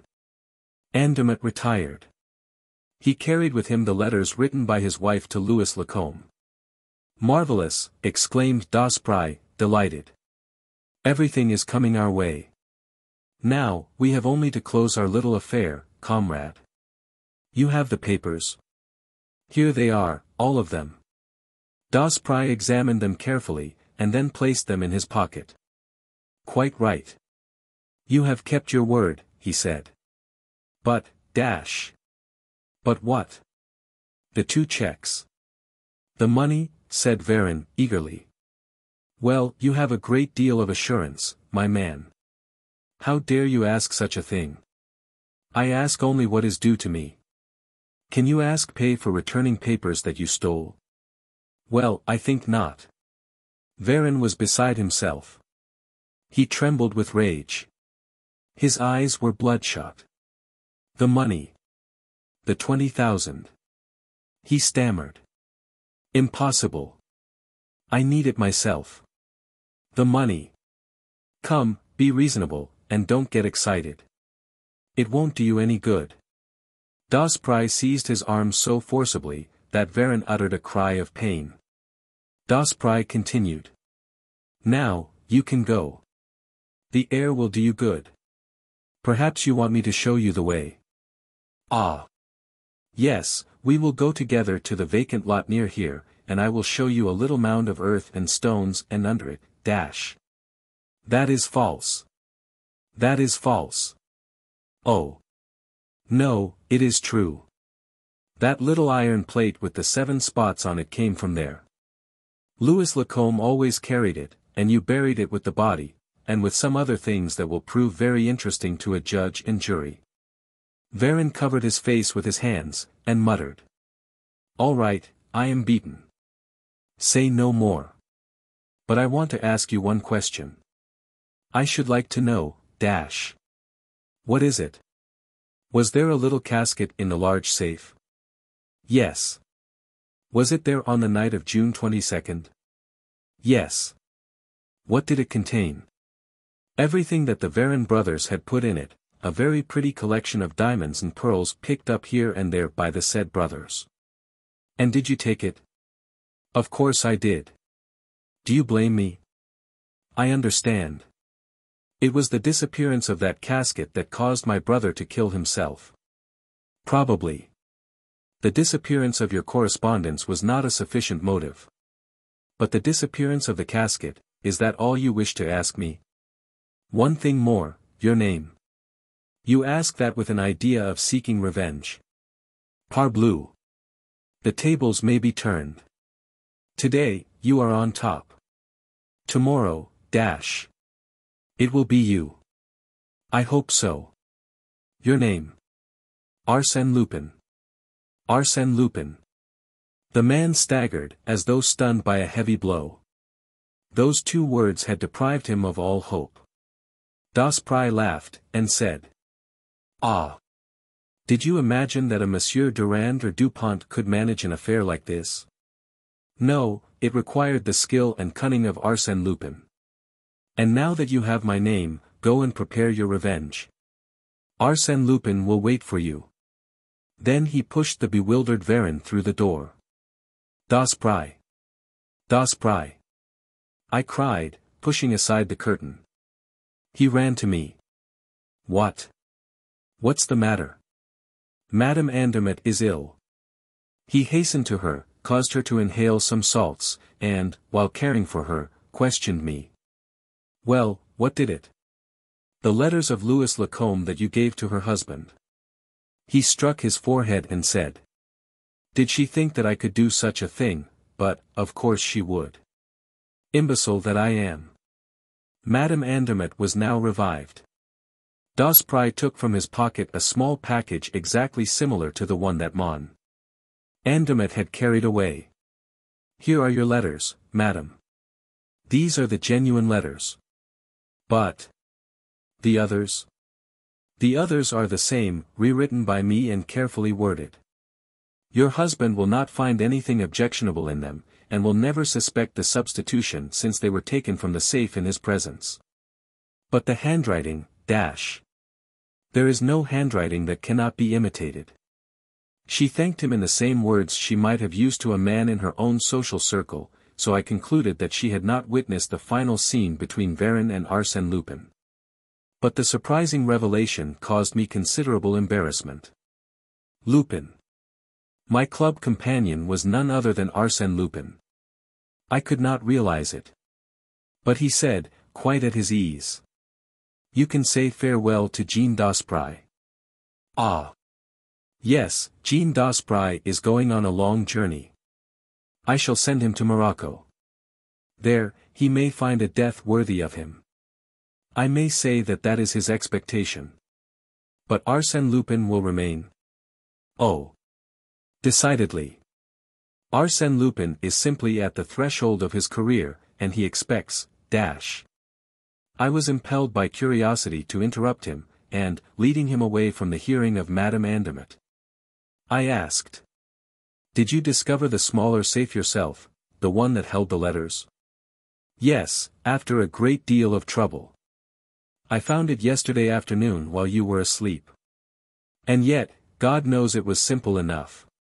But the simplest things are the ones that usually escape our notice. Then, showing me the 7 of hearts, he added, of course I had guessed that, in order to open the larger safe, this card must be placed on the sword of the Mosaic king. How did you guess that? Quite easily. Through private information, I knew that fact when I came here on the evening of June 22nd, After you left me, Yes. After turning the subject of our conversation to stories of crime and robbery which were sure to reduce you to such a nervous condition that you would not leave your bed, but would allow me to complete my search uninterrupted. The scheme worked perfectly. Well, I knew when I came here that there was a casket concealed in a safe with a secret lock, and that the 7 of hearts was the key to that lock. I had merely to place the card upon the spot that was obviously intended for it. An hour's examination showed me where the spot was. 1 hour. Observed the fellow in mosaic. The old emperor. That old emperor is an exact representation of the king of hearts on all playing cards. That's right. But how does the 7 of hearts open the larger safe at one time and the smaller safe at another time? And why did you open only the larger safe in the first instance? I mean on the night of June 22nd. Why? Because I always placed the 7 of hearts in the same way. I never changed the position. But, yesterday, I observed that by reversing the card, by turning it upside down, the arrangement of the 7 spots on the mosaic was changed. Parbleu. Of course, parbleu. But a person has to think of those things. There is something else. You did not know the history of those letters until Madame Andermatt, spoke of them before me? No. Because I found in the safe, besides the casket, nothing but the correspondence of the 2 brothers which disclosed their treachery in regard to the plans. Then it was by chance that you were led, first, to investigate the history of the 2 brothers, and then to search for the plans and documents relating to the submarine. Simply by chance. For what purpose did you make the search? Mon Dieu! Exclaimed Daspry, laughing, how deeply interested you are. The subject fascinates me. Very well, presently, after I have escorted Madame Andermatt to a carriage, and dispatched a short story to the Echo de France, I will return and tell you all about it. He sat down and wrote one of those short, clear-cut articles which serve to amuse and mystify the public. Who does not recall the sensation that followed that article produced throughout the entire world? Arsène Lupin has solved the problem recently submitted by SALVATOR. Having acquired possession of all the documents and original plans of the engineer Louis Lacombe, he has placed them in the hands of the Minister of Marine. And he has headed a subscription list for the purpose of presenting to the nation the first submarine constructed from those plans. His subscription is 20,000 francs. 20,000 francs. The checks of Mon. Andermatt? I exclaimed, when he had given me the paper to read. Exactly. It was quite right that Varin should redeem his treachery. And that is how I made the acquaintance of Arsène Lupin. That is how I learned that Jean Daspry, a member of my club, was none other than Arsène Lupin, gentleman thief. That is how I formed very agreeable ties of friendship with that famous man, and, thanks to the confidence with which he honored me, how I became his very humble and faithful historiographer. 7. Madame Imbert's safe. At 3 o'clock in the morning, there were still half a dozen carriages in front of one of those small houses which form only the side of the Boulevard Berthier. The door of that house opened, and a number of guests, male and female, emerged. The majority of them entered their carriages and were quickly driven away, leaving behind only 2 men who walked down Courcelles, where they parted, as one of them lived in that street. The other decided to return on foot as far as the Porte Maillot. It was a beautiful winter's night, clear and cold, a night on which a brisk walk is agreeable and refreshing. But, at the end of a few minutes, he had the disagreeable impression that he was being followed. Turning around, he saw a man skulking amongst the trees. He was not a coward, yet he felt it advisable to increase his speed. Then his pursuer commenced to run, and he deemed it prudent to draw his revolver and face him. But he had no time. The man rushed at him and attacked him violently. Immediately, they were engaged in a desperate struggle, wherein he felt that his unknown assailant had the advantage. He called for help, struggled, and was thrown down on a pile of gravel, seized by the throat, and gagged with a handkerchief that his assailant forced into his mouth. His eyes closed, and the man who was smothering him with his weight arose to defend himself against an unexpected attack. A blow from a cane and a kick from a boot, the man uttered 2 cries of pain, and fled, limping and cursing. Without deigning to pursue the fugitive, the new arrival stooped over the prostrate man and inquired. "Are you hurt, monsieur?" He was not injured, but he was dazed and unable to stand. His rescuer procured a carriage, placed him in it, and accompanied him to his house on the Avenue de la Grande Armée. On his arrival there, quite recovered, he overwhelmed his saviour with thanks. "I owe you my life, monsieur, and I shall not forget it. I do not wish to alarm my wife at this time of night, but, tomorrow, she will be pleased to thank you personally. Come and breakfast with us. My name is Ludovic Imbert. May I ask yours?" "Certainly, monsieur." And he handed Imbert a card bearing the name, Arsène Lupin. At that time, Arsène Lupin did not enjoy the celebrity which the Cahorn affair, his escape from the prison de la Santé, and other brilliant exploits, afterwards gained for him. He had not even used the name of Arsène Lupin. The name was specially invented to designate the rescuer of Imbert, that is to say, it was in that affair that Arsène Lupin was baptized. Fully armed and ready for the fray, it is true, but lacking the resources and authority which command success, Arsène Lupin was then merely an apprentice in a profession wherein he soon became a master. With what a thrill of joy he recalled the invitation he received that night. At last, he had reached his goal. At last, he had undertaken a task worthy of his strength and skill. The Imbert millions. What a magnificent feast for an appetite like his. He prepared a special toilet for the occasion. A shabby frock coat, baggy trousers, a frayed silk hat, well-worn collar and cuffs, all quite correct in form, but bearing the unmistakable stamp of poverty. His cravat was a black ribbon pinned with a false diamond. Thus accoutred, he descended the stairs of the house in which he lived at Montmartre. At the 3rd floor, without stopping, he rapped on a closed door with the head of his cane. He walked to the exterior boulevards. A tramcar was passing. He boarded it, and someone who had been following him took a seat beside him.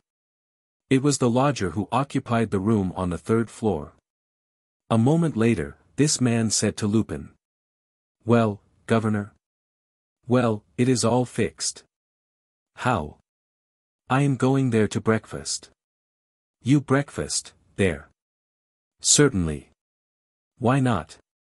"I rescued Ludovic Imbert from certain death at your hands." Imbert is not devoid of gratitude. He invited me to breakfast." There was a brief silence. Then the other said. "But you are not going to throw up the scheme?" "My dear boy," said Lupin, "when I arranged that little case of assault and battery, when I took the trouble at 3 o'clock in the morning, to rap you with my cane and tap you with my boot at the risk of injuring my only friend. It was not my intention to forego the advantages to be gained from a rescue so well arranged and executed." "Oh. No, not at all. But the strange rumors we hear about their fortune? Never mind about that. For 6 months, I have worked on this affair, investigated it, studied it, questioned the servants, the money-lenders and men of straw. For 6 months, I have shadowed the husband and wife. Consequently, I know what I am talking about. Whether the fortune came to them from old Brawford, as they pretend, or from some other source, I do not care. I know that it is a reality. That it exists. And some day it will be mine. Bigger. 100 millions. Let us say 10, or even 5, that is enough. They have a safe full of bonds, and there will be the devil to pay if I can't get my hands on them. The tramcar stopped at the Place de la Toile. The man whispered to Lupin. "What am I to do now?" "Nothing, at present. You will hear from me. There is no hurry." 5 minutes later, Arsène Lupin was ascending the magnificent flight of stairs in the Imbert mansion, and Imbert introduced him to his wife. Madame Gervais Imbert was a short plump woman, and very talkative. She gave Lupin a cordial welcome. "I desired that we should be alone to entertain our savior," she said. From the outset, they treated our savior as an old and valued friend. By the time dessert was served, their friendship was well cemented, and private confidences were being exchanged. Arsène related the story of his life, the life of his father as a magistrate, the sorrows of his childhood, and his present difficulties. Gervais, in turn, spoke of her youth, her marriage, the kindness of the aged Brawford, the 100 millions that she had inherited, the obstacles that prevented her from obtaining the enjoyment of her inheritance. The moneys she had been obliged to borrow at an exorbitant rate of interest, her endless contentions with Brawford's nephews, and the litigation. The injunctions. In fact, everything. "Just think of it, Monsieur Lupin, the bonds are there, in my husband's office, and if we detach a single coupon, we lose everything. They are there, in our safe, and we dare not touch them." Monsieur Lupin shivered at the bare idea of his proximity to so much wealth. Yet he felt quite certain that Monsieur Lupin would never suffer from the same difficulty as his fair hostess who declared she dare not touch the money. "Ah! They are there," he repeated, to himself, "they are there." A friendship formed under such circumstances soon led to closer relations. When discreetly questioned, Arsène Lupin confessed his poverty and distress. Immediately, the unfortunate young man was appointed private secretary to the Imberts, husband and wife, at a salary of 100 francs a month. He was to come to the house every day and receive orders for his work, and a room on the second floor was set apart as his office. This room was directly over Imbert's office. Arsène soon realized that his position as secretary was essentially a sinecure. During the first 2 months, he had only 4 important letters to recopy, and was called only once to Imbert's office. Consequently, he had only one opportunity to contemplate, officially, the Imbert safe. Moreover, he noticed that the secretary was not invited to the social functions of the employer. But he did not complain, as he preferred to remain, modestly, in the shade and maintain his peace and freedom. However, he was not wasting any time. From the beginning, he made clandestine visits to Imbert's office, and paid his respects to the safe, which was hermetically closed. It was an immense block of iron and steel, cold and stern in appearance, which could not be forced open by the ordinary tools of the burglar's trade. But Arsène Lupin was not discouraged. "Where force fails, cunning prevails," he said to himself. "The essential thing is to be on the spot when the opportunity occurs. In the meantime, I must watch and wait." He made immediately some preliminary preparations.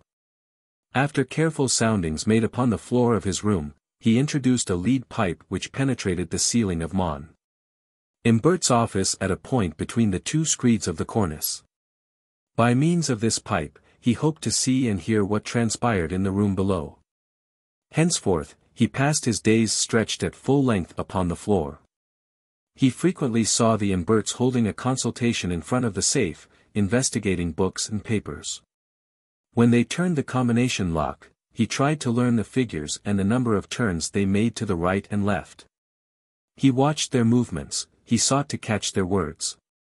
There was also a key necessary to complete the opening of the safe. What did they do with it? Did they hide it? One day, he saw them leave the room without locking the safe. He descended the stairs quickly, and boldly entered the room. But they had returned. "Oh! Excuse me," he said, "I made a mistake in the door." "Come in, Monsieur Lupin, come in," cried Madame Imbert, "are you not at home here? We want your advice. What bonds should we sell?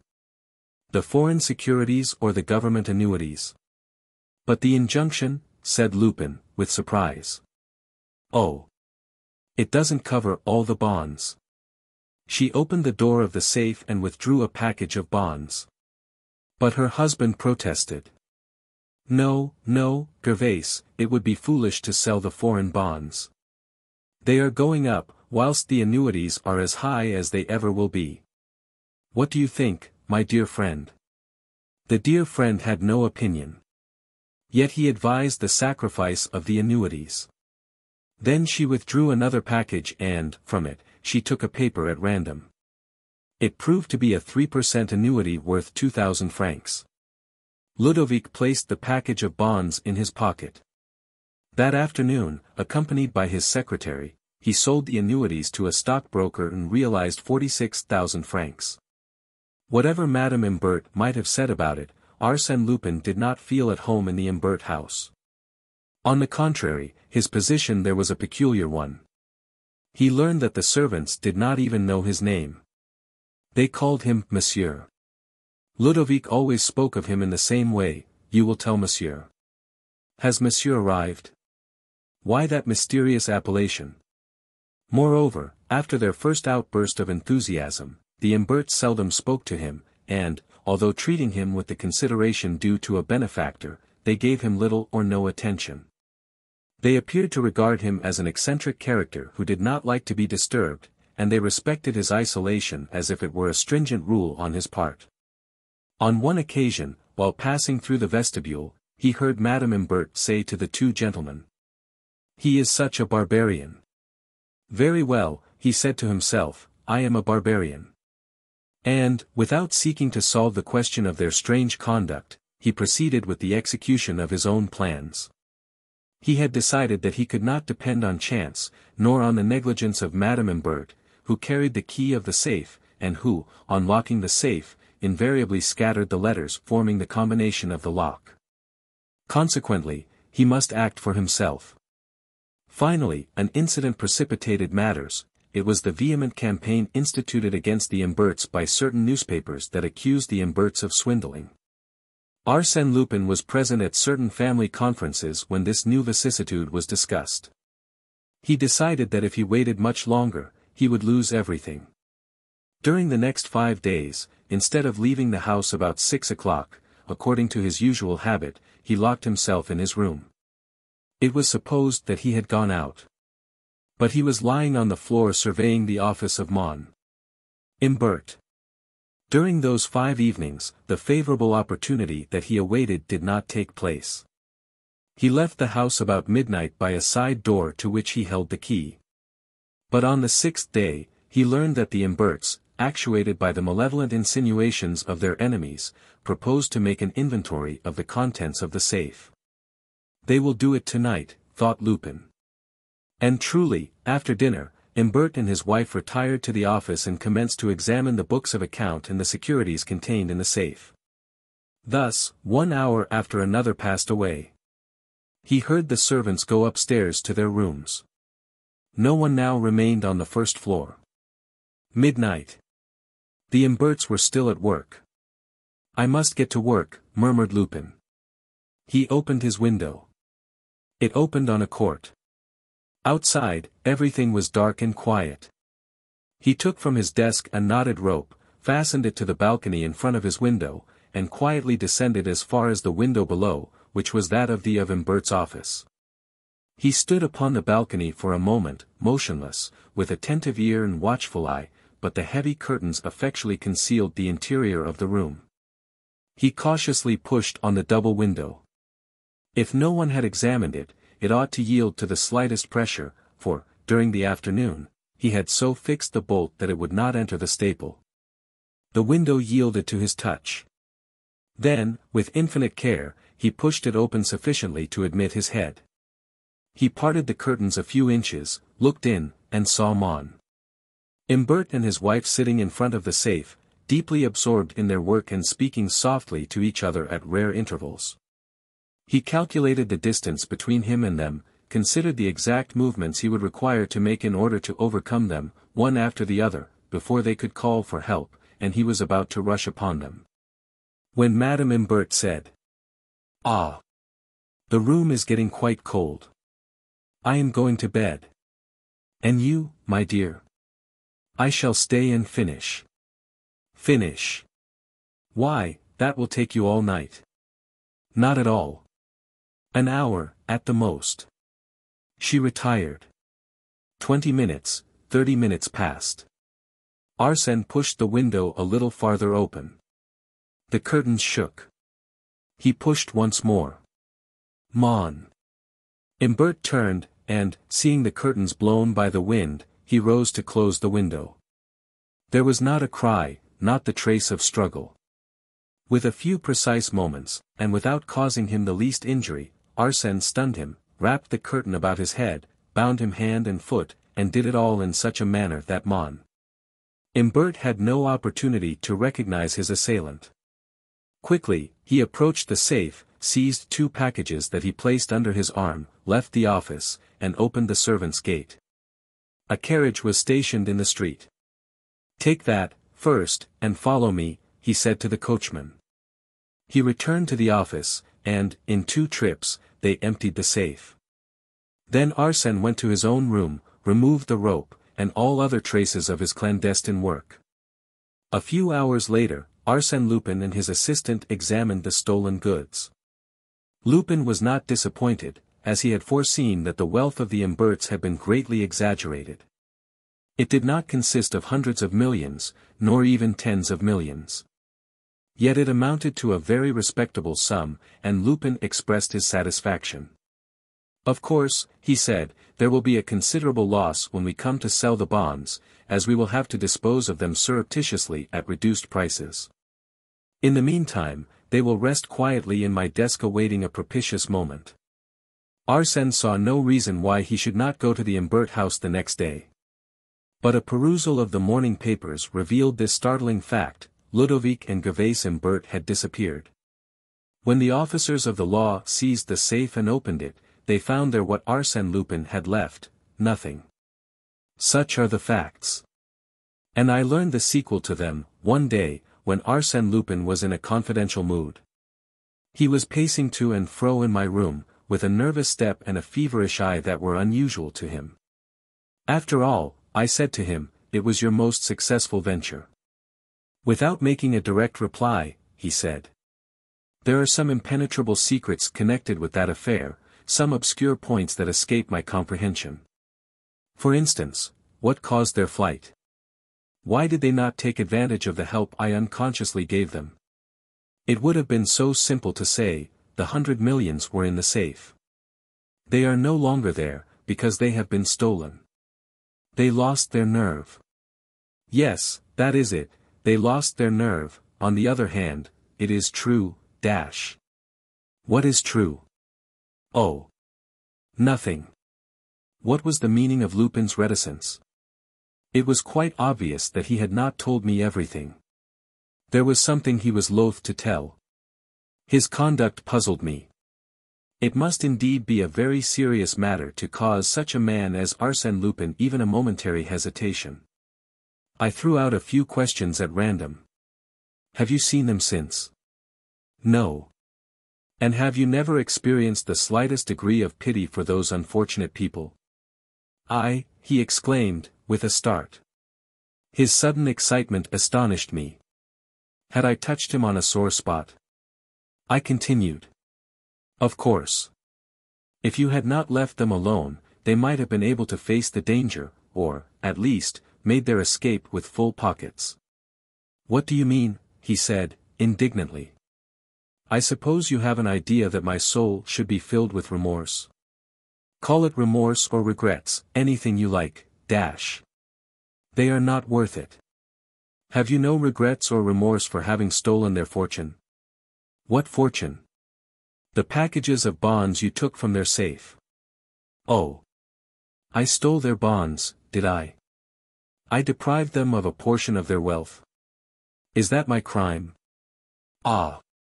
My dear boy, you do not know the truth. You never imagined that those bonds were not worth the paper they were written on. Those bonds were false, they were counterfeit, every one of them, do you understand? They were counterfeit." I looked at him, astounded. Counterfeit. The 4 or 5 millions. Yes, counterfeit, he exclaimed, in a fit of rage. Only so many scraps of paper. I couldn't raise a sou on the whole of them. And you ask me if I have any remorse. They are the ones who should have remorse and pity. They played me for a simpleton, and I fell into their trap. I was their latest victim, their most stupid gull. He was affected by genuine anger, the result of malice and wounded pride. He continued. From start to finish, I got the worst of it. Do you know the part one played in that affair, or rather the part they made me play? That of André Brawford. Yes, my boy, that is the truth, and I never suspected it. It was not until afterwards, on reading the newspapers, that the light finally dawned in my stupid brain. Whilst I was posing as his savior, as the gentleman who had risked his life to rescue Mon Imbert from the clutches of an assassin, they were passing me off as Brawford. Wasn't that splendid? That eccentric individual who had a room on the second floor, that barbarian that was exhibited only at a distance, was Brawford, and Brawford was I. Thanks to me, and to the confidence that I inspired under the name of Brawford, they were enabled to borrow money from the bankers and other money-lenders. Ha! What an experience for a novice! And I swear to you that I shall profit by the lesson. He stopped, seized my arm, and said to me, in a tone of exasperation. My dear fellow, at this very moment, Gervais Imbert owes me 1,500 francs. I could not refrain from laughter, his rage was so grotesque. He was making a mountain out of a molehill. In a moment, he laughed himself, and said. Yes, my boy, 1,500 francs. You must know that I had not received one sou of my promised salary, and, more than that, she had borrowed from me the sum of 1,500 francs. All my youthful savings. And do you know why? To devote the money to charity. I am giving you a straight story. She wanted it for some poor people she was assisting, unknown to her husband. And my hard-earned money was wormed out of me by that silly pretense. Isn't it amusing, Hein? Arsène Lupin done out of 1,500 francs by the fair lady from whom he stole for millions in counterfeit bonds. And what a vast amount of time and patience and cunning I expended to achieve that result. It was the first time in my life that I was played for a fool, and I frankly confess that I was fooled that time to the Queen's taste. 8. The Black Pearl. A violent ringing of the bell awakened the concierge of No. 9, Avenue Hoche. She pulled the door string, grumbling. I thought everybody was in. It must be 3 o'clock. Perhaps it is someone for the doctor, muttered her husband. At that moment, a voice inquired. Dr. Harel. What floor? 3rd floor, left. But the doctor won't go out at night. He must go tonight. The visitor entered the vestibule, ascended to the 1st floor, the 2nd, the 3rd, and, without stopping at the doctor's door, he continued to the 5th floor. There, he tried 2 keys. One of them fitted the lock. Ah! Good, he murmured, that simplifies the business wonderfully. But before I commence work I had better arrange for my retreat. Let me see. Have I had sufficient time to rouse the doctor and be dismissed by him? Not yet. A few minutes more. At the end of 10 minutes, he descended the stairs, grumbling noisily about the doctor. The concierge opened the door for him and heard it click behind him. But the door did not lock, as the man had quickly inserted a piece of iron in the lock in such a manner that the bolt could not enter. Then, quietly, he entered the house again, unknown to the concierge. In case of alarm, his retreat was assured. Noiselessly, he ascended to the 5th floor once more. In the antechamber, by the light of his electric lantern, he placed his hat and overcoat on one of the chairs, took a seat on another, and covered his heavy shoes with felt slippers. Alf! Here I am, and how simple it was. I wonder why more people do not adopt the profitable and pleasant occupation of burglar. With a little care and reflection, it becomes a most delightful profession. Not too quiet and monotonous, of course, as it would then become wearisome. He unfolded a detailed plan of the apartment. Let me commence by locating myself. Here, I see the vestibule in which I am sitting. On the street front, the drawing room, the boudoir and dining room. Useless to waste any time there, as it appears that the Countess has a deplorable taste. Not a bibelot of any value. Now, let's get down to business. Ah! Here is a corridor, it must lead to the bed chambers. At a distance of 3 meters, I should come to the door of the wardrobe closet which connects with the chamber of the Countess. He folded his plan, extinguished his lantern, and proceeded down the corridor, counting his distance, thus. 1 meter. 2 meters. 3 meters, here is the door, mon Dieu, how easy it is. Only a small, simple bolt now separates me from the chamber, and I know that the bolt is located exactly 1 meter, 43 centimeters, from the floor. So that, thanks to a small incision I am about to make, I can soon get rid of the bolt. He drew from his pocket the necessary instruments. Then the following idea occurred to him. Suppose, by chance, the door is not bolted. I will try it first. He turned the knob, and the door opened. My brave Lupin, surely fortune favors you. What's to be done now? You know the situation of the rooms, you know the place in which the Countess hides the black pearl. Therefore, in order to secure the black pearl, you have simply to be more silent than silence, more invisible than darkness itself. Arsène Lupin was employed fully a half-hour in opening the second door, a glass door that led to the Countess' bedchamber. But he accomplished it with so much skill and precaution, that even had the Countess been awake, she would not have heard the slightest sound. According to the plan of the rooms, that he holds, he has merely to pass around a reclining chair and, beyond that, a small table close to the bed. On the table, there was a box of letter paper, and the black pearl was concealed in that box. He stooped and crept cautiously over the carpet, following the outlines of the reclining chair. When he reached the extremity of it, he stopped in order to repress the throbbing of his heart. Although he was not moved by any sense of fear, he found it impossible to overcome the nervous anxiety that one usually feels in the midst of profound silence. That circumstance astonished him, because he had passed through many more solemn moments without the slightest trace of emotion. No danger threatened him. Then why did his heart throb like an alarm bell? Was it that sleeping woman who affected him? Was it the proximity of another pulsating heart? He listened, and thought he could discern the rhythmical breathing of a person asleep. It gave him confidence, like the presence of a friend. He sought and found the armchair. Then, by slow, cautious movements, advanced toward the table, feeling ahead of him with outstretched arm. His right had touched one of the feet of the table. Ah! Now, he had simply to rise, take the pearl, and escape. That was fortunate, as his heart was leaping in his breast like a wild beast, and made so much noise that he feared it would waken the Countess. By a powerful effort of the will, he subdued the wild throbbing of his heart, and was about to rise from the floor when his left hand encountered, lying on the floor, an object which he recognized as a candlestick, an overturned candlestick. A moment later, his hand encountered another object, a clock, one of those small traveling clocks, covered with leather.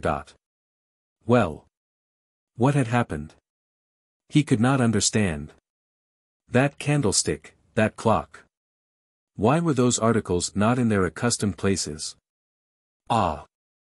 What had happened in the dread silence of the night? Suddenly a cry escaped him.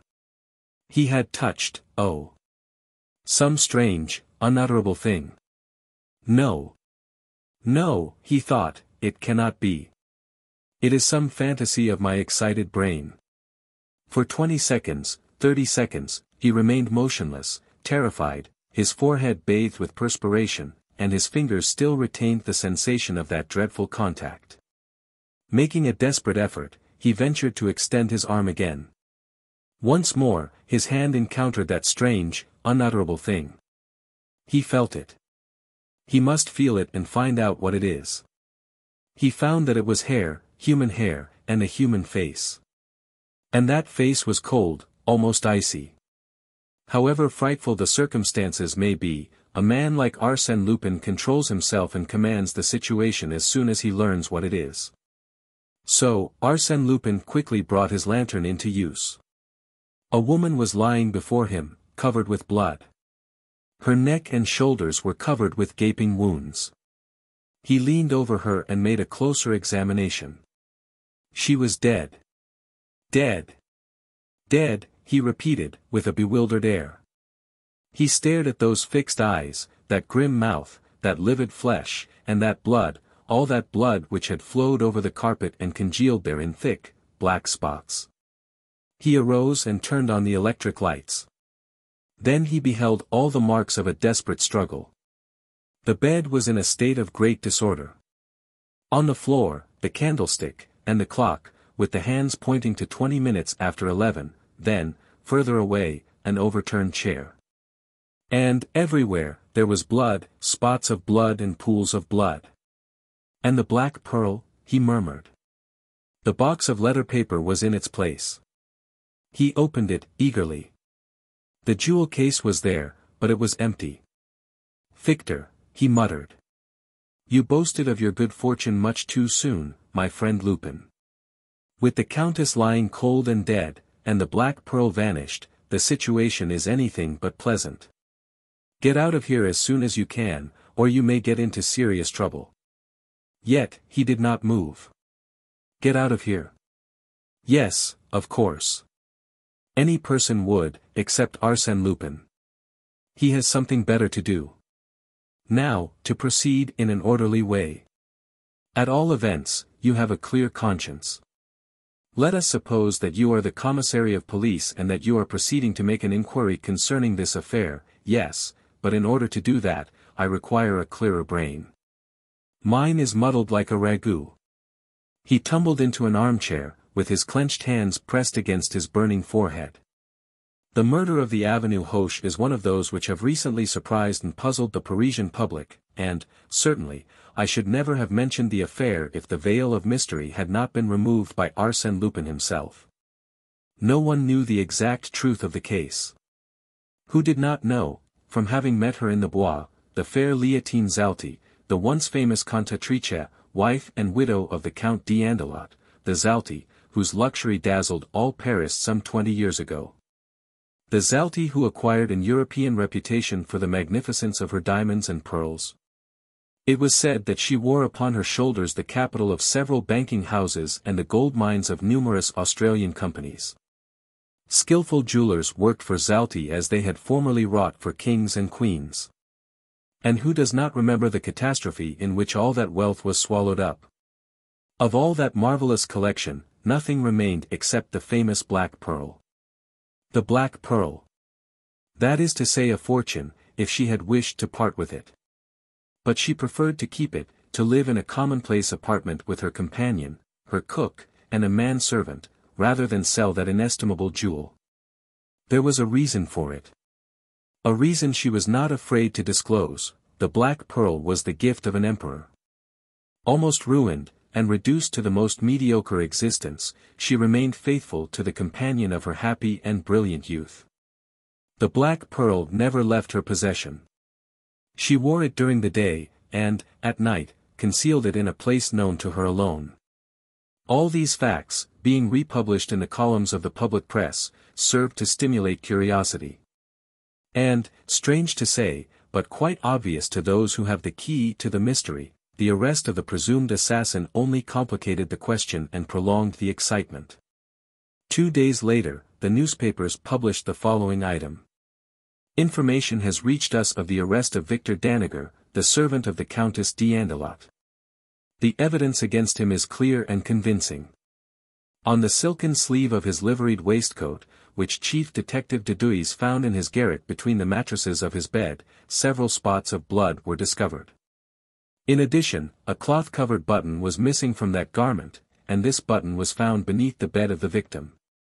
It is supposed that, after dinner, in place of going to his own room, Danager slipped into the wardrobe closet, and, through the glass door, had seen the Countess hide the precious black pearl. This is simply a theory, as yet unverified by any evidence. There is, also, another obscure point.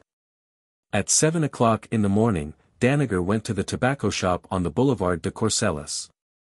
The concierge and the shopkeeper both affirm this fact. On the other hand, the Countess' companion and cook, who sleep at the end of the hall, both declare that, when they arose at 8 o'clock, the door of the antechamber and the door of the kitchen were locked. These two persons have been in the service of the Countess for 20 years, and are above suspicion. The question is, how did Danager leave the apartment? Did he have another key? These are matters that the police will investigate. As a matter of fact, the police investigation threw no light on the mystery. It was learned that Victor Danager was a dangerous criminal, a drunkard and a debauchee. But, as they proceeded with the investigation, the mystery deepened and new complications arose. In the first place, a young woman, Mlle. de Sincleves, the cousin and sole heiress of the Countess, declared that the Countess, a month before her death, had written a letter to her and in it described the manner in which the black pearl was concealed. The letter disappeared the day after she received it. Who had stolen it?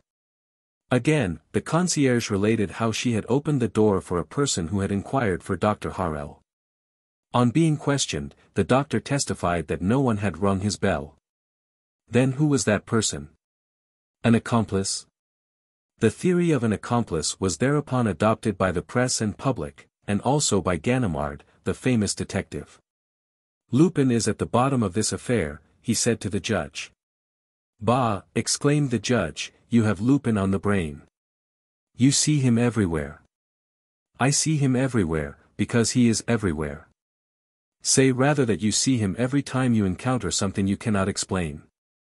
Besides, you overlook the fact that the crime was committed at 20 minutes past 11 in the evening, as is shown by the clock, while the nocturnal visit, mentioned by the concierge, occurred at 3 o'clock in the morning. Officers of the law frequently form a hasty conviction as to the guilt of a suspected person, and then distort all subsequent discoveries to conform to their established theory. The deplorable antecedents of Victor Danager, habitual criminal, drunkard and rake, influenced the judge, and despite the fact that nothing new was discovered in corroboration of the early clues, his official opinion remained firm and unshaken. He closed his investigation, and, a few weeks later, the trial commenced. It proved to be slow and tedious. The judge was listless, and the public prosecutor presented the case in a careless manner. Under those circumstances, Danager's counsel had an easy task. He pointed out the defects and inconsistencies of the case for the prosecution, and argued that the evidence was quite insufficient to convict the accused. Who had made the key, the indispensable key without which Danager, on leaving the apartment, could not have locked the door behind him? Who had ever seen such a key, and what had become of it? Who had seen the assassin's knife, and where is it now? In any event, argued the prisoner's counsel, the prosecution must prove, beyond any reasonable doubt, that the prisoner committed the murder. The prosecution must show that the mysterious individual who entered the house at 3 o'clock in the morning is not the guilty party. To be sure, the clock indicated 11 o'clock. But what of that? I contend, that proves nothing. The assassin could turn the hands of the clock to any hour he pleased, and thus deceive us in regard to the exact hour of the crime. Victor Danager was acquitted. He left the prison on Friday about dusk in the evening, weak and depressed by his 6 months' imprisonment. The Inquisition, the solitude, the trial, the deliberations of the jury, combined to fill him with a nervous fear. At night, he had been afflicted with terrible nightmares and haunted by weird visions of the scaffold. He was a mental and physical wreck. Under the assumed name of Anatole Dufour, he rented a small room on the heights of Montmartre, and lived by doing odd jobs wherever he could find them. He led a pitiful existence. 3 times, he obtained regular employment, only to be recognized and then discharged. Sometimes, he had an idea that men were following him, detectives, no doubt, who were seeking to trap and denounce him. He could almost feel the strong hand of the law clutching him by the collar. One evening, as he was eating his dinner at a neighboring restaurant, a man entered and took a seat at the same table. He was a person about 40 years of age, and wore a frock coat of doubtful cleanliness. He ordered soup, vegetables, and a bottle of wine. After he had finished his soup, he turned his eyes on Danager, and gazed at him intently. Danager winced. He was certain that this was one of the men who had been following him for several weeks. What did he want? Danager tried to rise, but failed. His limbs refused to support him. The man poured himself a glass of wine, and then filled Danager's glass. The man raised his glass, and said, "To your health, Victor Danager." Victor started in alarm, and stammered. No, I swear to you." "You will swear what?" "That you are not yourself." "The servant of the Countess?" "What servant?" "My name is Dufour." "Ask the proprietor." "Yes, Anatole Dufour to the proprietor of this restaurant, but Victor Danager to the officers of the law." "That's not true. Someone has lied to you." The newcomer took a card from his pocket and handed it to Victor, who read on it, Grimmaudon, ex-inspector of the detective force. "Private business transacted." Victor shuddered as he said. "You are connected with the police?" "No, not now, but I have a liking for the business and I continue to work at it in a manner more profitable. From time to time I strike upon a golden opportunity, such as your case presents." "My case?" "Yes, yours. I assure you it is a most promising affair, provided you are inclined to be reasonable." "But if I am not reasonable?" "Oh. My good fellow, you are not in a position to refuse me anything I may ask." "What is it you want?" stammered Victor, fearfully. "Well, I will inform you in a few words. I am sent by Mademoiselle de Sincleves, the heiress of the Countess d'Andelot." "What for?" "To recover the black pearl." "Black pearl?" "That you stole." "But I haven't got it." "You have it." "If I had, then I would be the assassin." "You are the assassin." Danager showed a forced smile. "Fortunately for me, monsieur, the assize court was not of your opinion. The jury returned an unanimous verdict of acquittal. And when a man has a clear conscience and 12 good men in his favor." The ex-inspector seized him by the arm and said, "No fine phrases, my boy. Now, listen to me and weigh my words carefully. You will find they are worthy of your consideration. Now, Danager, 3 weeks before the murder, you abstracted the cook's key to the servant's door, and had a duplicate key made by a locksmith named Outard, 244 Rue Oberkampf." It's a lie, growled Victor. "No person has seen that key. There is no such key. Here it is." After a silence, Grimmaudon continued. "You killed the Countess with a knife purchased by you at the Bazaar de la République on the same day as you ordered the duplicate key. It has a triangular blade with a groove running from end to end. That is all nonsense. You are simply guessing at something you don't know. No one ever saw the knife. Here it is." Victor Danager recoiled. The ex-inspector continued. "There are some spots of rust upon it. Shall I tell you how they came there?" "Well. You have a key and a knife. Who can prove that they belong to me?" "The locksmith, and the clerk from whom you bought the knife. I have already refreshed their memories, and, when you confront them, they cannot fail to recognize you." His speech was dry and hard, with a tone of firmness and precision. Danager was trembling with fear, and yet he struggled desperately to maintain an air of indifference. "Is that all the evidence you have?" "Oh. No, not at all. I have plenty more. For instance, after the crime, you went out the same way you had entered. But, in the center of the wardrobe room, being seized by some sudden fear, you leaned against the wall for support." "How do you know that?" "No one could know such a thing," argued the desperate man. "The police know nothing about it, of course. They never think of lighting a candle and examining the walls. But if they had done so, they would have found on the white plaster a faint red spot, quite distinct, however, to trace in it the imprint of your thumb which you had pressed against the wall while it was wet with blood. Now, as you are well aware, under the Bertillon system, thumb marks are one of the principal means of identification. Victor Danager was livid, great drops of perspiration rolled down his face and fell upon the table. He gazed, with a wild look, at the strange man who had narrated the story of his crime as faithfully as if he had been an invisible witness to it. Overcome and powerless, Victor bowed his head. He felt that it was useless to struggle against this marvelous man. So he said, "How much will you give me, if I give you the pearl?" "Nothing." "Oh. You are joking. Or do you mean that I should give you an article worth thousands and hundreds of thousands and get nothing in return?" "You will get your life." "Is that nothing?" The unfortunate man shuddered. Then Grimaudin added, in a milder tone, "Come, Danager, that pearl has no value in your hands. It is quite impossible for you to sell it, so what is the use of your keeping it? There are pawnbrokers. And, some day, I will be able to get something for it. But that day may be too late." "Why?"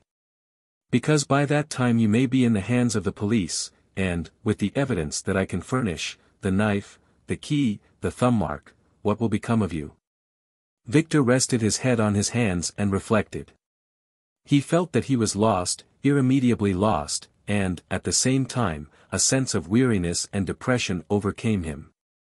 He murmured, faintly, "When must I give it to you?" "Tonight, within an hour." "If I refuse?" "If you refuse, I shall post this letter to the Procureur of the Republic, in which letter Mademoiselle de Sincleves denounces you as the assassin." Danager poured out 2 glasses of wine which he drank in rapid succession, then, rising, said, "Pay the bill, and let us go. I have had enough of the cursed affair." Night had fallen. The 2 men walked down the Rue Lepic and followed the exterior boulevards in the direction of the Place de la Toile. They pursued their way in silence. Victor had a stooping carriage and a dejected face. When they reached the Parc Monceau, he said, "We are near the house." "Parbleu! You only left the house once, before your arrest, and that was to go to the tobacco shop." "Here it is," said Danager, in a dull voice. They passed along the garden wall of the Countess' house, and crossed a street on a corner of which stood the tobacco shop. A few steps further on, Danager stopped, his limbs shook beneath him, and he sank to a bench. "Well?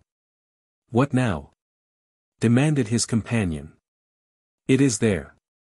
"Where?" "Come, now, no nonsense." "There, in front of us." "Where?" "Between 2 paving stones." "Which?" "Look for it." "Which stones?" Victor made no reply.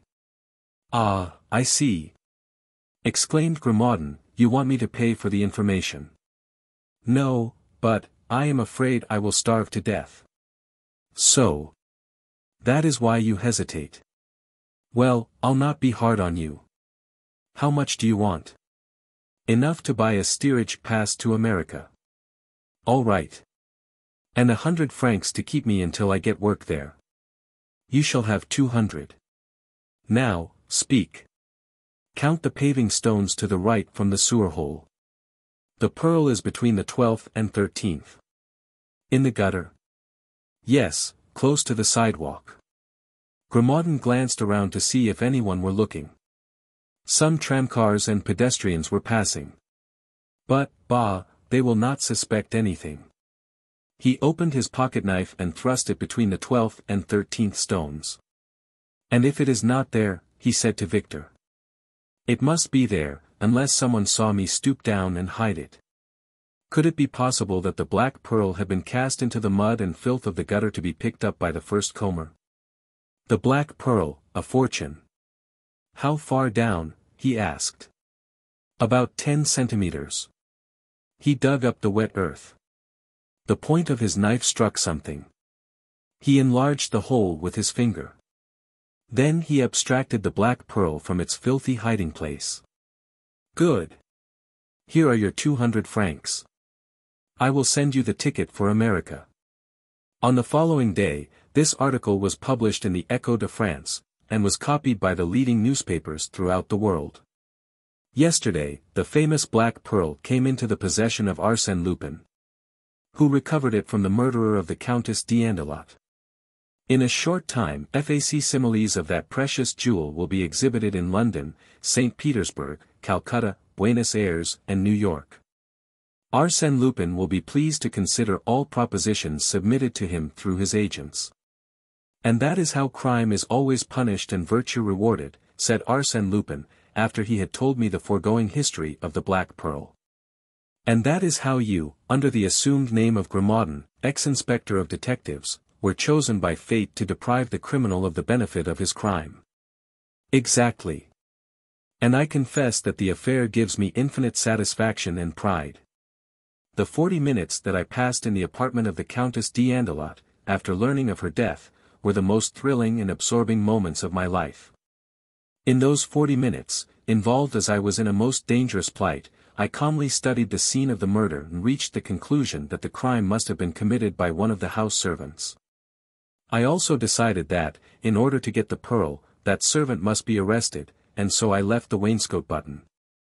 It was necessary, also, for me to hold some convincing evidence of his guilt, so I carried away the knife which I found upon the floor, and the key which I found in the lock.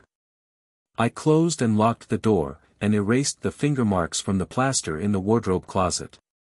In my opinion, that was one of those flashes of genius, I said, interrupting. Of genius, if you wish. But, I flatter myself, it would not have occurred to the average mortal to frame, instantly, the two elements of the problem, an arrest and an acquittal.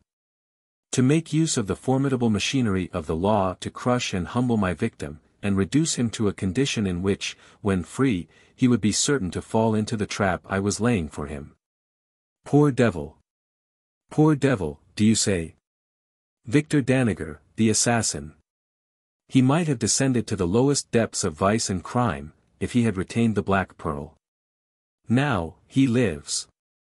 Think of that, Victor Danager is alive. And you have the Black Pearl. He took it out of one of the secret pockets of his wallet, examined it, gazed at it tenderly, and caressed it with loving fingers, and sighed, as he said. What cold Russian prince! What vain and foolish Raja may some day possess this priceless treasure?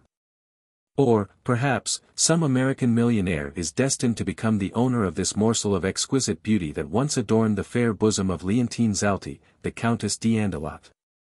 9. Sherlock Holmes arrives too late. It is really remarkable, Velmont, what a close resemblance you bear to Arsène Lupin. How do you know? Oh. Like everyone else, from photographs, no two of which are alike, but each of them leaves the impression of a face. Something like yours. Horace Velmont displayed some vexation. Quite so, my dear Devan.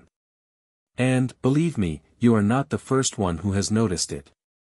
It is so striking, persisted Devan, that if you had not been recommended to me by my cousin D'Estevan, and if you were not the celebrated artist whose beautiful marine views I so admire, I have no doubt I should have warned the police of your presence in Dieppe. This sally was greeted with an outburst of laughter. The large dining hall of the Château de Thibermesnil contained on this occasion, besides Velmont, the following guests, Father Gellis, the parish priest, and a dozen officers whose regiments were quartered in the vicinity and who had accepted the invitation of the banker Georges Devan and his mother. One of the officers then remarked, I understand that an exact description of Arsène Lupin has been furnished to all the police along this coast since his daring exploit on the Paris-Havre Express. I suppose so, said Devan. That was 3 months ago.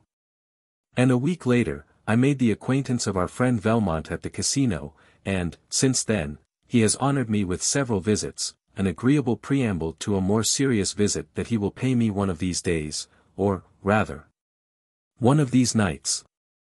This speech evoked another round of laughter, and the guests then passed into the ancient Hall of the Guards, a vast room with a high ceiling, which occupied the entire lower part of the Tour Guillaume, William's Tower, and wherein Georges Devanne had collected the incomparable treasures which the lords of Thibermesnil had accumulated through many centuries.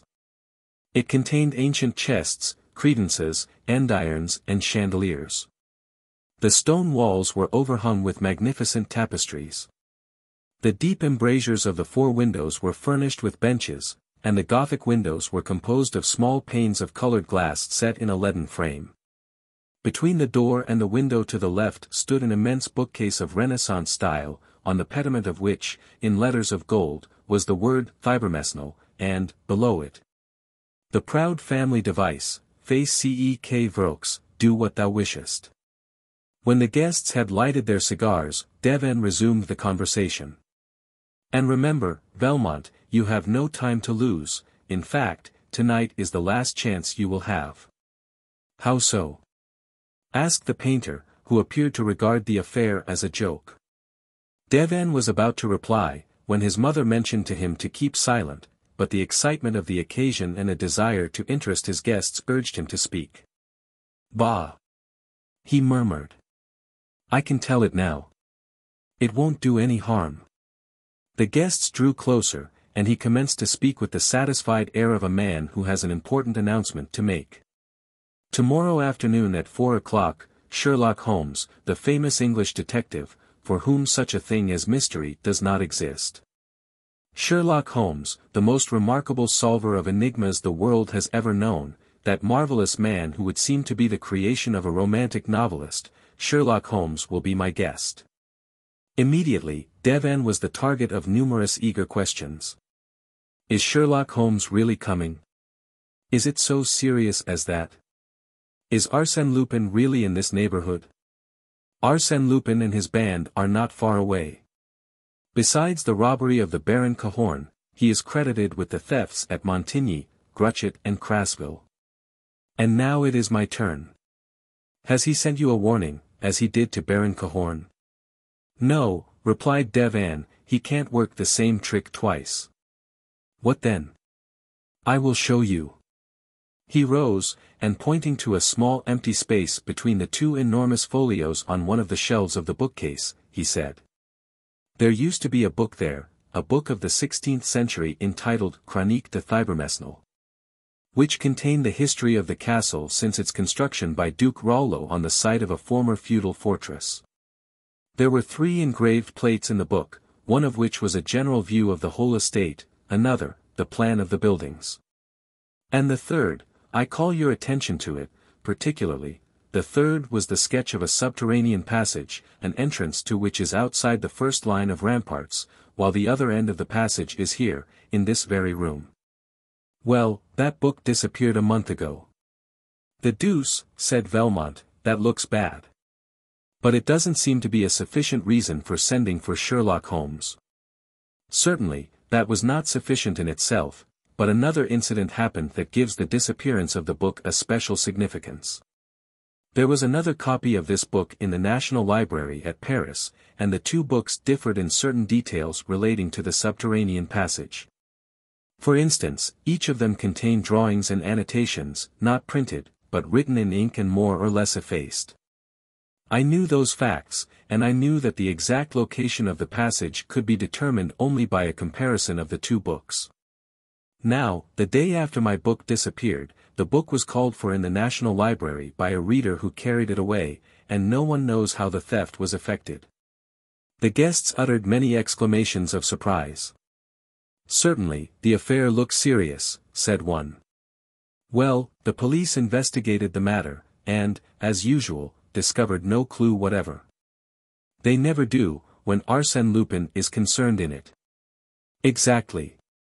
And so I decided to ask the assistance of Sherlock Holmes, who replied that he was ready and anxious to enter the lists with Arsène Lupin.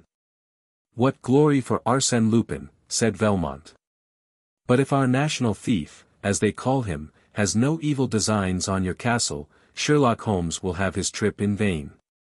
There are other things that will interest him, such as the discovery of the subterranean passage. But you told us that one end of the passage was outside the ramparts and the other was in this very room. Yes, but in what part of the room? The line which represents the passage on the charts ends here, with a small circle marked with the letters TG, which no doubt stand for Tour Guillaume. But the tower is round, and who can tell the exact spot at which the passage touches the tower? Devin lighted a second cigar and poured himself a glass of Benedictine. His guests pressed him with questions and he was pleased to observe the interest that his remarks had created. Then he continued. The secret is lost. No one knows it. The legend is to the effect that the former lords of the castle transmitted the secret from father to son on their deathbeds, until Geoffrey, the last of the race, was beheaded during the Revolution in his 19th year. That is over a century ago. Surely, someone has looked for it since that time. Yes, but they failed to find it. After I purchased the castle, I made a diligent search for it, but without success. You must remember that this tower is surrounded by water and connected with the castle only by a bridge, consequently, the passage must be underneath the old moat. The plan that was in the book in the National Library showed a series of stairs with a total of 48 steps, which indicates a depth of more than 10 meters. You see, the mystery lies within the walls of this room, and yet I dislike to tear them down. Is there nothing to show where it is? Nothing. Mon. Devin, we should turn our attention to the two quotations, suggested Father Jealous. Oh! Exclaimed Mon. Devin, laughing, our worthy father is fond of reading memoirs and delving into the musty archives of the castle. Everything relating to Thibermesnil interests him greatly. But the quotations that he mentions only serve to complicate the mystery. He has read somewhere that 2 kings of France have known the key to the puzzle. 2 kings of France. Who were they? Henry IV and Louis XVI. And the legend runs like this: on the eve of the Battle of Arques, Henry IV spent the night in this castle. At 11 o'clock in the evening, Louise de Tancarville, the prettiest woman in Normandy, was brought into the castle through the subterranean passage by Duke Edgard, who, at the same time, informed the king of the secret passage. Afterward, the king confided the secret to his minister Sully, who, in turn, relates the story in his book, Royal's Economies d'État, without making any comment upon it. But linking with it this incomprehensible sentence, turn one eye on the bee that shakes, the other eye will lead to God. After a brief silence, Velmont laughed and said, certainly, it doesn't throw a dazzling light upon the subject. No. But Father Jealous claims that Sully concealed the key to the mystery in this strange sentence in order to keep the secret from the secretaries to whom he dictated his memoirs. That is an ingenious theory, said Velmont. Yes, and it may be nothing more, I cannot see that it throws any light on the mysterious riddle. And was it also to receive the visit of a lady that Louis XVI caused the passage to be opened? I don't know, said Mon. Devin. All I can say is that the king stopped here one night in 1784, and that the famous iron casket found in the Louvre contained a paper bearing these words in the king's own writing, Thibermesnil March 4, 11. Horace Velmont laughed heartily, and exclaimed. At last! And now that we have the magic key, where is the man who can fit it to the invisible lock? Laugh as much as you please, monsieur, said Father Jealous, but I am confident the solution is contained in those 2 sentences, and some day we will find a man able to interpret them. Sherlock Holmes is the man, said Mon. Devin, unless Arsène Lupin gets ahead of him. What is your opinion, Velmont? Velmont arose, placed his hand on Devin's shoulder, and declared. I think that the information furnished by your book and the book of the National Library was deficient in a very important detail which you have now supplied. I thank you for it. What is it? The missing key.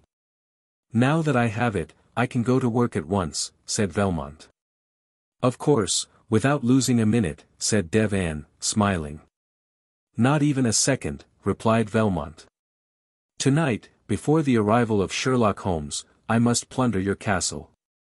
You have no time to lose. Oh. By the way, I can drive you over this evening. To Dieppe? Yes. I am going to meet Monsieur and Madame d'Andrel and a young lady of their acquaintance who are to arrive by the midnight train. Then addressing the officers, Devon added. Gentlemen, I shall expect to see all of you at breakfast tomorrow. The invitation was accepted. The company dispersed, and a few moments later Devon and Velmont were speeding toward Dieppe in an automobile. Devon dropped the artist in front of the casino, and proceeded to the railway station. At 12 o'clock his friends alighted from the train. A half hour later the automobile was at the entrance to the castle. At 1 o'clock, after a light supper, they retired. The lights were extinguished, and the castle was enveloped in the darkness and silence of the night. The moon appeared through a rift in the clouds, and filled the drawing room with its bright white light. But only for a moment. Then the moon again retired behind its ethereal draperies, and darkness and silence reigned supreme. No sound could be heard, save the monotonous ticking of the clock. It struck 2, and then continued its endless repetitions of the seconds. Then, 3 o'clock. Suddenly, something clicked, like the opening and closing of a signal disc that warns the passing train. A thin stream of light flashed to every corner of the room, like an arrow that leaves behind it a trail of light. It shot forth from the central fluting of a column that supported the pediment of the bookcase. It rested for a moment on the panel opposite like a glittering circle of burnished silver, then flashed in all directions like a guilty eye that scrutinizes every shadow. It disappeared for a short time, but burst forth again as a whole section of the bookcase revolved on a pivot and disclosed a large opening like a vault. A man entered, carrying an electric lantern. He was followed by a second man, who carried a coil of rope and various tools. The leader inspected the room, listened a moment, and said, "Call the others." Then 8 men, stout fellows with resolute faces, entered the room, and immediately commenced to remove the furnishings. Arsène Lupin passed quickly from one piece of furniture to another, examined each, and, according to its size or artistic value, he directed his men to take it or leave it. If ordered to be taken, it was carried to the gaping mouth of the tunnel, and ruthlessly thrust into the bowels of the earth. Such was the fate of 6 armchairs, 6 small Louis XV chairs, a quantity of Aubusson tapestries, some candelabra, paintings by Fragonard and Nadier, a bust by Houdon, and some statuettes. Sometimes, Lupin would linger before a beautiful chest or a superb picture, and sigh. "That is too heavy. Too large. What a pity." In 40 minutes the room was dismantled. And it had been accomplished in such an orderly manner and with as little noise as if the various articles had been packed and wadded for the occasion. Lupin said to the last man who departed by way of the tunnel, "You need not come back. You understand, that as soon as the autovan is loaded, you are to proceed to the Grange at Roquefort. But you, patron? Leave me the motorcycle." When the man had disappeared, Arsène Lupin pushed the section of the bookcase back into its place, carefully effaced the traces of the men's footsteps, raised a portière, and entered a gallery, which was the only means of communication between the tower and the castle. In the center of this gallery there was a glass cabinet which had attracted Lupin's attentions. It contained a valuable collection of watches, snuff-boxes, rings, chatelaines and miniatures of rare and beautiful workmanship. He forced the lock with a small jimmy, and experienced a great pleasure in handling those gold and silver ornaments, those exquisite and delicate works of art. He carried a large linen bag, specially prepared for the removal of such knick-knacks. He filled it. Then he filled the pockets of his coat, waistcoat and trousers. And he was just placing over his left arm a number of pearl reticules when he heard a slight sound. He listened. No, he was not deceived. The noise continued. Then he remembered that, at one end of the gallery, there was a stairway leading to an unoccupied apartment, but which was probably occupied that night by the young lady whom Devon had brought from Dieppe with his other visitors. Immediately he extinguished his lantern, and had scarcely gained the friendly shelter of a window embrasure, when the door at the top of the stairway was opened and a feeble light illuminated the gallery. He could feel, for, concealed by a curtain, he could not see, that a woman was cautiously descending the upper steps of the stairs. He hoped she would come no closer. Yet, she continued to descend, and even advanced some distance into the room. Then she uttered a faint cry. No doubt she had discovered the broken and dismantled cabinet. She advanced again. Now he could smell the perfume, and hear the throbbing of her heart as she drew closer to the window where he was concealed. She passed so close that her skirt brushed against the window curtain, and Lupin felt that she suspected the presence of another, behind her, in the shadow, within reach of her hand. He thought, she is afraid. She will go away. But she did not go.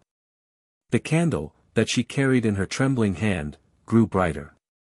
She turned, hesitated a moment, appeared to listen, then suddenly drew aside the curtain. They stood face to face. Arsène was astounded. He murmured, involuntarily. You, mademoiselle. It was Miss Nellie. Miss Nellie.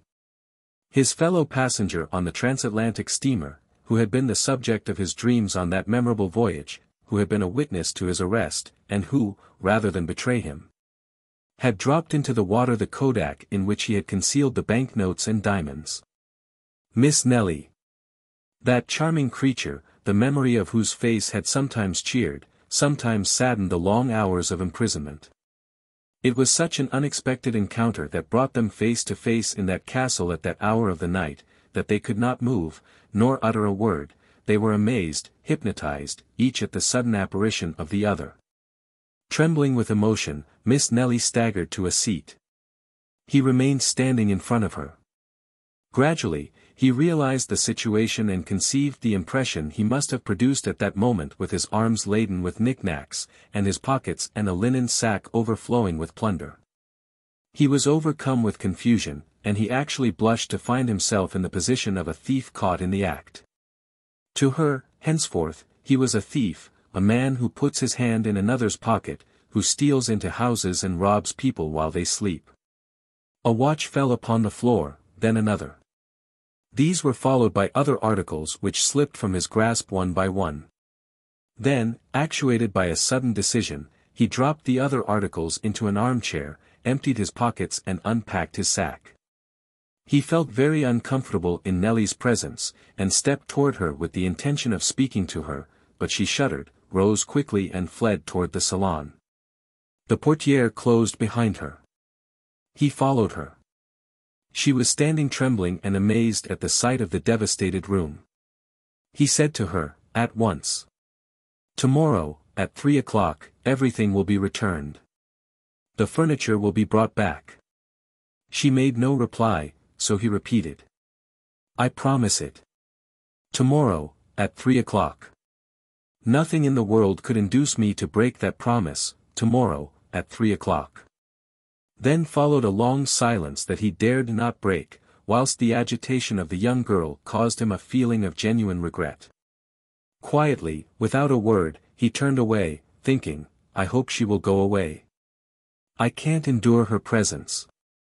But the young girl suddenly spoke, and stammered. Listen.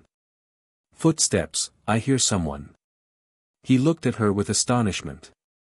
She seemed to be overwhelmed by the thought of approaching peril. I don't hear anything, he said. But you must go, you must escape. Why should I go? Because, you must. Oh. Do not remain here another minute. Go. She ran, quickly, to the door leading to the gallery and listened. No, there was no one there. Perhaps the noise was outside. She waited a moment, then returned reassured. But Arsène Lupin had disappeared. As soon as Mon Devin was informed of the pillage of his castle, he said to himself, it was Velmont who did it, and Velmont is Arsène Lupin. That theory explained everything, and there was no other plausible explanation. And yet the idea seemed preposterous. It was ridiculous to suppose that Velmont was anyone else than Velmont, the famous artist, and club fellow of his cousin D'Estevan. So, when the captain of the gendarmes arrived to investigate the affair, Devan did not even think of mentioning his absurd theory. Throughout the forenoon there was a lively commotion at the castle. The gendarmes, the local police, the chief of police from Dieppe, the villagers, all circulated to and fro in the halls, examining every nook and corner that was open to their inspection. The approach of the maneuvering troops, the rattling fire of the musketry, added to the picturesque character of the scene. The preliminary search furnished no clue. Neither the doors nor windows showed any signs of having been disturbed. Consequently, the removal of the goods must have been effected by means of the secret passage. Yet, there were no indications of footsteps on the floor, nor any unusual marks upon the walls. Their investigations revealed, however, one curious fact that denoted the whimsical character of Arsène Lupin. The famous chronique of the 16th century had been restored to its accustomed place in the library and, beside it, there was a similar book, which was none other than the volume stolen from the National Library. At 11 o'clock the military officers arrived. Devan welcomed them with his usual gaiety, for, no matter how much chagrin he might suffer from the loss of his artistic treasures, his great wealth enabled him to bear his loss philosophically. His guests, Monsieur and Madame D'Andrel and Miss Nelly, were introduced, and it was then noticed that one of the expected guests had not arrived. It was Horace Velmont. Would he come? His absence had awakened the suspicions of Mon. Devan. But at 12 o'clock he arrived. Devan exclaimed. "Ah! Here you are." "Why, am I not punctual?" asked Velmont.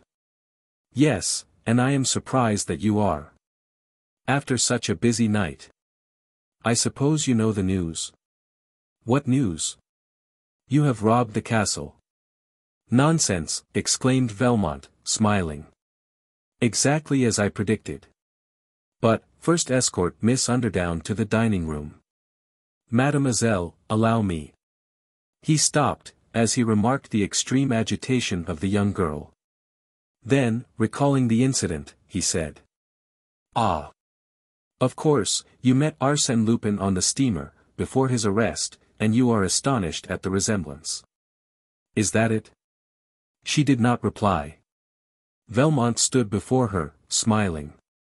He bowed. She took his proffered arm. He escorted her to her place, and took his seat opposite her. During the breakfast, the conversation related exclusively to Arsène Lupin, the stolen goods, the secret passage, and Sherlock Holmes. It was only at the close of the repast, when the conversation had drifted to other subjects, that Velmont took any part in it. Then he was, by turns, amusing and grave, talkative and pensive. And all his remarks seemed to be directed to the young girl. But she, quite absorbed, did not appear to hear them. Coffee was served on the terrace overlooking the court of honor and the flower garden in front of the principal façade. The regimental band played on the lawn, and scores of soldiers and peasants wandered through the park. Miss Nelly had not forgotten, for one moment, Lupin's solemn promise: "Tomorrow, at 3 o'clock, everything will be returned." At 3 o'clock. And the hands of the great clock in the right wing of the castle now marked 20 minutes to 3. In spite of herself, her eyes wandered to the clock every minute. She also watched Velmont, who was calmly swinging to and fro in a comfortable rocking chair. 10 minutes to 3, 5 minutes to 3, Nelly was impatient and anxious. Was it possible that Arsène Lupin would carry out his promise at the appointed hour, when the castle, the courtyard, and the park were filled with people, and at the very moment when the officers of the law were pursuing their investigations? And yet, Arsène Lupin had given her his solemn promise. It will be exactly as he said, thought she, so deeply was she impressed with the authority, energy, and assurance of that remarkable man.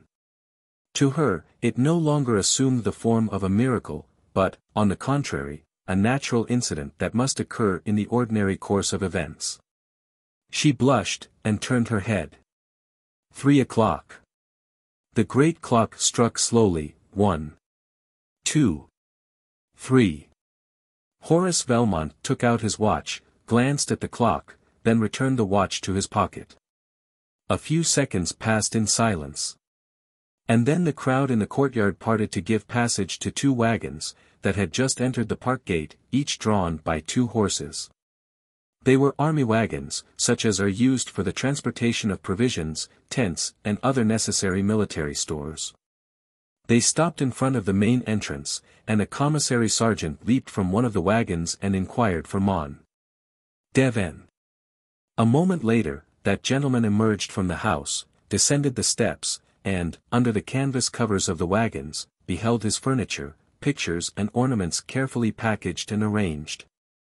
When questioned, the sergeant produced an order that he had received from the officer of the day.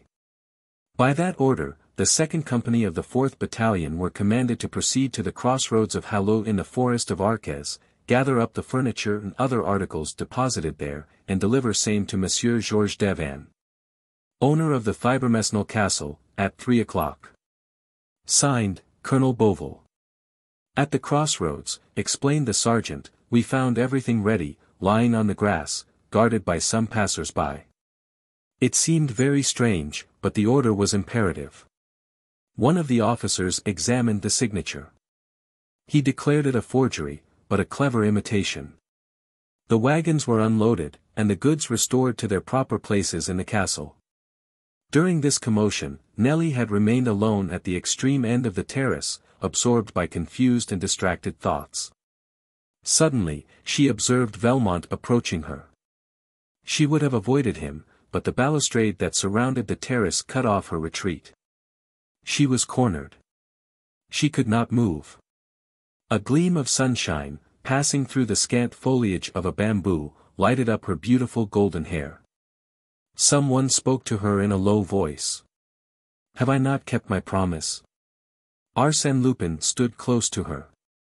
No one else was near. He repeated, in a calm, soft voice. Have I not kept my promise?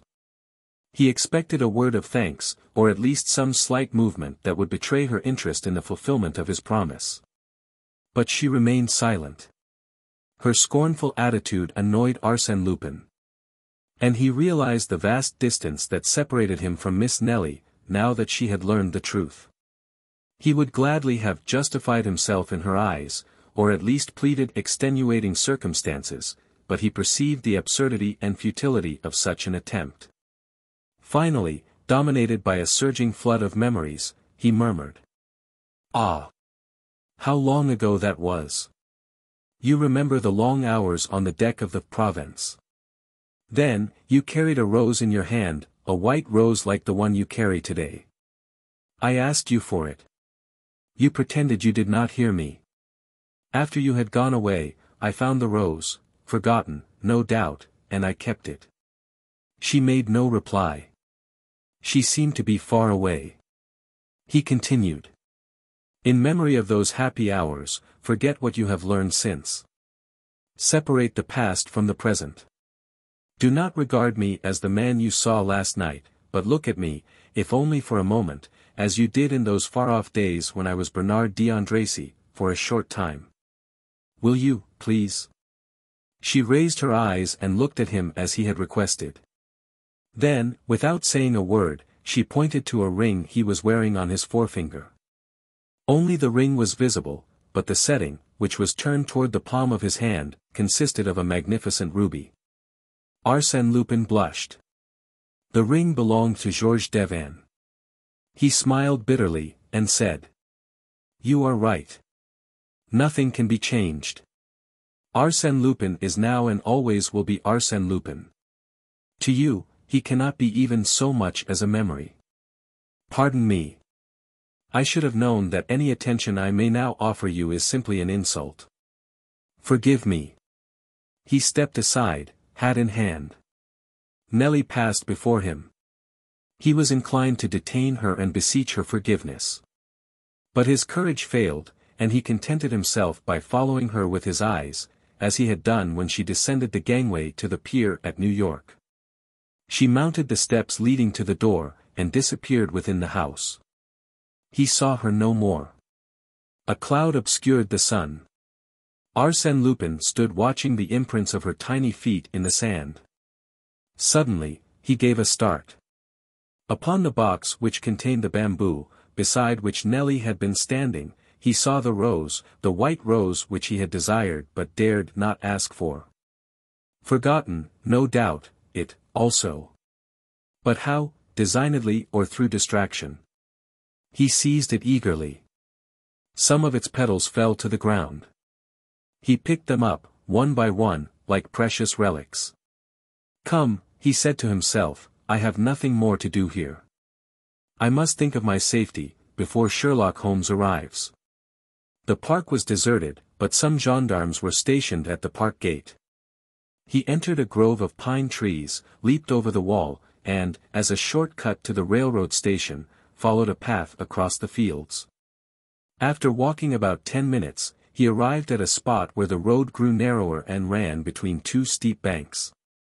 In this ravine, he met a man traveling in the opposite direction. It was a man about 50 years of age, tall, smooth-shaven, and wearing clothes of a foreign cut. He carried a heavy cane, and a small satchel was strapped across his shoulder. When they met, the stranger spoke, with a slight English accent. Excuse me, monsieur, is this the way to the castle? Yes, monsieur, straight ahead, and turn to the left when you come to the wall. They are expecting you. Ah. Yes, my friend Devon told us last night that you were coming, and I am delighted to be the first to welcome you. Sherlock Holmes has no more ardent admirer than myself. There was a touch of irony in his voice that he quickly regretted, for Sherlock Holmes scrutinized him from head to foot with such a keen, penetrating eye that Arsène Lupin experienced the sensation of being seized, imprisoned and registered by that look more thoroughly and precisely than he had ever been by a camera. My negative is taken now, he thought, and it will be useless to use a disguise with that man. He would look right through it. But, I wonder, has he recognized me? They bowed to each other as if about to part. But, at that moment, they heard a sound of horses' feet, accompanied by a clinking of steel. It was the gendarmes. The two men were obliged to draw back against the embankment, amongst the brushes, to avoid the horses. The gendarmes passed by, but, as they followed each other at a considerable distance, they were several minutes in doing so. And Lupin was thinking. It all depends on that question, has he recognized me? If so, he will probably take advantage of the opportunity. It is a trying situation. When the last horseman had passed, Sherlock Holmes stepped forth and brushed the dust from his clothes. Then, for a moment, he and Arsène Lupin gazed at each other. And, if a person could have seen them at that moment, it would have been an interesting sight, and memorable as the first meeting of two remarkable men, so strange, so powerfully equipped, both of superior quality, and destined by fate, through their peculiar attributes, to hurl themselves one at the other like two equal forces that nature opposes, one against the other, in the realms of space. Then the Englishman said, "Thank you, monsieur." "You are quite welcome," replied Arsène Lupin. They parted. Lupin went toward the railway station, and Sherlock Holmes continued on his way to the castle. The local officers had given up the investigation after several hours of fruitless efforts, and the people at the castle were awaiting the arrival of the English detective with a lively curiosity. At first sight, they were a little disappointed on account of his commonplace appearance, which differed so greatly from the pictures they had formed of him in their own minds.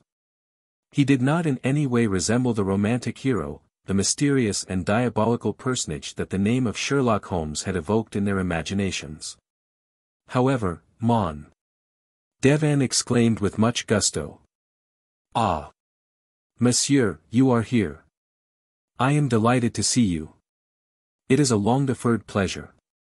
Really, I scarcely regret what has happened, since it affords me the opportunity to meet you. But, how did you come?" "By the train. But I sent my automobile to meet you at the station." "An official reception, eh? With music and fireworks?" "Oh. No, not for me. That is not the way I do business," grumbled the Englishman. This speech disconcerted Devon, who replied, with a forced smile. Fortunately, the business has been greatly simplified since I wrote to you. In what way? The robbery took place last night. If you had not announced my intended visit, it is probable the robbery would not have been committed last night. When, then? Tomorrow, or some other day. And in that case? Lupin would have been trapped, said the detective. And my furniture? Would not have been carried away. Ah! But my goods are here. They were brought back at 3 o'clock. By Lupin. By 2 army wagons. Sherlock Holmes put on his cap and adjusted his satchel. Devon exclaimed, anxiously. But, monsieur, what are you going to do? I am going home.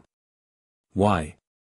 Your goods have been returned, Arsène Lupin is far away, there is nothing for me to do. Yes, there is. I need your assistance. What happened yesterday, may happen again tomorrow, as we do not know how he entered, or how he escaped, or why, a few hours later, he returned the goods. Ah! You don't know. The idea of a problem to be solved quickened the interest of Sherlock Holmes. Very well, let us make a search, at once, and alone, if possible.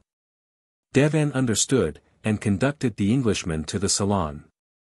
In a dry, crisp voice, in sentences that seemed to have been prepared in advance, Holmes asked a number of questions about the events of the preceding evening, and inquired also concerning the guests and the members of the household. Then he examined the 2 volumes of the Chronique, compared the plans of the subterranean passage, requested a repetition of the sentences discovered by Father Jealous. And then asked. Was yesterday the first time you have spoken those 2 sentences to anyone? Yes. You had never communicated then to Horace Velmont? No. Well, order the automobile. I must leave in an hour. In an hour? Yes, within that time, Arsène Lupin solved the problem that you placed before him. I placed before him. Yes, Arsène Lupin or Horace Velmont, same thing. I thought so. Ah! The scoundrel. Now, let us see, said Holmes, last night at 10 o'clock, you furnished Lupin with the information that he lacked, and that he had been seeking for many weeks. During the night, he found time to solve the problem, collect his men, and rob the castle. I shall be quite as expeditious. He walked from end to end of the room, in deep thought, then sat down, crossed his long legs and closed his eyes. Devon waited, quite embarrassed. Thought he, is the man asleep? Or is he only meditating? However, he left the room to give some orders, and when he returned he found the detective on his knees scrutinizing the carpet at the foot of the stairs in the gallery. What is it? He inquired. Look. There. Spots from a candle. You are right, and quite fresh. And you will also find them at the top of the stairs, and around the cabinet that Arsène Lupin broke into, and from which he took the bibelots that he afterward placed in this armchair. What do you conclude from that? Nothing. These facts would doubtless explain the cause for the restitution, but that is a side issue that I cannot wait to investigate. The main question is the secret passage. First, tell me, is there a chapel some 200 or 300 meters from the castle? Yes, a ruined chapel, containing the tomb of Duke Rollo. Tell your chauffeur to wait for us near that chapel. My chauffeur hasn't returned. If he had, they would have informed me. Do you think the secret passage runs to the chapel? What reason have? I would ask you, monsieur, interrupted the detective, to furnish me with a ladder and a lantern. What? Do you require a ladder and a lantern? Certainly, or I shouldn't have asked for them. Devon, somewhat disconcerted by this crude logic, rang the bell. The 2 articles were given with the sternness and precision of military commands. Place the ladder against the bookcase, to the left of the word Fibermesnil. Devon placed the ladder as directed, and the Englishman continued. More to the left. To the right, there, now, climb up. All the letters are in relief, aren't they? Yes. First, turn the letter I one way or the other. Which one? There are two of them. The first one. Devane took hold of the letter, and exclaimed. Ah! Yes, it turns toward the right. Who told you that? Sherlock Holmes did not reply to the question, but continued his directions. Now, take the letter B, move it back and forth as you would a bolt. Devane did so, and, to his great surprise, it produced a clicking sound.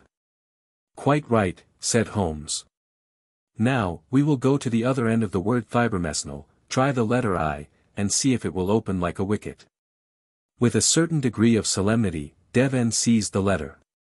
It opened, but Devane fell from the ladder, for the entire section of the bookcase, lying between the first and last letters of the words, turned on a pivot and disclosed the subterranean passage.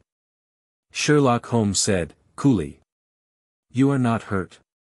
No, no, said Devane, as he rose to his feet, not hurt, only bewildered. I can't understand now. Those letters turn. The secret passage opens. Certainly. Doesn't that agree exactly with the formula given by Sully? Turn one eye on the bee that shakes, the other eye will lead to God. But Louis XVI? Asked Devane. Louis XVI was a clever locksmith. I have read a book he wrote about combination locks. It was a good idea on the part of the owner of thybermesnil to show His Majesty a clever bit of mechanism. As an aid to his memory, the king wrote, March 4th, 11, that is to say, the 3rd, 4th and 11th letters of the word. Exactly. I understand that. It explains how Lupin got out of the room, but it does not explain how he entered. And it is certain he came from the outside. Sherlock Holmes lighted his lantern, and stepped into the passage. Look! All the mechanism is exposed here, like the works of a clock, and the reverse side of the letters can be reached. Lupin worked the combination from this side, that is all. What proof is there of that? Proof?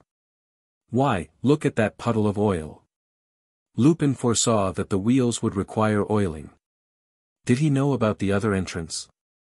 As well as I know it, said Holmes. Follow me. Into that dark passage. Are you afraid? No, but are you sure you can find the way out? With my eyes closed.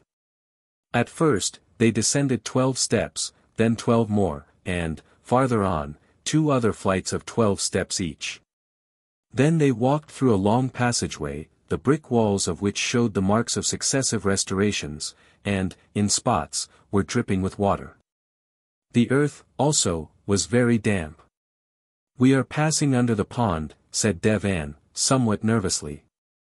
At last, they came to a stairway of 12 steps, followed by 3 others of 12 steps each, which they mounted with difficulty, and then found themselves in a small cavity cut in the rock. They could go no further. The deuce! Muttered Holmes, nothing but bare walls. This is provoking. Let us go back, said Devane. I have seen enough to satisfy me. But the Englishman raised his eye and uttered a sigh of relief. There, he saw the same mechanism and the same word as before. He had merely to work the 3 letters. He did so, and a block of granite swung out of place. On the other side, this granite block formed the tombstone of Duke Rollo, and the word thybermesnil was engraved on it in relief. Now, they were in the little ruined chapel, and the detective said. The other eye leads to God. That means, to the chapel. It is marvelous, exclaimed Devane, amazed at the clairvoyance and vivacity of the Englishman. Can it be possible that those few words were sufficient for you? Bah, declared Holmes, they weren't even necessary. In the chart in the book of the National Library, the drawing terminates at the left, as you know, in a circle, and at the right, as you do not know, in a cross. Now, that cross must refer to the chapel in which we now stand. Poor Devane could not believe his ears. It was all so new, so novel to him. He exclaimed. It is incredible, miraculous, and yet of a childish simplicity. How is it that no one has ever solved the mystery? Because no one has ever united the essential elements, that is to say, the two books and the two sentences. No one, but Arsène Lupin and myself. But, Father Jealous and I knew all about those things, and, likewise. Holmes smiled, and said, Monsieur Devan, everybody cannot solve riddles. I have been trying for 10 years to accomplish what you did in 10 minutes. Bah! I am used to it. They emerged from the chapel, and found an automobile. Ah! There's an auto waiting for us. Yes, it is mine, said Devan. Yours? You said your chauffeur hadn't returned. They approached the machine, and Devan questioned the chauffeur. Edouard, who gave you orders to come here? Why, it was Monsieur Velmont. Velmont? Did you meet him?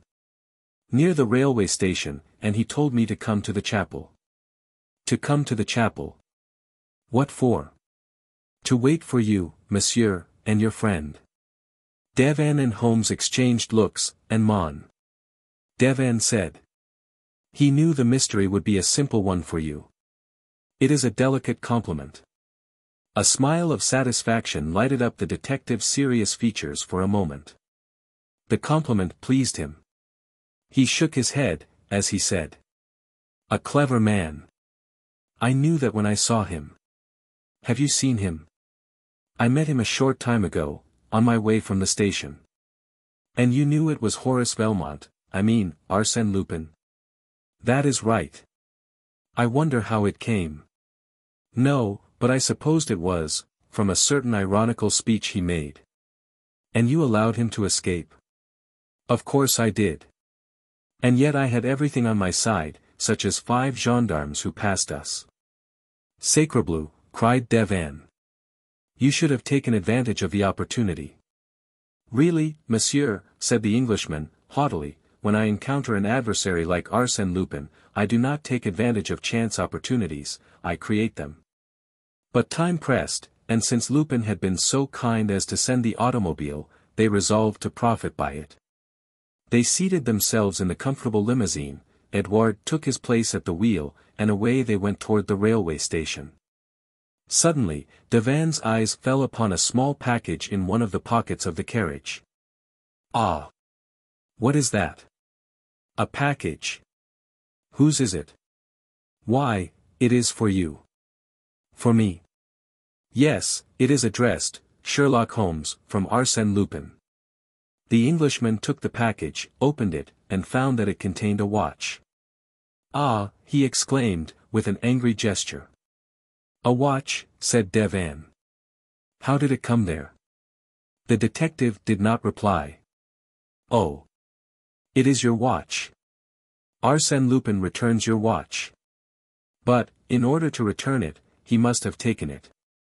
Ah. I see. He took your watch. That is a good one. Sherlock Holmes' watch stolen by Arsène Lupin. Mon Dieu. That is funny. Really. You must excuse me. I can't help it. He roared with laughter, unable to control himself. After which, he said, in a tone of earnest conviction. A clever man, indeed. The Englishman never moved a muscle. On the way to Dieppe, he never spoke a word, but fixed his gaze on the flying landscape. His silence was terrible, unfathomable, more violent than the wildest rage. At the railway station, he spoke calmly, but in a voice that impressed one with the vast energy and will power of that famous man.